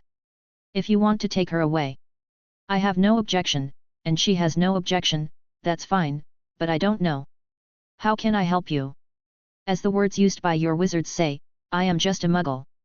Oh, I have to add a prerequisite, before death. If there's nothing else, I'm leaving now." Alice's green eyes deliberately avoided DeWitt, and she wrinkled her little nose in displeasure and said, "Also, you've become smelly, I see. You will feel a strange smell when you get there, but I am already dead and have no sense of smell. This is really strange. In short, you make me not want to get close to you now. You are dirtier than being stained with monster blood." Chapter 86. Can you feel the curse? DeWitt was already suspicious of Alice's self-proclaimed muggle identity, and these remarks made Alice's abilities even more questionable. "I just feel that you are a little out of place standing here," Alice commented simply, "like the bloody raw meat next to the cream soup and small cakes, and this piece of raw meat is very stale. Of course, the staleness is not the fault of the meat. But no one will like it." Only Hermione felt nothing, and she opened her mouth to speak. "You have talent." DeWitt looked at Alice with admiration, it's a pity that the talent has not been discovered. Wonderland belongs to you, but you don't know it. This curse can be used as an opportunity to identify your ability. DeWitt realizes he's about to unearth a gifted ghost, but is it possible for the ghost to cast a spell, or bring ghosts back to life? He has a lot of ideas waiting to be tested on this, and a cooperative ghost whose existence is unknown to most people would be a good partner. Get over it a little bit, DeWitt said, and then... No, Alice took a few steps back and said warily, I don't want to overcome my dislike of you. You are much more annoying than the last time we met. DeWitt lifted the hold on the curse. Help me, he said with a few words of kindness, perhaps your instincts can help me find the murderer of my curse, and I can save myself the trouble of rituals and spells. The curse was cast by an evil wizard. While saying this, the others all witnessed the transformation of DeWitt, watching him turn into a standing large lizard. When pronouncing words, the pink tongue would quickly extend and retract from the mouth of the lizard's head, and in there was a hissing sound at the end of each syllable, and the black diamond-shaped soft scales on the body were mixed with human skin and flesh, which looked disgusting and sad. The fairy's tears fell on the handful of water she picked up, and she putting all her pity and mercy into the escape route that could break the curse at any time. Hermione was also startled. Her body swayed for a moment, but she immediately reached out to grab DeWitt to give him the courage to overcome the difficulties. Stay a little further away, DeWitt said, taking the initiative to back away. It might be poisonous. Is this your magic? Alice was already a ghost. She had nothing to be afraid of. She just frowned and leaned a little closer and said, It's disgusting. It makes me feel sick. I can't see anything. She asked the Winx, Do you have any ideas? The fairy breathed on DeWitt, and a shimmering fresh wind passed through DeWitt's body, cleansing him of his evil aura, and leading him to find the source of the curse. Don't rush to chase him now, because there is still an agreement that has not been completed. DeWitt suppressed the curse again and returned to his full human form, taking out a rag doll from his pocket. This doll is very delicate. Although it is only the size of a palm, it still attracts the attention of both Hermione and Alice.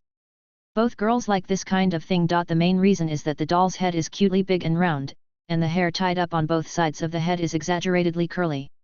It was a hairstyle that nobles pursued hundreds of years ago but could never achieve, and the clothes on the doll are so exquisite.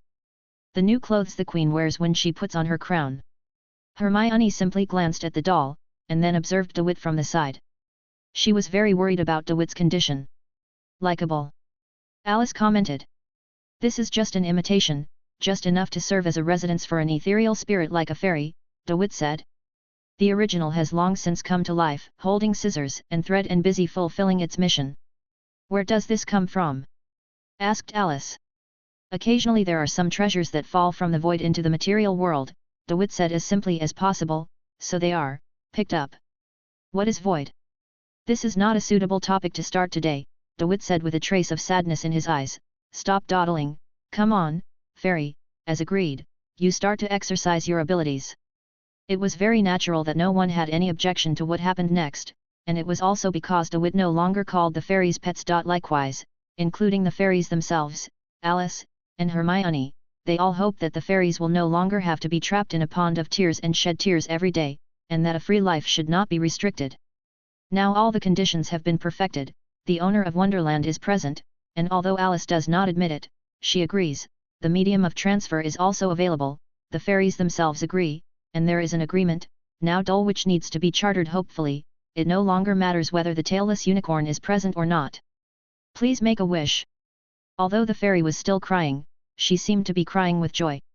So DeWitt used plain language to make a wish for the fairy to become his companion.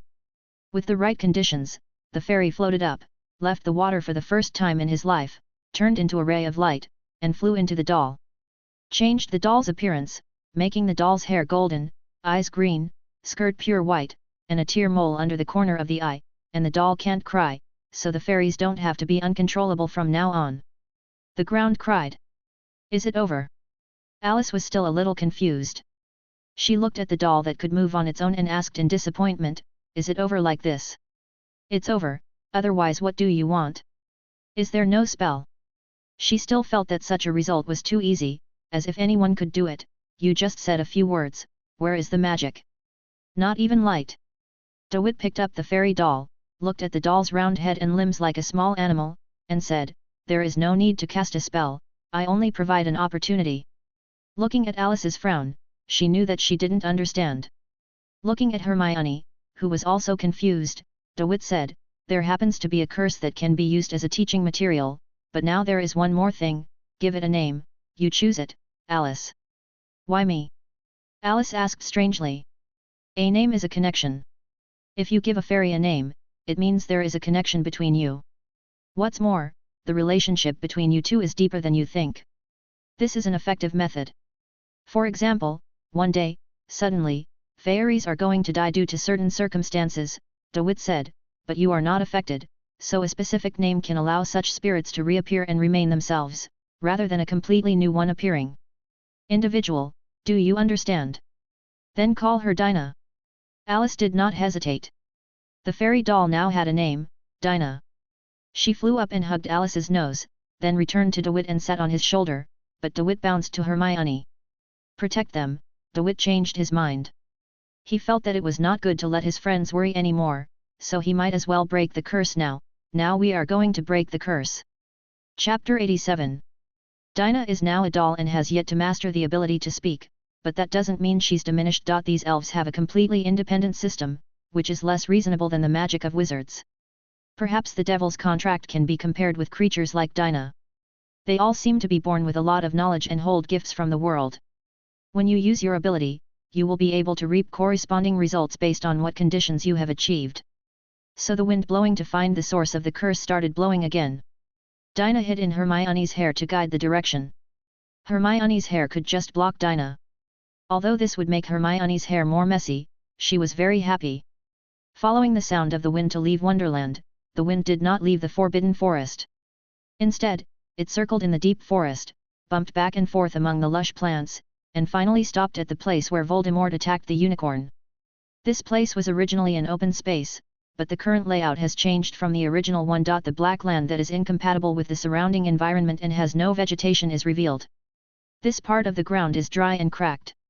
There is a stone table in the place where the moonlight shines. The stone table is a bit flattering, that is, it is a somewhat square stone. What is really eye-catching is that it is incompatible with the surrounding environment. A black egg on a stone. That seems to be. Hermione stood on tiptoes and squinted her eyes, looking at it again and again, and whispered suspiciously, "It's a dragon egg." It was quiet at night. The power of the curse has left this land without any life. It's clear that this is a trap. After leaving Wonderland, Alice turned into a grey-white ghost again, and her clothes changed back into a simple long dress for hard work. This time, she completely returned to the way she looked when she first met DeWitt. She said nonchalantly, "There must be someone waiting." What Alice said made sense. Just when Hermione was about to suggest returning to the castle first, DeWitt had already walked to the center of the open space without any scruples, looked at the dragon egg, looked around and raised his voice to sarcastically say, "All right. Are you hiding something, dear Tom? Or do you have to call you by that name before you come out?" These words were like water poured into a frying pan, arousing violent reactions. The mention of his name was a humiliation that could not be ignored and would inevitably arouse Voldemort's anger. "Don't call me by that name." The shadows in the woods moved, and the shapeless fragments moved quickly on the ground, converging into a hole, and stood up from the ground, but he had no intention of taking action. DeWitt was not in a hurry, with a vague smile on his face, and said, "Then how should I call you?" "With Voldemort." Hermione gasped at this. But the word Voldemort is too stupid and imbecile. What kind of buffoon would give himself such a nickname? DeWitt turned into Snape in front of Harry and faced him. Voldemort made unscrupulous comments. "You made up the word yourself, right? To be honest, I don't like calling you that. You can't force me, right?" Voldemort's shadow trembled and black gas escaped. He tried to suppress his anger and said calmly, "No, as you wish." "You're not angry anymore, are you?" DeWitt's face was very clear in the moonlight. Hermione could see it clearly. Even Dinah was sure that he was smiling. "You are not as fast as I thought." Voldemort realized that no matter how much he told DeWitt, he would only be ridiculed and scorned. He forced himself to speak. "How does the blood curse feel? I can't suppress it anymore." Voldemort waited for DeWitt to show regret, or an ugly look of embarrassment. DeWitt curled his lips in disdain, followed Voldemort's intention, removed the magic power of transformation, and turned into a human half-lizard. Compared with the appearance in the fairyland, the area occupied by the scales on the body was much larger. Then beg me, Voldemort said grimly, take an unbreakable oath, swear allegiance to me, and bear my soul, and there are sacrifices, a little mudblood girl, and a ghost. Then kill them again and I will lift the blood curse for you. DeWitt's expression did not change. He just listened to the barking of a dog and despised Voldemort in his heart. For Hermione, this was beyond imagination. To swear an oath, but also to kill people. Living peacefully until now, she has never been so close to life and death. She is also frightened by the sudden appearance of dead celebrities in history, and the terrifying legends of the past appear in front of her in figures that can speak and move. One can imagine the pressure coming on. Hermione is very scared now. She has read a lot of books and knows the cruelty of Voldemort. Voldemort's words make her tremble even more. She even feels fear when she looks at DeWitt's back. She is afraid of DeWitt. Wit will listen to Voldemort, yes, that is Voldemort. Hermione never thought that Voldemort was still alive. Listening to that, she had interacted with DeWitt a long time ago. So what will DeWitt do? The closer to the critical moment, the more Hermione thought, the faster her mind turned, and she realized in the increasingly complicated thoughts that she was more afraid of seeing DeWitt's betrayal than dying at the hands of Voldemort. If DeWitt really turned around and chose to hurt himself. Hermione's heart became colder and colder as she thought about it, so it would be better to commit suicide. After thinking about it this way, Hermione figured it out. In this situation, all she could do was trust her friends. She asked herself, was DeWitt the kind of person who would abandon his friends? Could it be that she is such a foolish girl with no vision? For the sake of her friends, Hermione stood up. She did not worry about DeWitt's choice. She just wanted to do what she was willing to do as a friend first, that is, clenched her fists and yelled at Voldemort, lift the curse. Now. Lift. DeWitt's curse. DeWitt's lizard head twisted around. To him personally, the appearance of the lizard man was somewhat friendly, but just twisted 180 degrees, it was really scary in the middle of the night, but Hermione couldn't care about that now. With tears in her eyes, she just hoped that DeWitt would never make the choice she was most afraid of. He would not do this, Hermione's reason told her repeatedly, but her emotions were screaming, now it should be run, go to the castle and call for help. DeWitt wouldn't do that, but what if? Then the two people's eyes met. The trust between the two people has been verified, and the friendship between them has been sublimated. In this collision of eyes, room for improvement burst out. Hermione saw the surprise and praise in DeWitt's eyes, and she immediately understood what DeWitt was thinking. Great, Hermione thought with joy, knowing that DeWitt was his closest friend. And all of this was a complete surprise to DeWitt. He knew that he had never lacked the courage to fight against powerful enemies, but he would never ask others to be the same as him, especially Hermione, a little girl. Faced with it was good not to panic when dealing with a monster as famous as Voldemort and with a weird appearance. As for other things, he never thought about it. When he really heard what Hermione said, the positive emotions in his heart immediately aroused. This was a beautiful feeling, and it made him immediately want to look back at Hermione, which he did, and used the lizard's head to a genuine smile, still a little scary, but no one cares now. Sincere feelings are so rare. How many people think that even in a dead situation, humanity can shine brightly? Although what Hermione shouted in desperation was somewhat unreasonable, it would have no impact at all, and the situation was about to change. Chapter 88. After listening to Voldemort's words, DeWitt fell silent, which made Voldemort think that DeWitt was tempted. He increased his efforts to persuade, I used to believe that there are sincere feelings between people, believe in the love of parents, and believe in the love between parents. The support of friends, but later I discovered that the only thing that is eternal is power, and what needs eternity is life. Look at your friend, she can only talk nonsense after meeting me. Is she qualified to be by your side? DeWitt's lizard tongue stuck out and then retracted, and said with a sibilant murmur, maybe not enough. Hermione's face turned pale, but when she saw DeWitt's eyes, she became quiet again. What about Dinah and Alice? They were watching from the side. The perspective of ghosts and fairies was different from that of living people. They all saw that DeWitt had other plans. So you have to take the initiative to cut off these relationships, meaningless relationships, Voldemort said smugly. His incomplete soul made his brain difficult to use. Now he has forgotten his past experiences. He failed to convince DeWitt the first few times, but he just thought this time it's okay. I said, you have talents, and you also have a purpose. Since we broke up on bad terms last time, I think I have a problem too. I am not generous enough, I should tolerate you. DeWitt felt a little disgusted after hearing this. Who are you, Voldemort? Now I am a shadow, do you want to tolerate me? Is it worthy? What's more, Voldemort's words must be insincere, just like the deceptions in the past. Ah, yes, yes. DeWitt could only say this first. Voldemort was even happier. He smiled cruelly, smiling in his heart without any face, but the malice in his heart was like boiling golden soup. It was not only thick and bubbling, but also had a strong stench that was as strong as substance. He just wanted to watching DeWitt first loyal to him, and then playing with DeWitt wantonly, trampling this untouchable who dared to humiliate and despise him to the bottom of the mud pit, and keeping company with the rotting corpses in the swamp, but before that, he had to give full play to this little brat. Utilization, it can be used to steal the Philosopher's Stone, it can also be used to kill Harry Potter, and if planned properly, it may even cause incurable damage to Dumbledore.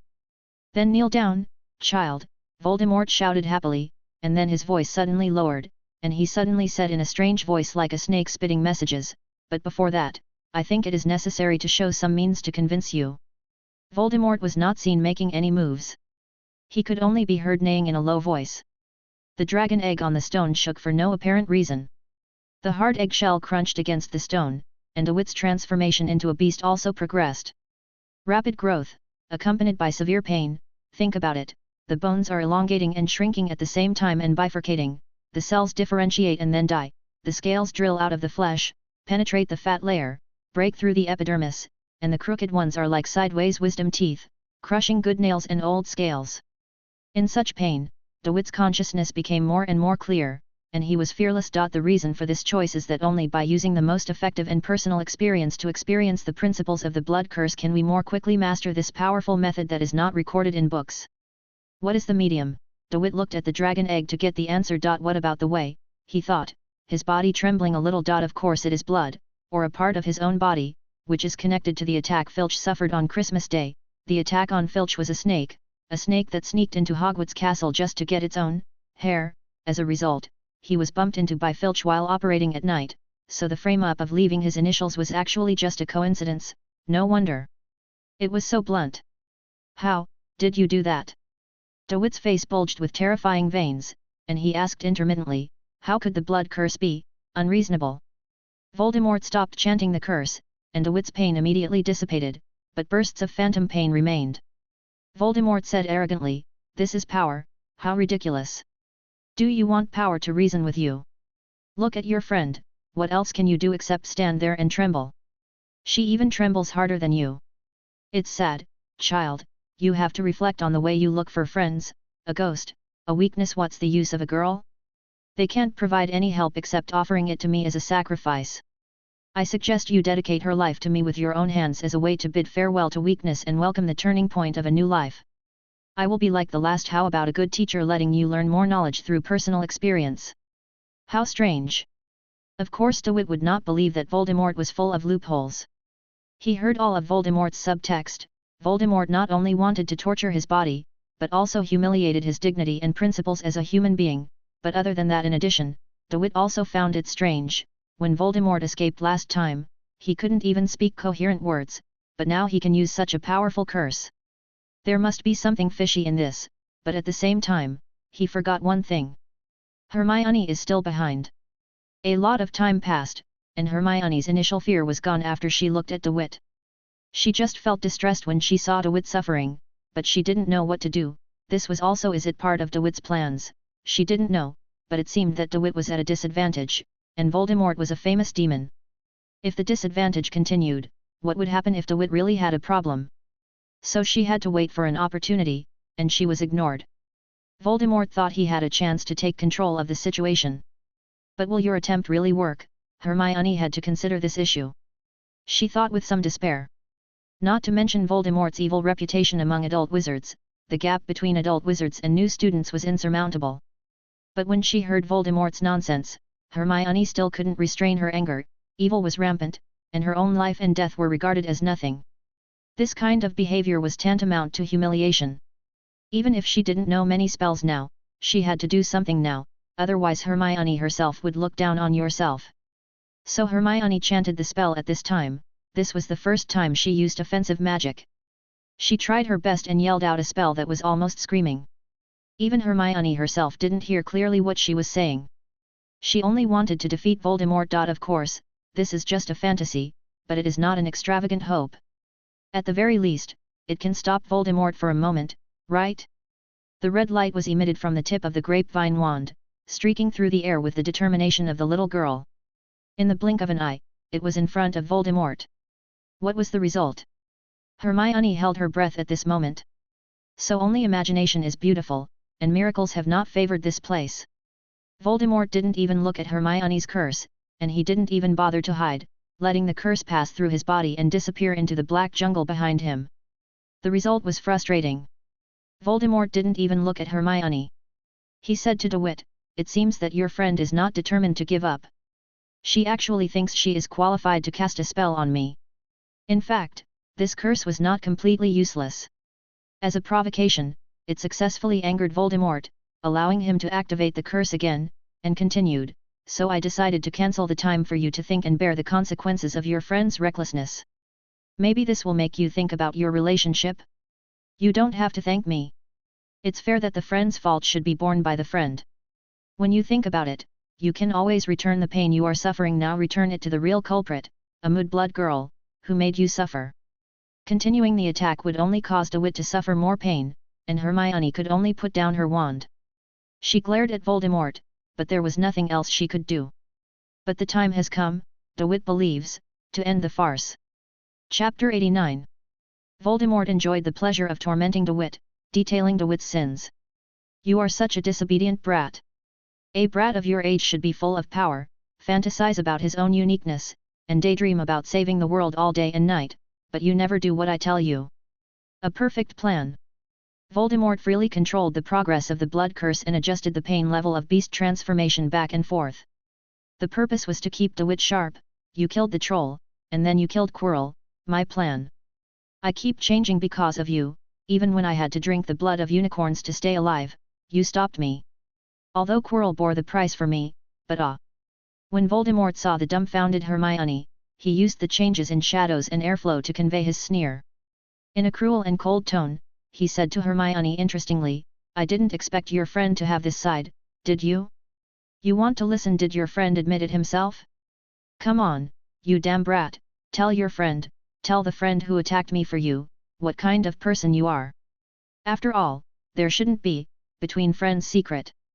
Although the news Voldemort told was horrifying, Hermione would not be stupid enough to ask DeWitt for an explanation regardless of the situation.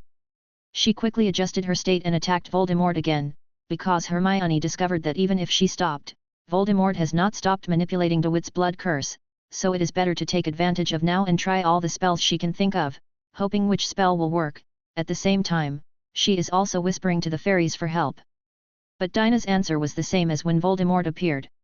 She could only protect, not attack. Of course she would not attack. Should a doll blow wind on Voldemort, make Voldemort make a wish, or give Voldemort a massage? Voldemort waited for the two young wizards to fall into a situation where they did not trust each other. It was so fun to watch friends who had just trusted each other suddenly take up arms and fight. But he waited and waited, and Hermione's curse continued to hit him. The darkness is like fireworks passing through the virtual body. Voldemort gradually became bored, so he decided to be merciful, end the feudal resistance as soon as possible, and let Hermione have a good rest. Although Hermione was the best among the freshmen, now, he could not remember the identity of this mudblood little witch. Name. Your mudblood friend is very tired, half-blood brat. No one knew whether Voldemort would feel ashamed when he called DeWitt such a word. He urged DeWitt with pain, "Kill her." But DeWitt did not speak. At this moment, pain is the bridge, blood is the medium, the dragon egg is in front of him as the source of the curse, and every part of the entire curse is in front of him. Voldemort's spell-casting process is equivalent to on-site teaching, and he is far from fully understanding the blood curse. Just a little closer. At this time, DeWitt suddenly said, "You can't actually use magic other than blood spells, right?" This sentence was pronounced clearly, coherently, and powerfully. DeWitt no longer trembled when he said it. There was no abnormality. Now he could control some blood curses. Of course Voldemort noticed these details, and he was about to get angry immediately, but remembering DeWitt's level, he simply stopped covering it up and said coldly, "You are still so sharp." "But so what?" Voldemort was a little surprised and doubtful of DeWitt's current state, but he was extremely confident in his own power. It was impossible for his blood curse to be controlled by others.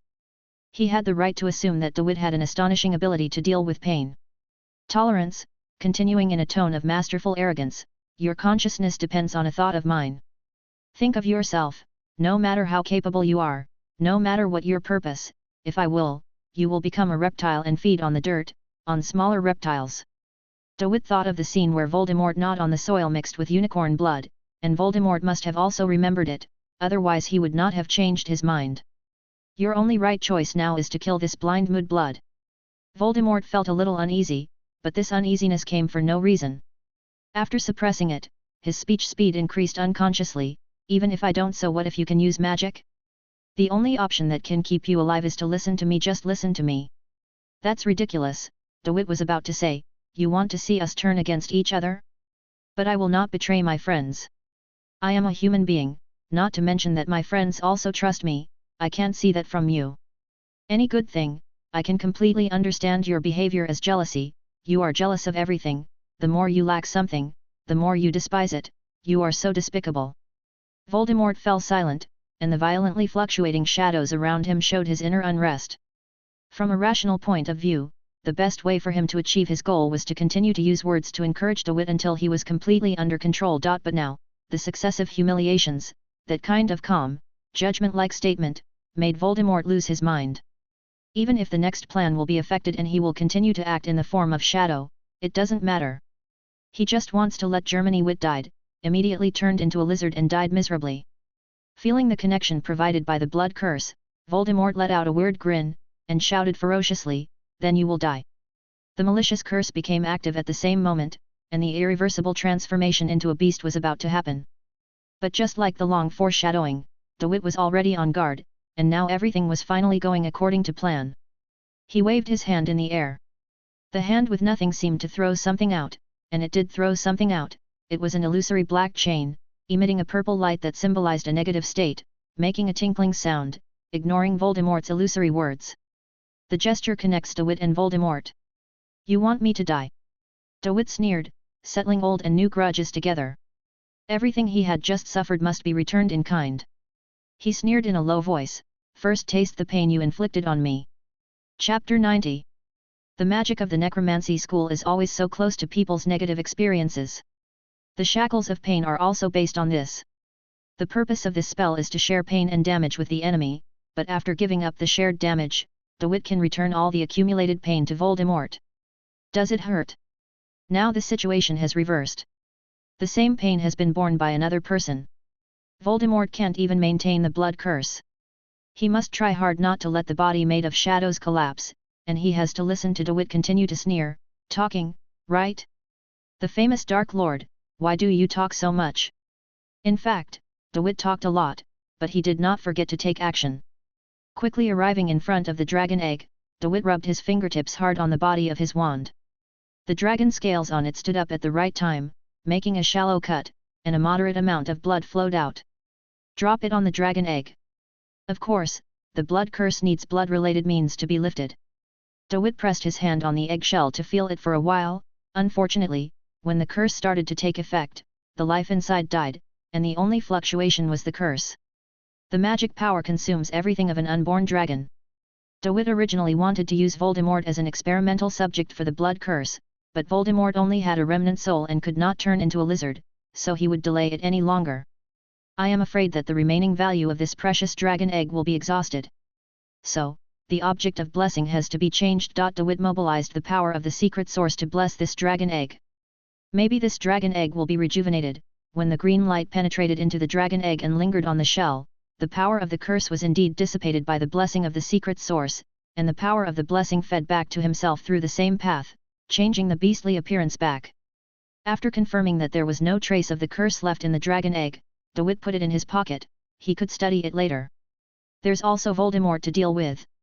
For the great Dark Lord, the pain he suffered during the time when DeWitt was breaking the curse was comparable to the total humiliation he suffered in the first half of his life. The uncontrollable anger grew stronger and stronger in the returned pain, and it was unbelievable that the blood curse was countered like this. Voldemort couldn't understand, but he was also very patient and began to think of a way out. Voldemort's inner malignant gurgling bubbled. The pain at this moment was all caused by the blood curse. The curse restricted his power, making him temporarily unable to cast spells. But the curse disappeared and he had some strength again. Although this power may only be enough to cast a spell, don't forget there's also a little mudblood here. DeWitt must pay the price. Voldemort frantically repeated this thought in the depths of his soul. Didn't DeWitt value that mudblood? Then kill the mudblood and then retreat tactically. DeWitt must feel the guilt of losing his friend, and the best time is there is nothing better than the gap when the curse disappears, the moment when DeWitt checks and puts away the dragon egg. Voldemort moved. Even if the cost was dormant for decades, it didn't matter. With such a firm and vicious thought, he cast his most convenient death curse, and at the same time he did not forget to look at DeWitt with pleasure. It doesn't matter how capable you are. As long as you still have human feelings and feel that you are a decent person, you must bear the corresponding price and bear the psychological burden of your friends dying because of your justice. Voldemort and DeWitt looked at each other. He couldn't wait to see the panic and worry in DeWitt's eyes, and gave DeWitt a mental blow with his cruel eyes. But just like Voldemort never got what he wanted tonight, he just could see the playful look in DeWitt's eyes. Soon the banter would turn into regret, and Voldemort waited for the result with hatred, watching the green death curse fly towards Hermione. Before the results of the killing appeared, Voldemort got pleasure in advance. No one can react to this move, he thought confidently. DeWitt will burst into tears soon, and soon, the death curse will be blocked by the holy barrier. Dinah used her fairy powers to stop the killing curse. Voldemort trembled, and he shouted at DeWitt like crazy, "Is this also part of your calculation?" However, DeWitt did not answer at all. He held the shackles of pain that connected him and Voldemort, and the spell to absorb the secret source was ready, and there was no chance of Voldemort surviving this time, because DeWitt learned the lesson from last time. If the secret source of Voldemort's remnant soul is too small and cannot be sucked out like the residue at the bottom of a yogurt box, then use a more drastic method. For example, the first step is to take apart the yogurt box, which is equivalent to removing Voldemort's remnant soul. Soul torn into pieces. The magic mixed with DeWitt's will was passed into Voldemort's body along the shackles of pain. The magic powers of both sides were incompatible and very different. Under DeWitt's conscious stimulation, Voldemort's magic power began to riot uncontrollably, and forces from different sources began to confront each other. The specific manifestation was an explosion. First of all, the shadow cracked. When irregular cracks covered the entire shadow of Voldemort, a green light burst out from inside, completely breaking the shadow, causing the shadow to explode around like torn rags, each small piece in mid-air. Decompose and dissipate. Voldemort let out a long and brutal howl until it completely disappeared. What he brought to DeWitt at the last moment was not only noise, but also a negligible amount of secret source. The amount of the secret source was very small, pitifully small. Can't it appear again? DeWitt was very sure that Voldemort's soul should have been split apart, and the core secret source had been absorbed by him. No matter how he thought about it, it should be completely dead. DeWitt checked carefully and couldn't find any trace of Voldemort. Traces of its existence. Based on the knowledge he had gained so far, he couldn't imagine how Voldemort was still alive, but he still had some doubts. After all, this was a complete world, and even wizards had a history of thousands of years. Who could guarantee that there wouldn't be any surprises in this 1,000 years? An extremely talented person who has developed a magic that can save his life even if his soul is destroyed, but DeWitt can only do this now. He has already made Voldemort's soul fly away. Although the amount of the secret source does not look like a complete soul at all, there is no news about the related magic at all. After repeatedly confirming that he couldn't do better, DeWitt stopped forcing it. It's over, he turned around with a reassuring smile on his face, and was about to say let's go back, when he saw the wand in Hermione's hand falling to the ground, while she lowered her head and gasped for air, shaking it. Fell back and sat on the ground. What's wrong with you? DeWitt frowned and ran towards Hermione's position. Dinah, the fairy, also flew up and circled Hermione, trying to bless her with fairy means. She is too tired, and nervousness and fear will aggravate the exhaustion, Alice said flatly, floating in the air. This is obvious. DeWitt tried to help Hermione up. When he came closer and held Hermione's arm, Hermione also raised her head. Her eyes that had been strong and brave just now were filled with tears. Sobbing, Hermione grabbed DeWitt's sleeves and raised her head. tears streaming down her face. She hugged DeWitt's bent upper body and suddenly burst into tears. I'm so scared. Chapter 91. Fatigue and fear. After the huge mental pressure was relieved, Hermione's emotions finally burst out. She cried loudly and hugged DeWitt with all her strength, because now DeWitt was the only one who could rely on, and there were only someone you can trust. DeWitt defended himself. It's not that Hermione didn't hear what Voldemort said. Whether it was the troll or Quirrell, it was scary, but at this moment she didn't care. She didn't think DeWitt would hurt her. DeWitt also fell silent at this time. He suddenly felt guilty when he saw Hermione like this. If he hadn't suddenly decided to break the curse tonight, Hermione wouldn't have been in such a situation. Thinking of this, he squatted down, gave Hermione warmth with his arms, and gently patted the little girl's back like a baby. I'm sorry, DeWitt whispered, this was my negligence, Hermione's crying became softer. She choked with sobs and did not forget to reason, no, it's not your problem, it's me. I want to come too. Alas, DeWitt sighed, and did not continue to discuss who was right or wrong. He moved his hand to Hermione's head and rubbed her hair, and said, are you feeling better? Can you stand up? Hermione didn't want to let go. She tried to stand up again and used some strength, but now she couldn't use her strength at all. She hugged him for a while and then said aggrievedly, I can't stand up. You don't have to stand up if you can't. Alice flew over unsteadily at this moment. She crossed her arms and joined in the fun and said, well, how about letting your friends carry you back? Dinah also poked her head over curiously, her cloth head shaking blankly, which made Hermione's earlobes turn red when she saw Alice's blushing face. Quickly wiping her tears with her sleeves, Hermione let go of DeWitt's hand. She was embarrassed and wanted to stand up. But DeWitt didn't let Hermione do this. He took Hermione's hand and pulled the little girl up, patting the dirt on the back of her robe. Hermione glanced at DeWitt anxiously. Would he think too much? What Alice said was too straightforward. Was she always like this? If it was DeWitt, then actually, noticing that DeWitt was also looking at her worriedly, Hermione immediately wanted to do something else to cover it up. What should she do? Yes, she bowed solemnly to Dinah and said. Thank you for protecting me. Dinah raised her arm and shook it, but Alice felt that she knew what Dinah wanted to say.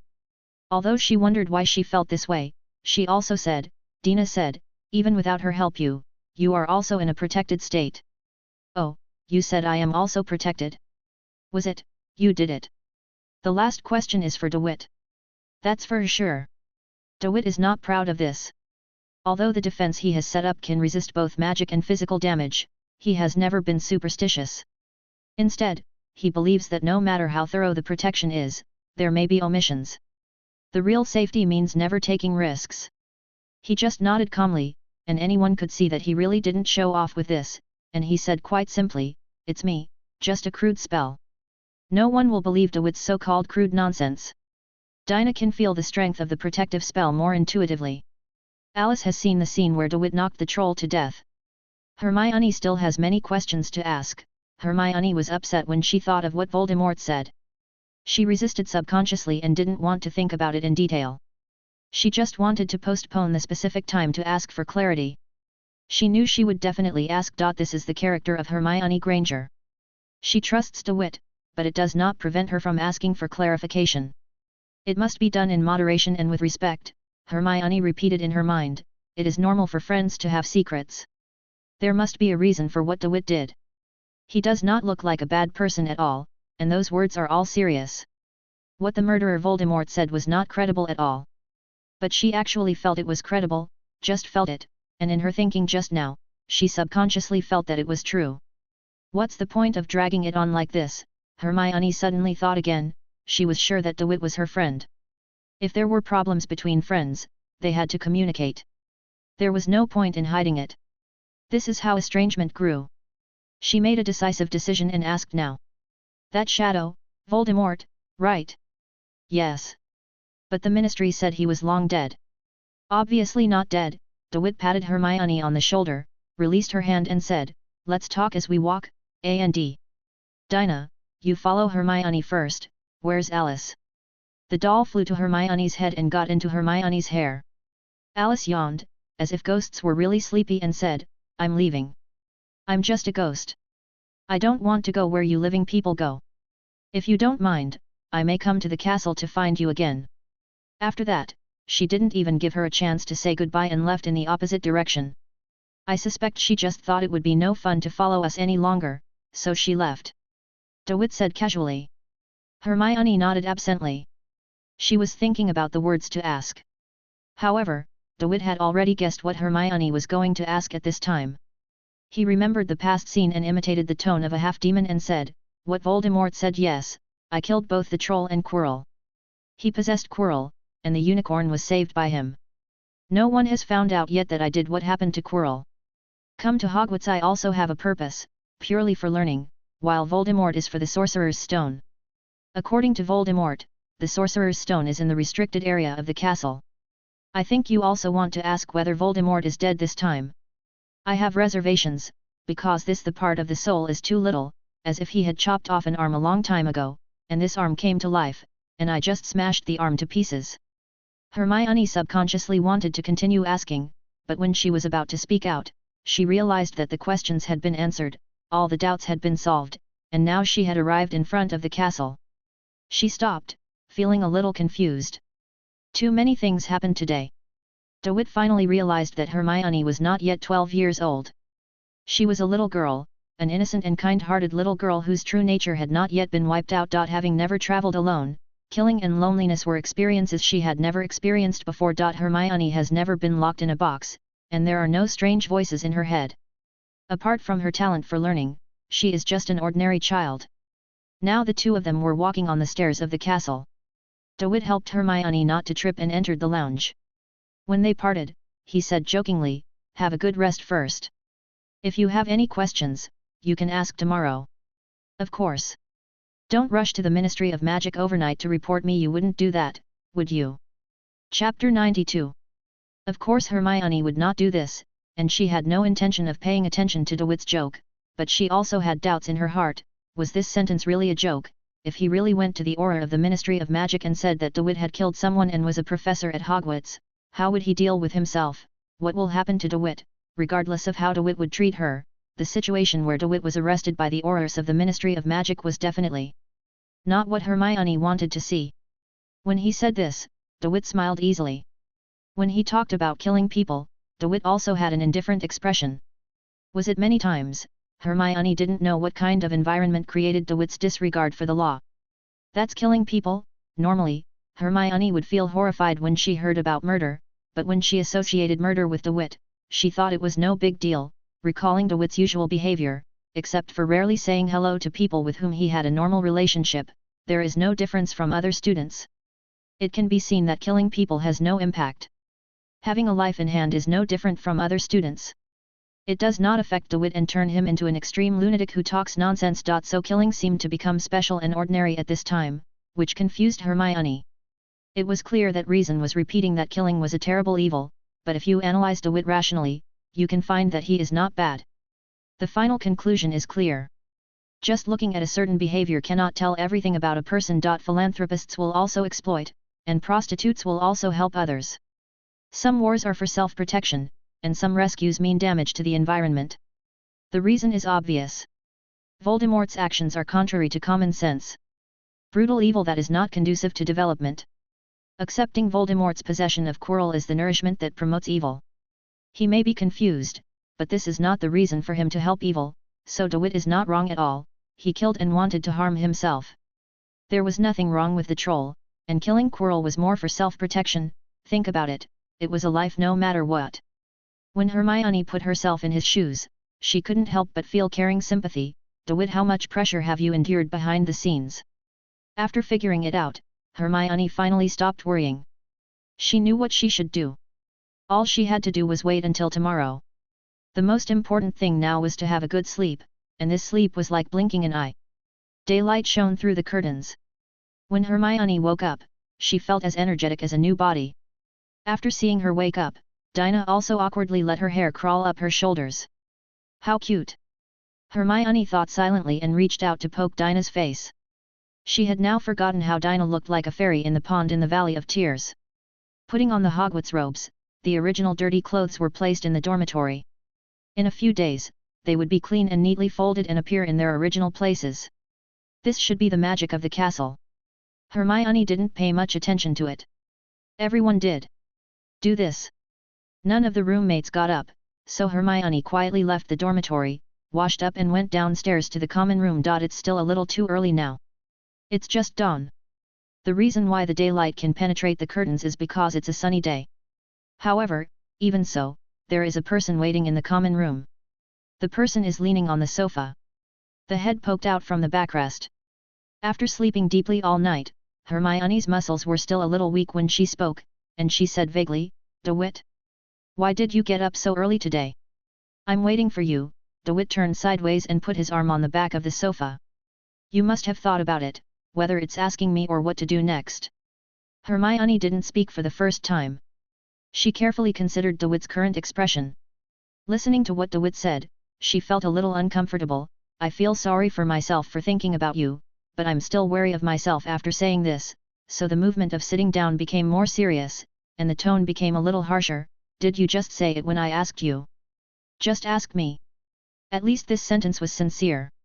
Hermione felt better and said, "Let's talk about the troll first. Do you know how worried I was at that time?" DeWitt fully stated his considerations at the time and Quirrell's inducement. Of course, he also said, "I grabbed the troll's club, then jumped up and smashed his head." "But you clearly said you used the levitating spell." Hermione was a little excited. She couldn't understand. "That's a troll. The corpse of that troll is higher than me when lying down. How could you?" Half said he suddenly stopped, paused for a moment, and then continued with a bit of frustration, "Forget it, you have already killed Voldemort. This seems to be quite normal. Let's go out and talk." DeWitt felt that Hermione was trustworthy, so he didn't have many reservations, but it didn't mean that he would let others eavesdrop in the lounge. After a while, someone got up. "Let's go for a walk outside the castle." Walk. There is still some night chill left in the grass, and you can clearly feel the resistance of the moisture when you set foot. Ivy hung from the castle walls and the birds began to chirp. In such a lively environment, Hermione felt a little worried. After walking a few steps, she suddenly forgot what she had just wanted to say. The questions she had thought of before going to bed could not be connected into specific sentences. It would be good to keep going like this, Hermione even thought so, but she was uneasy because she couldn't find out the result. When she walked to the Black Lake, she shivered from the cold and wet breath coming from the lake. After a little stimulation, she could finally speak. "What about Quirrell? He coaxed me to try and make mistakes for him. There is a magic stone in the restricted area on the 4th floor. There are checkpoints in front of the magic stone. Since I can kill the troll, maybe I can pass a few more levels. If I'm lucky, I will." He came to the Philosopher's Stone in a seriously injured state, and then he just had to deal with me. The unicorn. Voldemort's possession brought a great burden to Quirrell, and I did not act as his dog honestly, as Quirrell said, DeWitt said with a sense of pride and frustration. "I confessed part of it to Professor McGonagall to let the professors know that Quirrell had a problem, but I, lacked understanding of magic. If I hadn't told Professor McGonagall in advance, I would have been kicked out that night." Quirrell was framed. Well, what happened that night was not announced, but Quirrell disguised himself, used dark magic on Hagrid, and ran away after using it. "Then what?" Seeing DeWitt stop, Hermione urged. "Of course I want to wait for an opportunity to retaliate," DeWitt said calmly. "I waited and waited. When Hagrid one day said that there was another movement in the Forbidden Forest, I sneaked into the Forbidden Forest at night and found Quirrell's disguised black man. Shadow, and then, kill him." Chapter 93. The calmer DeWitt's tone was, the more frightened Hermione became when she heard the word kill. She remembered that every time she said this word, she would hesitate, but DeWitt was always so calm, as if he was used to it. In fact, DeWitt just wanted to downplay the presence of killing, but accidentally had the opposite effect. "I'm a little scared." Hermione wanted to smile and put forward her opinion as gently as possible, but after forcing herself, her expression turned ugly. How could you? This is not normal. How can people take a life so lightly?" The two people continued walking around the lake. The giant squid in the Black Lake stretched out its tentacles and wanted to play with the two little people, but DeWitt and Hermione both chose to ignore it. After the giant squid retracted to the bottom of the water angrily, DeWitt whispered, "Are you afraid of me?" No. Of course not. Hermione immediately replied fiercely. She didn't want DeWitt to misunderstand her attitude. She wanted DeWitt to understand that she was on his side. I just think this is not good. I am worried that one day, you will killing innocent people in public like a madman? Or becoming the Dark Lord like Voldemort? DeWitt finally smiled, and he said with such a cheerful smile, "Don't be ridiculous." He had faced similar situations. He could have chosen to become an oracle that everyone admired and could do whatever he wanted, but he gave up. Then he paused for a moment, then suddenly and sinisterly continued, "Then what do you think you will do if I do this? Come on, don't make trouble." Hermione didn't want to take this. She was not in the mood to joke with DeWitt right now. "I'm asking seriously. If one day comes, I may be really crazy." DeWitt is not sure. He respects the unknown of the future and does not believe in people's persistence in nature. After seeing what the Oracle Lucian did, everyone will. I can't guarantee whether I will forget my original intention and distort my original intention, but now, at least at this moment, if I can keep this mentality forever, what you worry about will never happen. Hermione didn't understand why DeWitt had to add so many prerequisites to a simple promise. At the same time, she also understood that verbal promises were unreliable, but why she still asked, just to seek inner peace. She didn't. Such a specific idea that can be clearly presented in my mind is just that I think DeWitt will not lie to me, so it will be useful to ask this time. She didn't ask any more questions next. Hermione didn't intend to point fingers at DeWitt's character. Instead, she was curious about the other side. She asked, "How did you do it?" "I think no matter how weak Voldemort is, it's also more powerful than a normal adult wizard, right?" DeWitt thought about how cautious he was when he first entered school, and then recalled that the weak Quirrell was unable to fight back. After thinking about it, he came to the conclusion, "I feel that it doesn't matter whether you are an adult or not." Hermione had a strange expression, and she wasn't sure whether she understood it correctly. "You mean? That is to say, they are almost the same," DeWitt explained patiently. "The threat to me from a freshman learning a few magics is almost the same as the threat to me from a professor. They are both unable to break the defense. In the magic world, knowing how to more usually means stronger strength. After all, if you know more magic, your theoretical strength should be stronger. This led me to overestimate the strength of wizards at first. Later, I discovered that the strength of the Hogwarts professors is the highest in the wizarding world. We can be considered upper middle class. What about the others?" It was still a little late when I realized this, otherwise I would have killed Quirrell in advance. Hermione glanced around nervously, wanting to cover DeWitt's mouth and say, "What are you talking about?" DeWitt smiled kindly and submissively stopped talking about Quirrell, "But there are also powerful ones, such as Voldemort. He let him run away the first time, and Dumbledore. Needless to say more about this, right? It's recognized as awesome. Aren't you afraid?" "I think Dumbledore must know that Quirrell has a problem," DeWitt said, "so even if this thing is really exposed, it will only be a bit troublesome. At worst, I will run away." "So?" Hermione hesitated, "How can I become more powerful?" "You desire power." After a pause, DeWitt looked at Hermione, suddenly became serious, and he asked solemnly. Hermione felt a little ashamed. She thought that what she said was a bit like those villains who were lost in their minds by power, but after hearing what DeWitt and Voldemort said, she couldn't help but have similar thoughts. Especially when DeWitt just said the words "wizards of all ages can't break defenses" made her even more curious. Even though she didn't know why DeWitt was so powerful, there must be some tricks, right? "Don't you want to talk to yourself?" she thought in frustration. Sure enough, she should study step by step. Yes, no matter how close DeWitt was, she had no obligation to confess everything. Moreover, she suddenly wanted to become stronger. Was there something really wrong? DeWitt was waiting for an answer, but Hermione fell silent and walked forward with her head lowered. He waited until he became impatient and couldn't help but ask again. I don't know," Hermione said at a loss. "I suddenly felt, isn't this bad? Then we have to start with the reasons. The first thing is, why do you have such an idea?" Hermione bit her lip and recalled that last night Voldemort's calls of Mudblood were still echoing in her ears. Voldemort ignored her tone and still remembered it. Although she didn't know the specific meaning of Mudblood, Hermione was % aware of it. Yes, it is definitely contempt with malice. Contempt brings humiliation, and humiliation brings unwillingness. Hermione didn't want to lose to anyone, nor did she want anyone to look down on her. If she had the power to threaten Voldemort, would Voldemort's attitude be very different last night? She voiced these thoughts and then asked, "What does mudblood mean?" "I don't know either," DeWitt agreed with Hermione, "it's definitely not a good thing."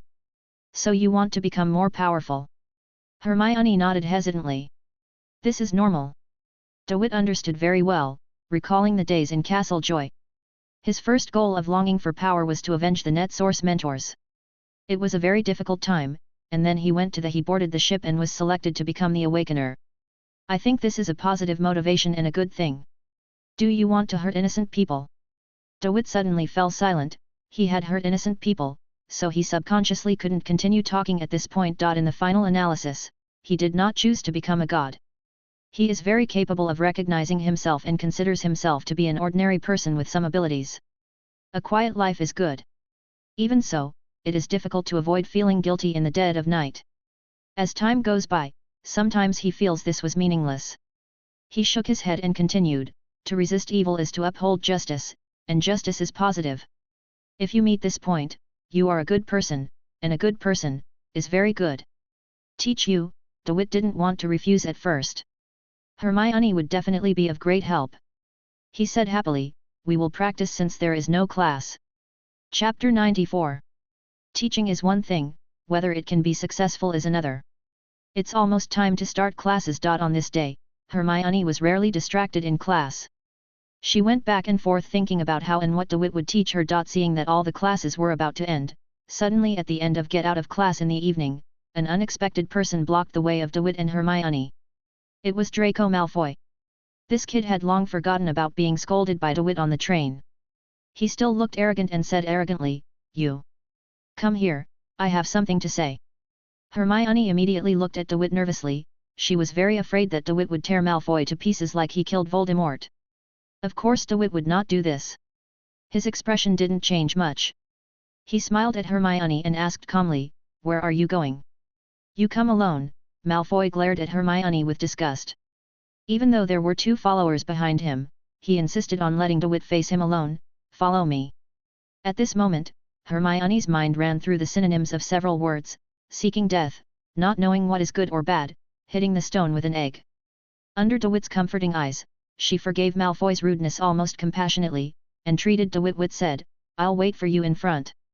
The conversation with Malfoy was destined not to be too long, so DeWitt smiled at Hermione again to indicate that he heard it, and then came to an old classroom with 3 Slytherins.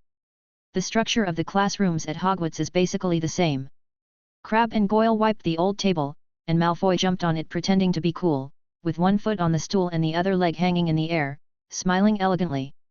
Said, "I have something to ask you." "Say." This was not the attitude Malfoy wanted to see. He simply lowered his head and fiddled with his wand on purpose, and said in a nonchalant manner, "I heard that you and the poor Weasleys came up with something new. This is what happened." "Have. And that nosy woman, and Harry Potter." "Ah. I propose a deal to you on behalf of the Malfoy family," Malfoy said slowly, with a measured tone like a eunuch delivering a message. "This is a deal that is good for you and our family. Tell me the story. Hand over that Muggle technology." DeWitt waited for Malfoy to explain further. "It's much better to cooperate with Malfoy than with a poor family like Weasley," Draco Malfoy said with contempt. "We can further upgrade the level of cooperation and let you make a lot of money. Earn gold galleons from the land, and enjoy the exclusive reputation of developing new things.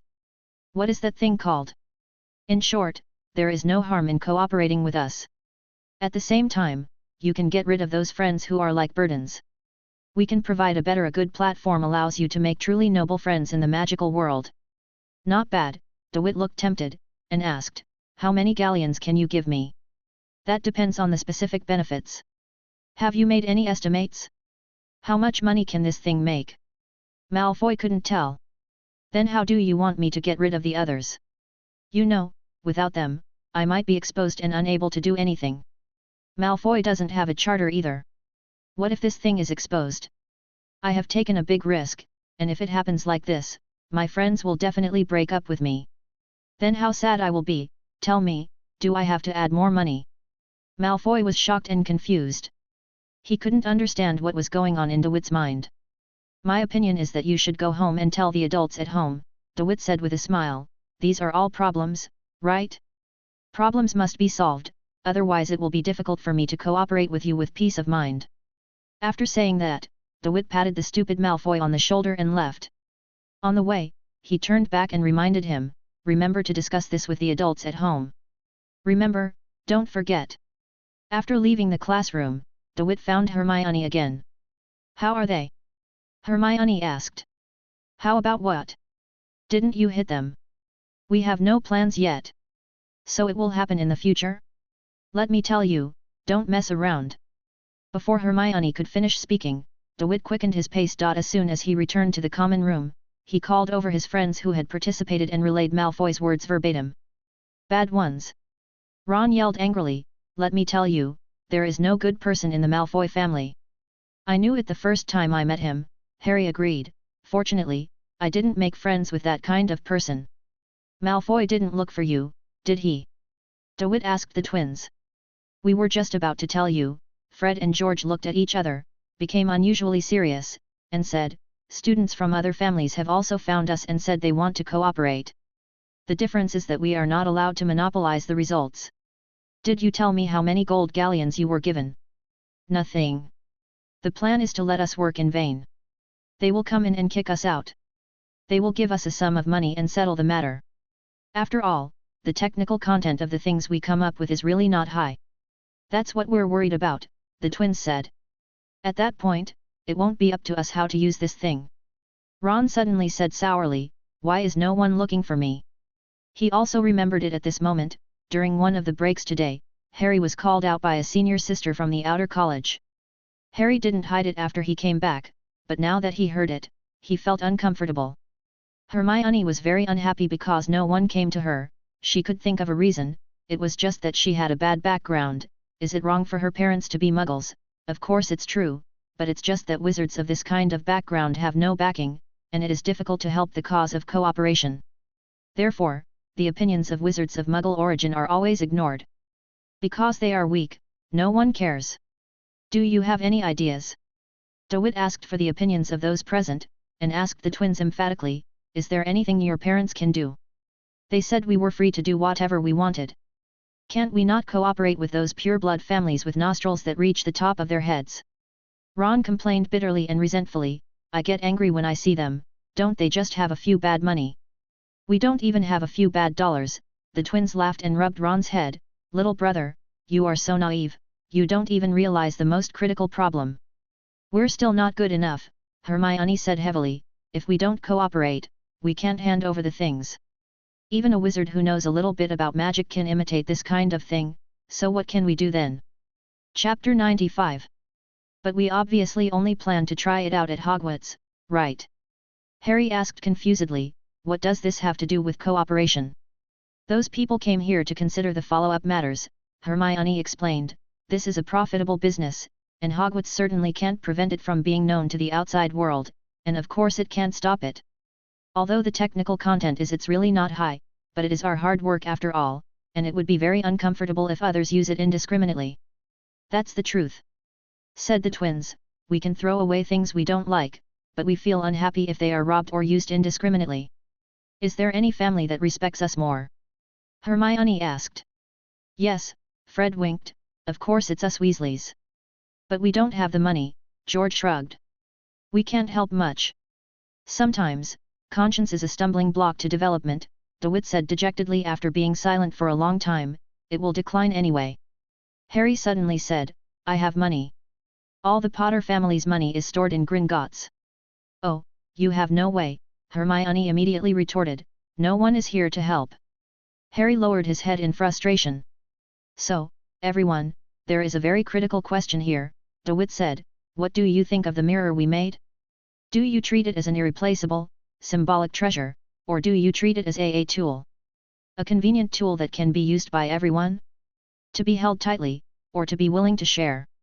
The twins expressed their opinion first, we believe that everyone's fun is fun. Harry said, I don't seem to have used much strength. He smiled sheepishly, I won't say anything. Ron echoed Harry's statement. Hermione looked at DeWitt, and she planned to take DeWitt's opinion as the basis. That's easy to handle, DeWitt smiled. His white teeth were already ready to eat meat. He said, let's discuss some details and see what we should do next. Tomorrow, after class, at almost the same time, Malfoy came over again. You have to work hard to get the benefits you want. This time Malfoy was well prepared. He took DeWitt to find a similar unused classroom and said hurriedly, 100 galleons. Is this what you estimate will benefit, or is it for me? Nonsense. Malfoy looked at DeWitt with contempt and said, of course it's for you. Not enough, you have to find a way to silence my friends. Although Malfoy is arrogant now, he also knows that the emotions between people cannot be betrayed. He knows that it is good to make money and help the family, and he hopes to do so. At the same time, he also despises those who betray friendship for profit, which is just right.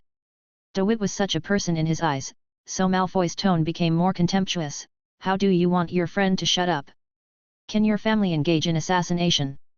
This was such a bold and crazy idea that Malfoy was startled, and then said angrily, dream on you.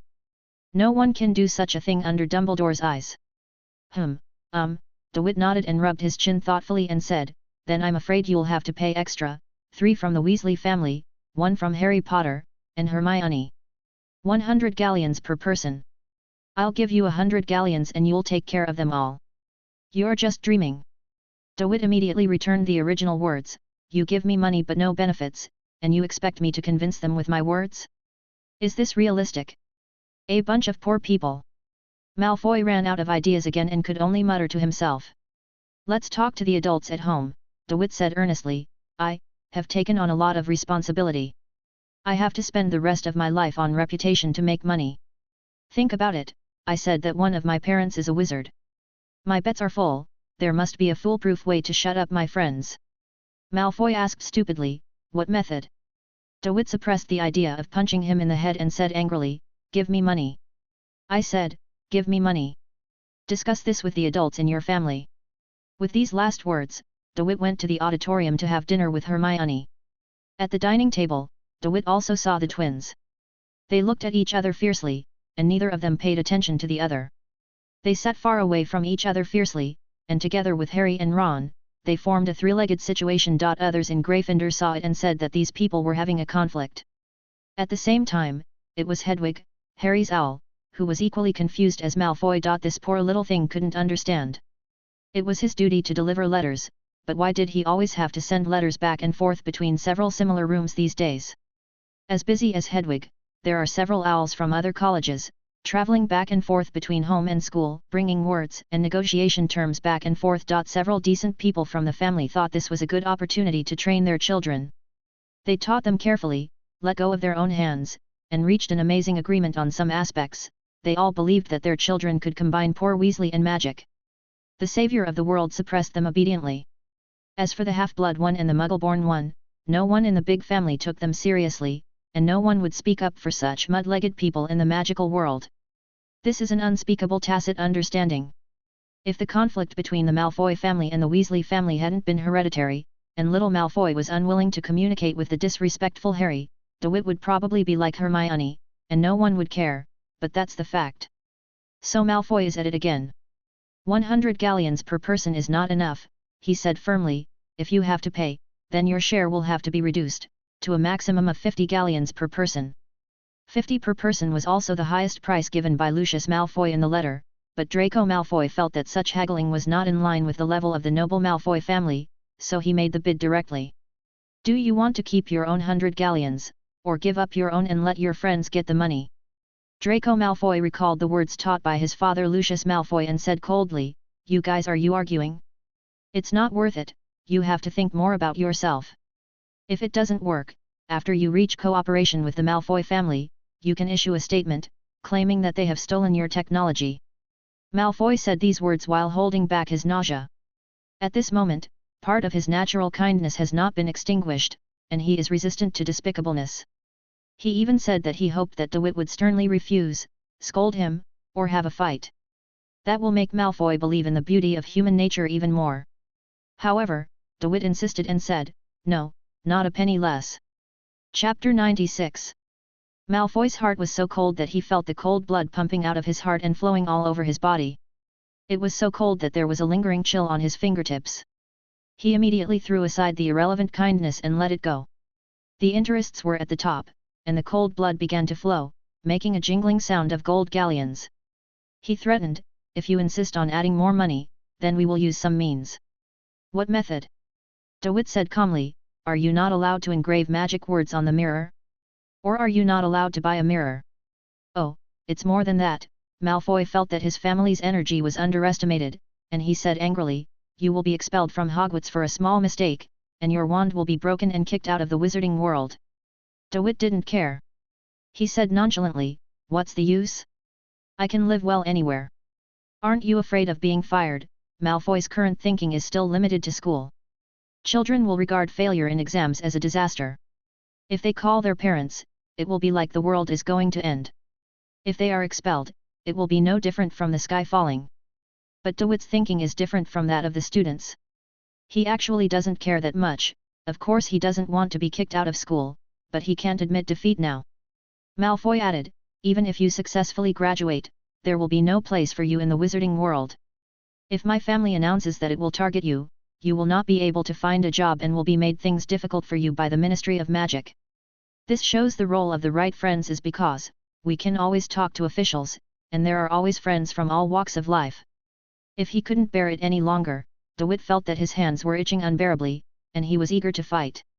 Chuanfeng desperately wanted to hit something, but the money hadn't been obtained yet. He couldn't bear it any longer. "More money must be added," DeWitt said one last time. "You should think about it again." Malfoy seemed to have lost his patience. He waved his hands as if to ward off flying insects and said, "Come to me after you think about it. I always have time." It was so pretentious, as if this useless classroom also belonged to the Malfoy family. DeWitt still couldn't help but mocked, "You want to live in this classroom and dig dust, right?" Fortunately, there was no fight. DeWitt left quickly. He kept thinking about the plan to maximize profits. He used Harry's owl to continuously exchange information with the other families and compare the bids and conditions of other families. However, those families who negotiated with the twins or Harry did not tried threats. "This can grow from small things to big things," DeWitt whispered to Hermione while taking a walk after dinner. "It shows that pure-blood families have the right to speak in the wizarding world now." But in the wizarding world, the Ministry of Magic's statement is very clear: wizards from different backgrounds are equal. Hermione said a little distractedly, "There are regulations. Some people even used the slogan 'for your own good' when they arrived in the New World and exterminated the indigenous races." DeWitt read about it in the history books and said, "These purebloods controlled high positions in the Ministry of Magic. There is an exchange of interests between them, and they will reach agreement on key issues. I think you should be able to see it this time." "Unspoken rules," Hermione said displeasedly, "they even threatened you. It is conceivable that even if Harry and the Weasley family refuse to cooperate, it will be fine. If it is just the two of us, we may be expelled from school and our wands may be broken. Normal adults can't break your wand, right?" Hermione couldn't help but complain when she remembered DeWitt's metal wand. "Is this important?" DeWitt was a little helpless. The point is, he wanted to cite a few more tragic experiences, but the atmosphere was gone, so he had to continue. "The point is unfair treatment." "What should we do?" Hermione asked. This was a crucial question, and DeWitt told Hermione that he had a plan. At dusk of the new day, DeWitt found Malfoy and said, "Make an appointment. I want to interview the adults in your family. My mother will also come and ask for leave at Hogwarts." Malfoy agreed.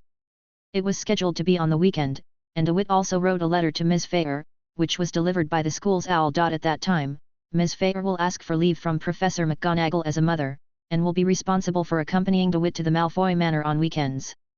"Gotta see it with your own eyes," DeWitt thought. Without personal experience of some things, it is difficult to be qualified to express detailed opinions and handle them with appropriate means. These matters can be as big as the bloodline issue in the magical world, or as small as the attitude of the Malfoy family. On a weekend morning in May, DeWitt met Ms. Fair, who came over via flow powder in Professor McGonagall's office. After a brief greeting with Professor McGonagall, she took DeWitt away. "Do you still remember our arrangements for today?" DeWitt asked on the way to the main entrance of Hogwarts when they left. "Go home first," Ms. Fair said, staring directly at DeWitt's side face, "then wait until 3 o'clock in the afternoon and go to the Malfoy family manor. Today, Ms. Fair wore a simple black robe, but she put a lot of thought into other details. Her hair was smoother than the last time we met, and even thicker, and it was hung down on both sides of her forehead. Her curly hair was gathered up and pinned with carved hairpins. The pair of black lace silk gloves on her hands stood out. The reflective leather shoes on her feet also had heels. The lining inside the robe seemed to show off her figure. In general, the changes have been great. Ms. Fair is gradually getting rid of her original image of a timid housewife. Strangers may not think of calling her ma'am when they meet her. Did the adults of the Malfoy family say anything else? After DeWitt asked Draco Malfoy to let the adults negotiate, on the surface this negotiation related to interests was taken over by the adults of both parties, but in fact, every letter Ms. Earle communicates with the Malfoy family is delivered by DeWitt and written again by Ms. Fair. They didn't say anything, but they still decided to put all discussions on today. Then let's go home first. Home is an unfamiliar word, and DeWitt is still unable to understand the deeper meaning of home. He only associates home with a house, and when he says it now, it is light and weightless. Are there any safety measures? A few simple protective spells were deployed, Ms. Fair said, but they are not up to the standards you want. Ms. Fair's tone surprised DeWitt a little, and he said casually, "You dare to talk to me like this now?"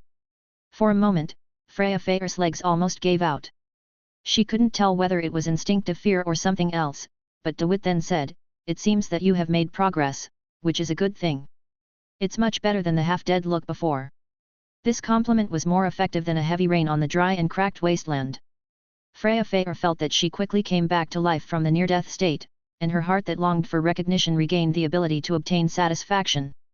It's like going back to school, when praise is the greatest joy besides good grades. "If you hope," she said with a smile, "then I'll try." Chapter 97. DeWitt only knew the address of the home Freya Fair was talking about. They went to Hogsmeade first to use Fluo powder. "Go to the Three Broomsticks," said DeWitt. "Last time I passed there was some trouble, and I wanted to go back and have a look, to see if anyone could recognize me." "I have heard of a theory in the Muggle world," Ms. Fair said carefully. "Some criminals will return to the scene after completing the crime. Muggle Aurors have caught many prisoners based on this theory. Isn't it unreasonable to do this? People who do this are either psychopathic or timid, and I'm somewhere in between," DeWitt said. "I didn't kill anyone. I left a misleading message. I didn't go back to appreciate other people's sadness and fear. I'm just making sure I don't miss anything, so let's go." "There was nothing missing," Ms. Fair said. After that day, the Daily Prophet reported on the case at the Borkenbach store. Someone connected the attack on the Three Broomsticks to the case, but in the end it was wanted. "It's a dwarf. The case has not been solved yet." While walking towards the Three Broomsticks tavern, DeWitt asked again, "Have you been to Nocturne Alley again?"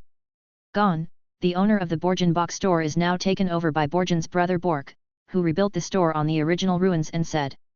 He wants to avenge his brother, doesn't he?" "Almost." This result made DeWitt a little irritated, which was equivalent to a potential hidden danger. He stopped talking and walked in the direction of Hogsmeade with his head sullenly. There are two options: passively waiting, or taking action again. The former means sitting still and waiting, and the latter means actively exposing the enemy. "Don't look for trouble," DeWitt said as he approached the Three Broomsticks tavern. "Just pretend nothing happened, but be prepared." Upon entering the Three Broomsticks tavern, you will find that the accident did not bring about any changes. After being destroyed, the fireplace that was repaired and perfected became dirty again during this time. Ms. Rosmerta was still wearing her clothes that day. She coquettishly welcomed the cold-looking Ms. Fair in. Ms. Fair handed her the toll and came to the fireplace reserved for guests. 100 Autry St. Catchpole Village. Ms. Fair threw the Fluo powder into the fireplace, whispered into the exploding green flames, and walked inside. When DeWitt also arrived at his destination, he was first surprised by the scene he saw. He had a premonition of how good his new home would be, but he didn't expect it to be so good. First of all, this is a two-story house. According to DeWitt's requirements, there will be a basement underground. The stairs used for passage can accommodate at least 5 people walking side by side. The first floor is the dining room, kitchen, and living room, as well as a bathroom and a storage room, 2 master bedrooms and 2 guest rooms on the second floor. There is a coffee table in the living room with porcelain tea sets on it. The kitchen and dining room are connected, and there is a hanging plaid tablecloth on the wooden dining table. The floor is spotless, the curtains are tightly drawn, but the windows should also be translucent. Miss Fair took off her robe when she got home. It turned out that she was wearing a white women's shirt on her upper body, with the wand pinned to the side of her slim waist. She pulled out her wand and tapped the teapot to pour tea. Boiling water, no tea, DeWitt said. This place is nice. He touched the soft fur on the outside of the sofa, sat on it and sunk in and said, "You are doing well, do you still have money?" Miss Fair said with some embarrassment, "I used the remaining money to buy some materials, made some potions and sold them in Nocturne Alley, and made some money. Except for the ones I send to you regularly, the rest are all there." Gringotts. She looked forward to DeWitt's evaluation and waited anxiously. Miss Fair was even more satisfied when DeWitt showed surprise again. "Not bad."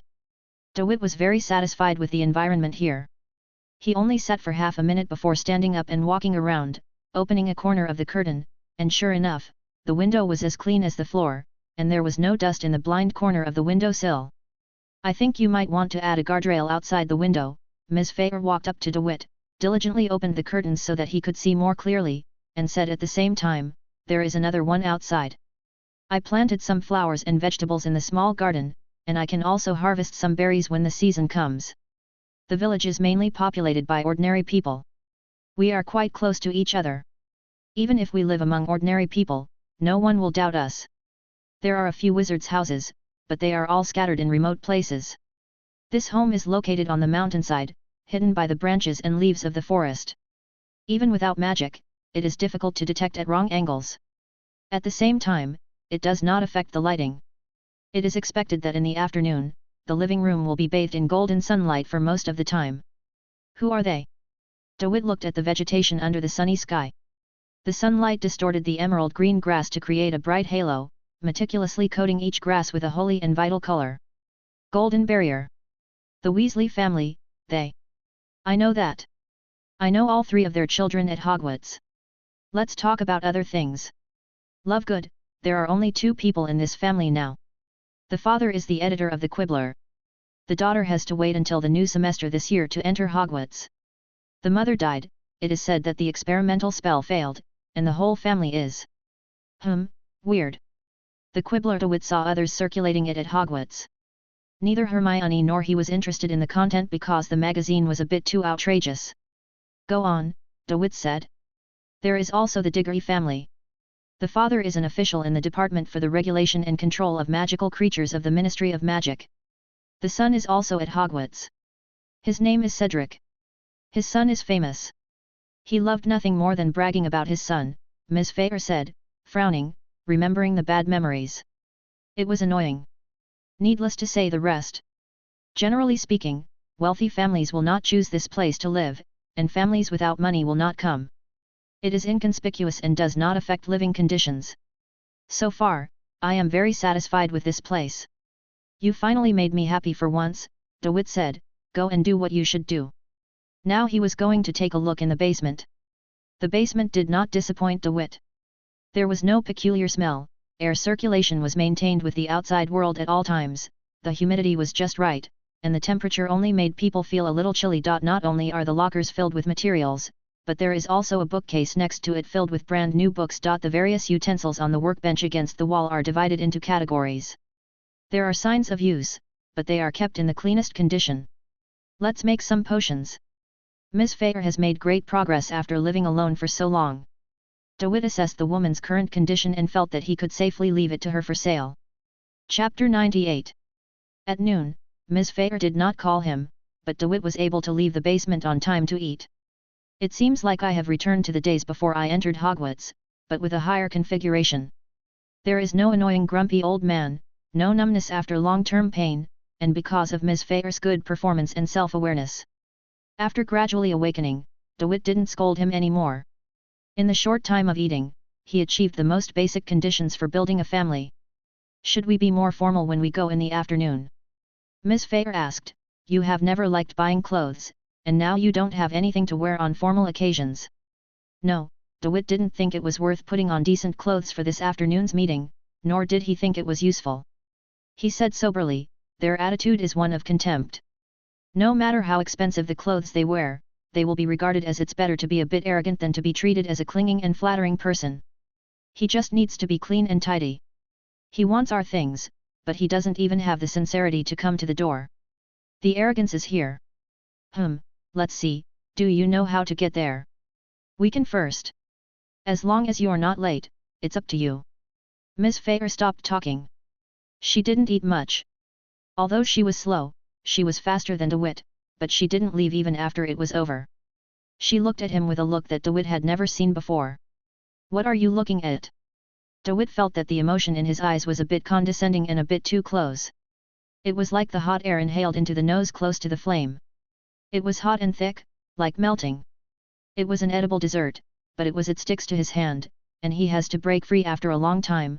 He is not used to it, and he does not hate it, but his suddenly sensitive self-esteem does not allow him to accept it. Even if he knows that the eyes are full of gentle kindness that is about to overflow, he still has to ask this question, he said, his tone still cold. Miss Fair did not answer. She looked away and looked at her hand on her leg, studying the trimmed and polished nails for flaws. When DeWitt picked a piece of meat and continued chewing, she quietly raised her eyes again. DeWitt noticed it immediately, but he said nothing more and speeded up his meal. In fact, it was not only DeWitt who felt weird about this.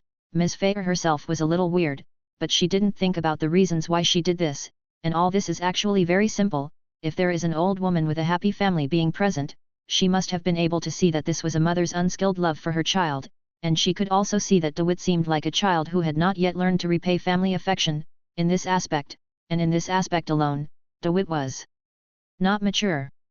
So even if DeWitt called Mom for fun, Miss Fair didn't care.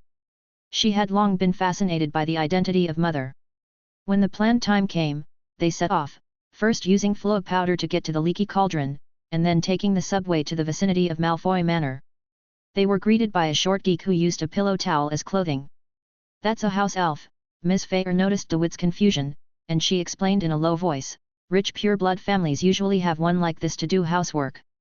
The house elf is thin and short, and the clothes on his body are shabby. His green skin is covered with wrinkles and ragged hair. His nose is pointed and large, and the two bulging eyeballs almost divide the front area of the entire head. When Whit and Freya bowed, their foreheads were almost touching the ground, their big ears drooped, and they said in a high-pitched voice, Madam, Sir, the Malfoy family welcomes you, and Dobby is here to lead the way. Without waiting for a response, Dobby grabbed the trouser legs of the two men. This action was avoided by DeWitt, who asked in a low voice, What are you going to do? Dobby is taking guests to the Malfoy family manor. The house elf always refers to himself in the third person, which makes him seem more humble. It looked up at DeWitt with its big watery eyes, and said pleadingly, Are you dissatisfied with Dobby? Dobby will punish himself now. It hit him hard on the skull, an action that made DeWitt take another step back. They have been domesticated. Miss Fair seemed to be used to it. She first explained to DeWitt, and then said, We are not blaming you, stop it immediately. DeWitt finally remembered at this time, and the reason why he felt familiar when he saw the house elf became clear. Wasn't the former Mrs. White a replica of the house elf? How are you going to take us there? He asked, relaxing a little. It went by in a swish, said Dobby. It's just apparition, Miss Fair added. It was to protect his home address, DeWitt could understand. After Miss Fair reassured her that there would be no danger, he stopped dodging and emerged from the air. The location where Dobby appeared with the two of them was in front of the grand gate of the Malfoy family manor. But it was useless no matter how grand it was. DeWitt did not find any creatures greeting the guests behind the door. The host's house seemed to have died, maintaining the same solemnity and silence as the carved door. Very good, DeWitt's expression became more and more dull. According to Miss Fair's understanding of him, this was a process of accumulating anger. The humble house elf ran a few steps, snapped his fingers, and let the door open silently. Then he turned around, bowed with his face to the ground, and raised his voice and said, Please come in, distinguished guest. Let us, Dobby, lead the way for our distinguished guests. DeWitt followed closely with vigorous steps, constantly accelerating and forcing Dobby to speed up, until Dobby trotted all the way through the large garden, past the marble fountain, and arrived in front of the luxurious big house. Dobby finally relaxed. The tone knocked on the door. The door opened. The front hall of the house can accommodate at least 50 people dancing freely. Facing the double-open thick carved wooden doors, there are 2 stairs. The 2 stairs meet to form a platform in the middle. If you want to go upstairs, you have to turn again and step on it. The dark green marble floor covering every gap on the ground leads to the bedroom where privacy is well protected. However, no one came to greet him. The reason is definitely not that the house is too big and the owner is lost in it, it shows a clear attitude. When this result became obvious, Dobby could now hear DeWitt's breathing. He felt that there was some natural enemy behind him and opened his eyes. Even if he ignored him, the remaining power still made him feel scared, and he only the master can rely on it, so it trembled and shouted, "Master, Master!" Dobby responded with 2 reserved footsteps and a cold, casual shout, "Keep your voice down, you dirty thing! If our guests see it, you might talk about us, Malfoy. The family has failed to entertain us well." The talkers of the Malfoy family appeared from the 2nd floor. They were a couple. The couple held each other's arms and walked down calmly. They stood at the intersection platform between the 1st and 2nd floors just described, holding on to the guardrail and looking down. The 2 of them were wearing luxurious casual clothes with the main tone being black, but even their normal clothes looked countless times more decent than the wizard robes of DeWitt's mother and son. The man was of course Mr. Malfoy. He kept his cold eyes, looked down, only raised the corners of his mouth, showed a standard smile, and said loudly, "Welcome." Then he suppressed his smile and scolded Dobby, "You're useless, get out of here, don't dirty the eyes of the guests, I'm warning you, don't think about things that don't belong to you, the afternoon tea we treat our guests won't be your share." Chapter 99. Dobby left, trembling. DeWitt half closed his eyes and remained silent, neither looking nor paying attention to the Malfoy family's welcome. It was Miss Fair who spoke. Obviously she didn't understand the complicated etiquette. She could only say normally, "We received an invitation, so we are here. It shouldn't be too late, right?" She showed a kind smile, just like greeting a familiar neighbor. This is an equal greeting. At this time, the Malfoy couple slowly walked down the steps. They were dignified and elegant, with a noble look on their faces, and an elusive expression of looking at everything in the world. Then they stood in front of Miss Fair. Mr. Malfoy's back was straight, his elbows were still, he stretched out his right hand and let it hang there. An inexplicable smile flashed across his lips and he said, "Lucius Malfoy, this is my wife Narcissa."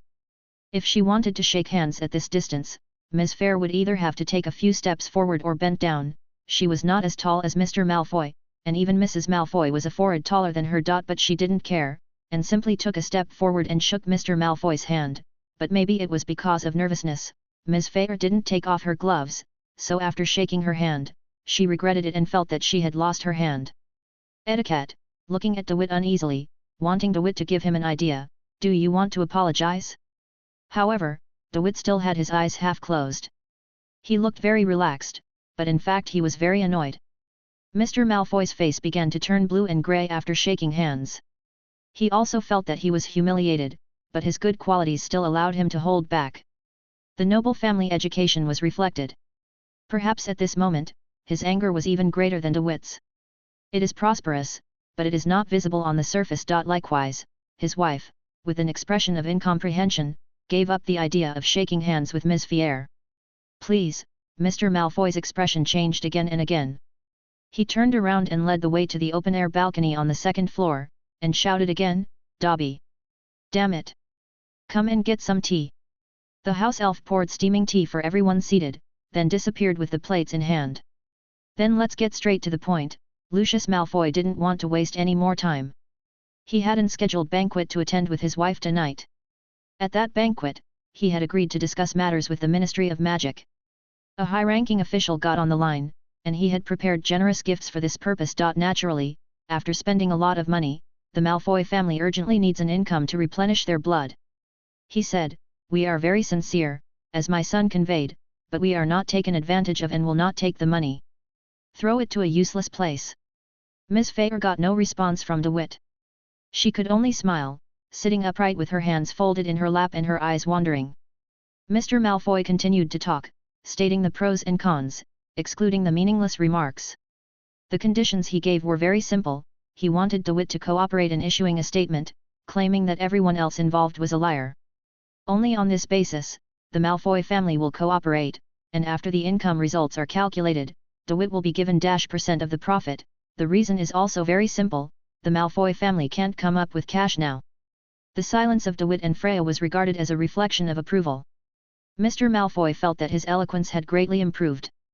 When he was satisfied, he stopped and graciously gave time to think, and at the same time he did not forget to give his wife. It was estimated that the time was almost up for free play. Narcissa Malfoy said, "How are you two thinking about it?" Miss Feyre was in a state of confusion. She could see how outrageous this was. Of course she knew that DeWitt would not fail to see it, so she simply said nothing and waited for DeWitt to make up his mind. "I feel bad," DeWitt said slowly. The Malfoys frowned at the same time. They did not take DeWitt seriously, while Lucius Malfoy criticized tactfully, "Madam, I don't know why you brought your child with you. But the serious business the adults are talking about is not something he can participate in. I think you need to strengthen your education." Narcissa Malfoy looked gentler. She said to DeWitt with a fake smile, "There are some snacks here, why don't you try them?" "I'm afraid you've misunderstood," Ms. Feyre said absently. "I listen to my children." Lucius said with an ugly face, "This joke is not funny." "That's what it is," Ms. Feyre said. "So?" Lucius confirmed that he had been tricked, and he said sinisterly, "Have you already decided?" Ms. Feyre didn't hesitate, "If my kids don't change their tune, that's it." "Have you decided to bear the price?" Lucius said arrogantly, "I don't think you can understand the price of being an enemy of the Malfoy family. I am going to attend the banquet of the Minister of Magic Fudge tonight, and be friends with me tomorrow night. The pureblood families also want to meet to discuss some business, and you, a witch married to a muggle, a mixed-blood little wizard, we have given you the honor of being invited into the manor, but you don't accept our offer. Good intentions, this is really confusing. Where do you have the confidence to refuse the good intentions of the Malfoy family?" "Oh my god, I can't stand it anymore," DeWitt complained to Ms. Feyre. He changed to a more casual sitting position, leaned lazily on the back of the chair, crossed his legs and said in distress, "Where are you? What gives you the confidence to come? You threatened me, ignored our wishes, and kept talking about compliments. In fact, there is no respect at all. We can't see your sincerity. Are we wrong? Do we have any grudges? Why are you doing this? Treat us." This is a perennially confusing question. Everyone knows that everyone is equal, and even this truth is considered by most people to be the main tone of the world. But when some people get more things, they will always thinking that he is different. He categorizes others, always pushing things to the last step, only to regret it, but he does not understand the crux of the problem, so DeWitt wants to ask. He really wants to know the answer, but the answer he already knew it too, because Mr. Malfoy's demeanor told DeWitt that he didn't care at all. This pure-blooded aristocrat has written on his forehead the idea of looking for food. His prejudiced thoughts have long been rooted in the deepest part of his mind, growing out of the sea and turning into a towering tree. We should treat people of any status with the same etiquette. We invite you to come and allow you to sit at the same table with us." Lucius interrupted DeWitt arrogantly, "That's all we can do." The utmost sincerity within the limits of tolerance. It was an unexpected and disappointing answer, and it was also a laugh-out-loud joke. "Ha ha ha." So after a brief silence, DeWitt laughed.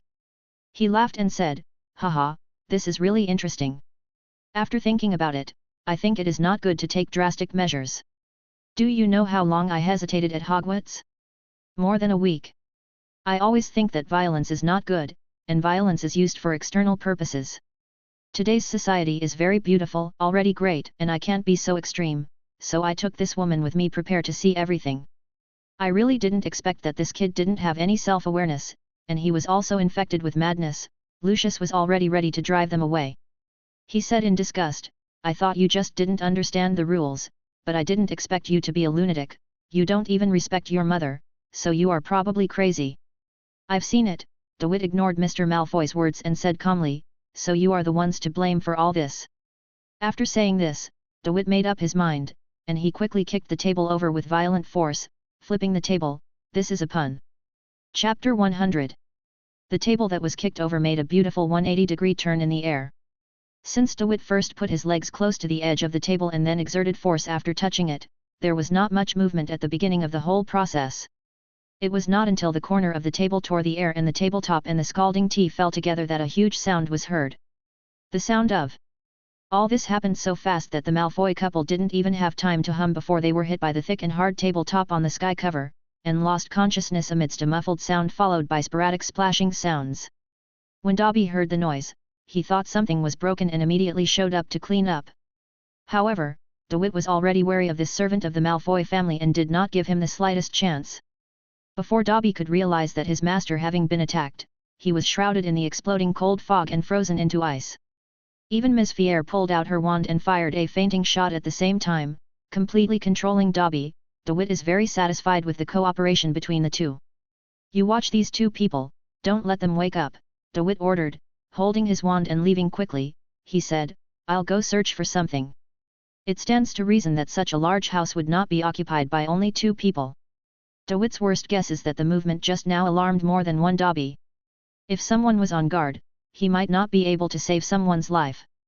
After all, even if it was, there must be a lot of servants and guards, right? But DeWitt ignored the abilities of house elves. Just a house elf can take on the responsibilities of guarding and serving while taking care of a manor. The convenience of magic in this world is reflected here. After going around and sweeping again, DeWitt, with his ignorant poor mind, could not figure out how a family of 3 could live in a manor. He went back in confusion and said to Miss Fair strangely, "See you there. It's a ghost. There is no one else in the Malfoy family. The house is so big, only 3 people? There is also a small one who is not there. Isn't it a big family? Apart from people, they are white peacocks who are too fat to jump." That's right.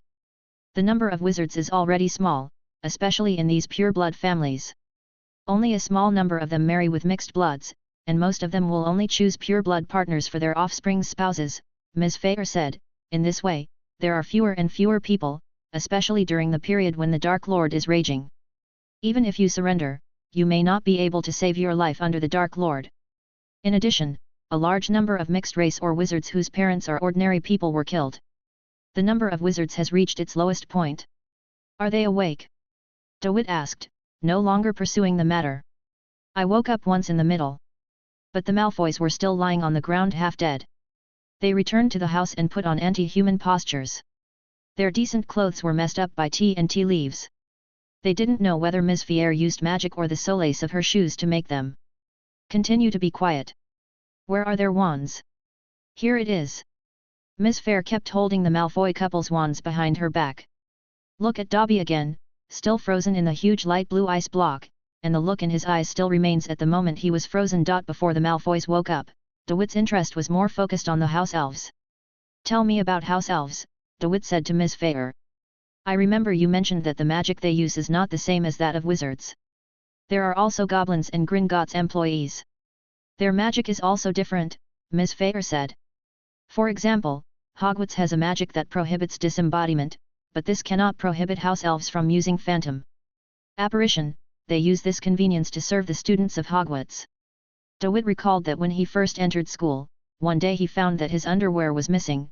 He came back too late that day and did not wash it himself. Although it appeared clean by the bedside the next day, he still burned the piece of clothing and threw it away, and squatted for half the night the next day, witnessing the entire process of the house elves taking away the clothes that needed to be changed and cleaning them. In this process, the house elves did not need to touch the clothes with their bodies. Casting spells didn't require a wand, so DeWitt was relieved. Yes, most of the time he couldn't even believe the quirks of some well-dressed people, but he could be absolutely at ease with the qualities of house elves. Then that's weird, said DeWitt, raising the importance of house elves to another level. How does a wizard control this thing? It is said to be an ancient oath, Ms. Fair said. That's what I read from an old book. When the first elf helped the wizard, it entertained the wizard for food and accommodation, and even healed his wounds. The wizard tricked it and used a flawed contract to make the elf swear an oath, then used it as a slave to show off to the other wizards, who were jealous, and so it was, until all the elves became house elves. All descendants are bound by the oath, and there is only one way to lift it, which is to give the house elves a piece of clothing. Any clothes will do. Under normal circumstances, the house elves will refuse, which is worse than death for them. A serious threat. It sounded quite pathetic, but it was very human, but DeWitt didn't care. I'm not a witness, so it's hard to evaluate. I don't see any traces of the oath. However, oaths will always twist, change, strengthen, or dissipate over a long period of time. But looking at the current situation, I am more inclined to the traces of the oath. Disappeared completely and merged into the two groups of wizards and house elves, but this is not important. Now I suddenly have an idea. DeWitt can understand the jealous wizards, because after walking around Malfoy Manor, he was also jealous. When will we get one done too? There is a price but no market, Ms. Fair said awkwardly. Generally, the ones that can be bought are either dying and the owner doesn't want to keep them anymore, or they are defective. The ones that are really useful are tied to the owner. Only serve one wizarding family for generations, unless there is a wizarding family willing to voluntarily hand over their house elves. There will be a family soon, laughed DeWitt, and kicked Lucius Malfoy on the head. Don't play dead, get up and let's talk. DeWitt was completely fearless when dealing with wizards without wands, especially at such a close distance. What he really cares about is the frozen Dobby. Every time a certain period of time, he will add another water spell to continue Dobby's frozen state. The Malfoys never thought they would have such a humiliating moment. 1 second they were still cursing inwardly at the two blind mud-legged men, the next second their vision went dark, and when they came to fully awake again, in addition to the pain of burns on their bodies, there was also dizziness on their foreheads. At the same time, it was also accompanied by strong labor pain, like a swarm of bees lingering in the ears, sometimes distant and sometimes close. For a while, the two people could not get up. Then just lie down. DeWitt didn't care what posture the two of them were listening to him in. He only cared about whether what he said was useful. I just mentioned the oath. No, I still have some questions. Waiting for your answer. Listen up, DeWitt paced back and forth with dignity, his previous anger swept away, and he said loudly, the first question is, you two, do you regret that you have been reduced to this situation? Do you feel uncomfortable? If you enjoy the content in this channel, support me in Ko-fi, so I can upload more videos. The link in the description.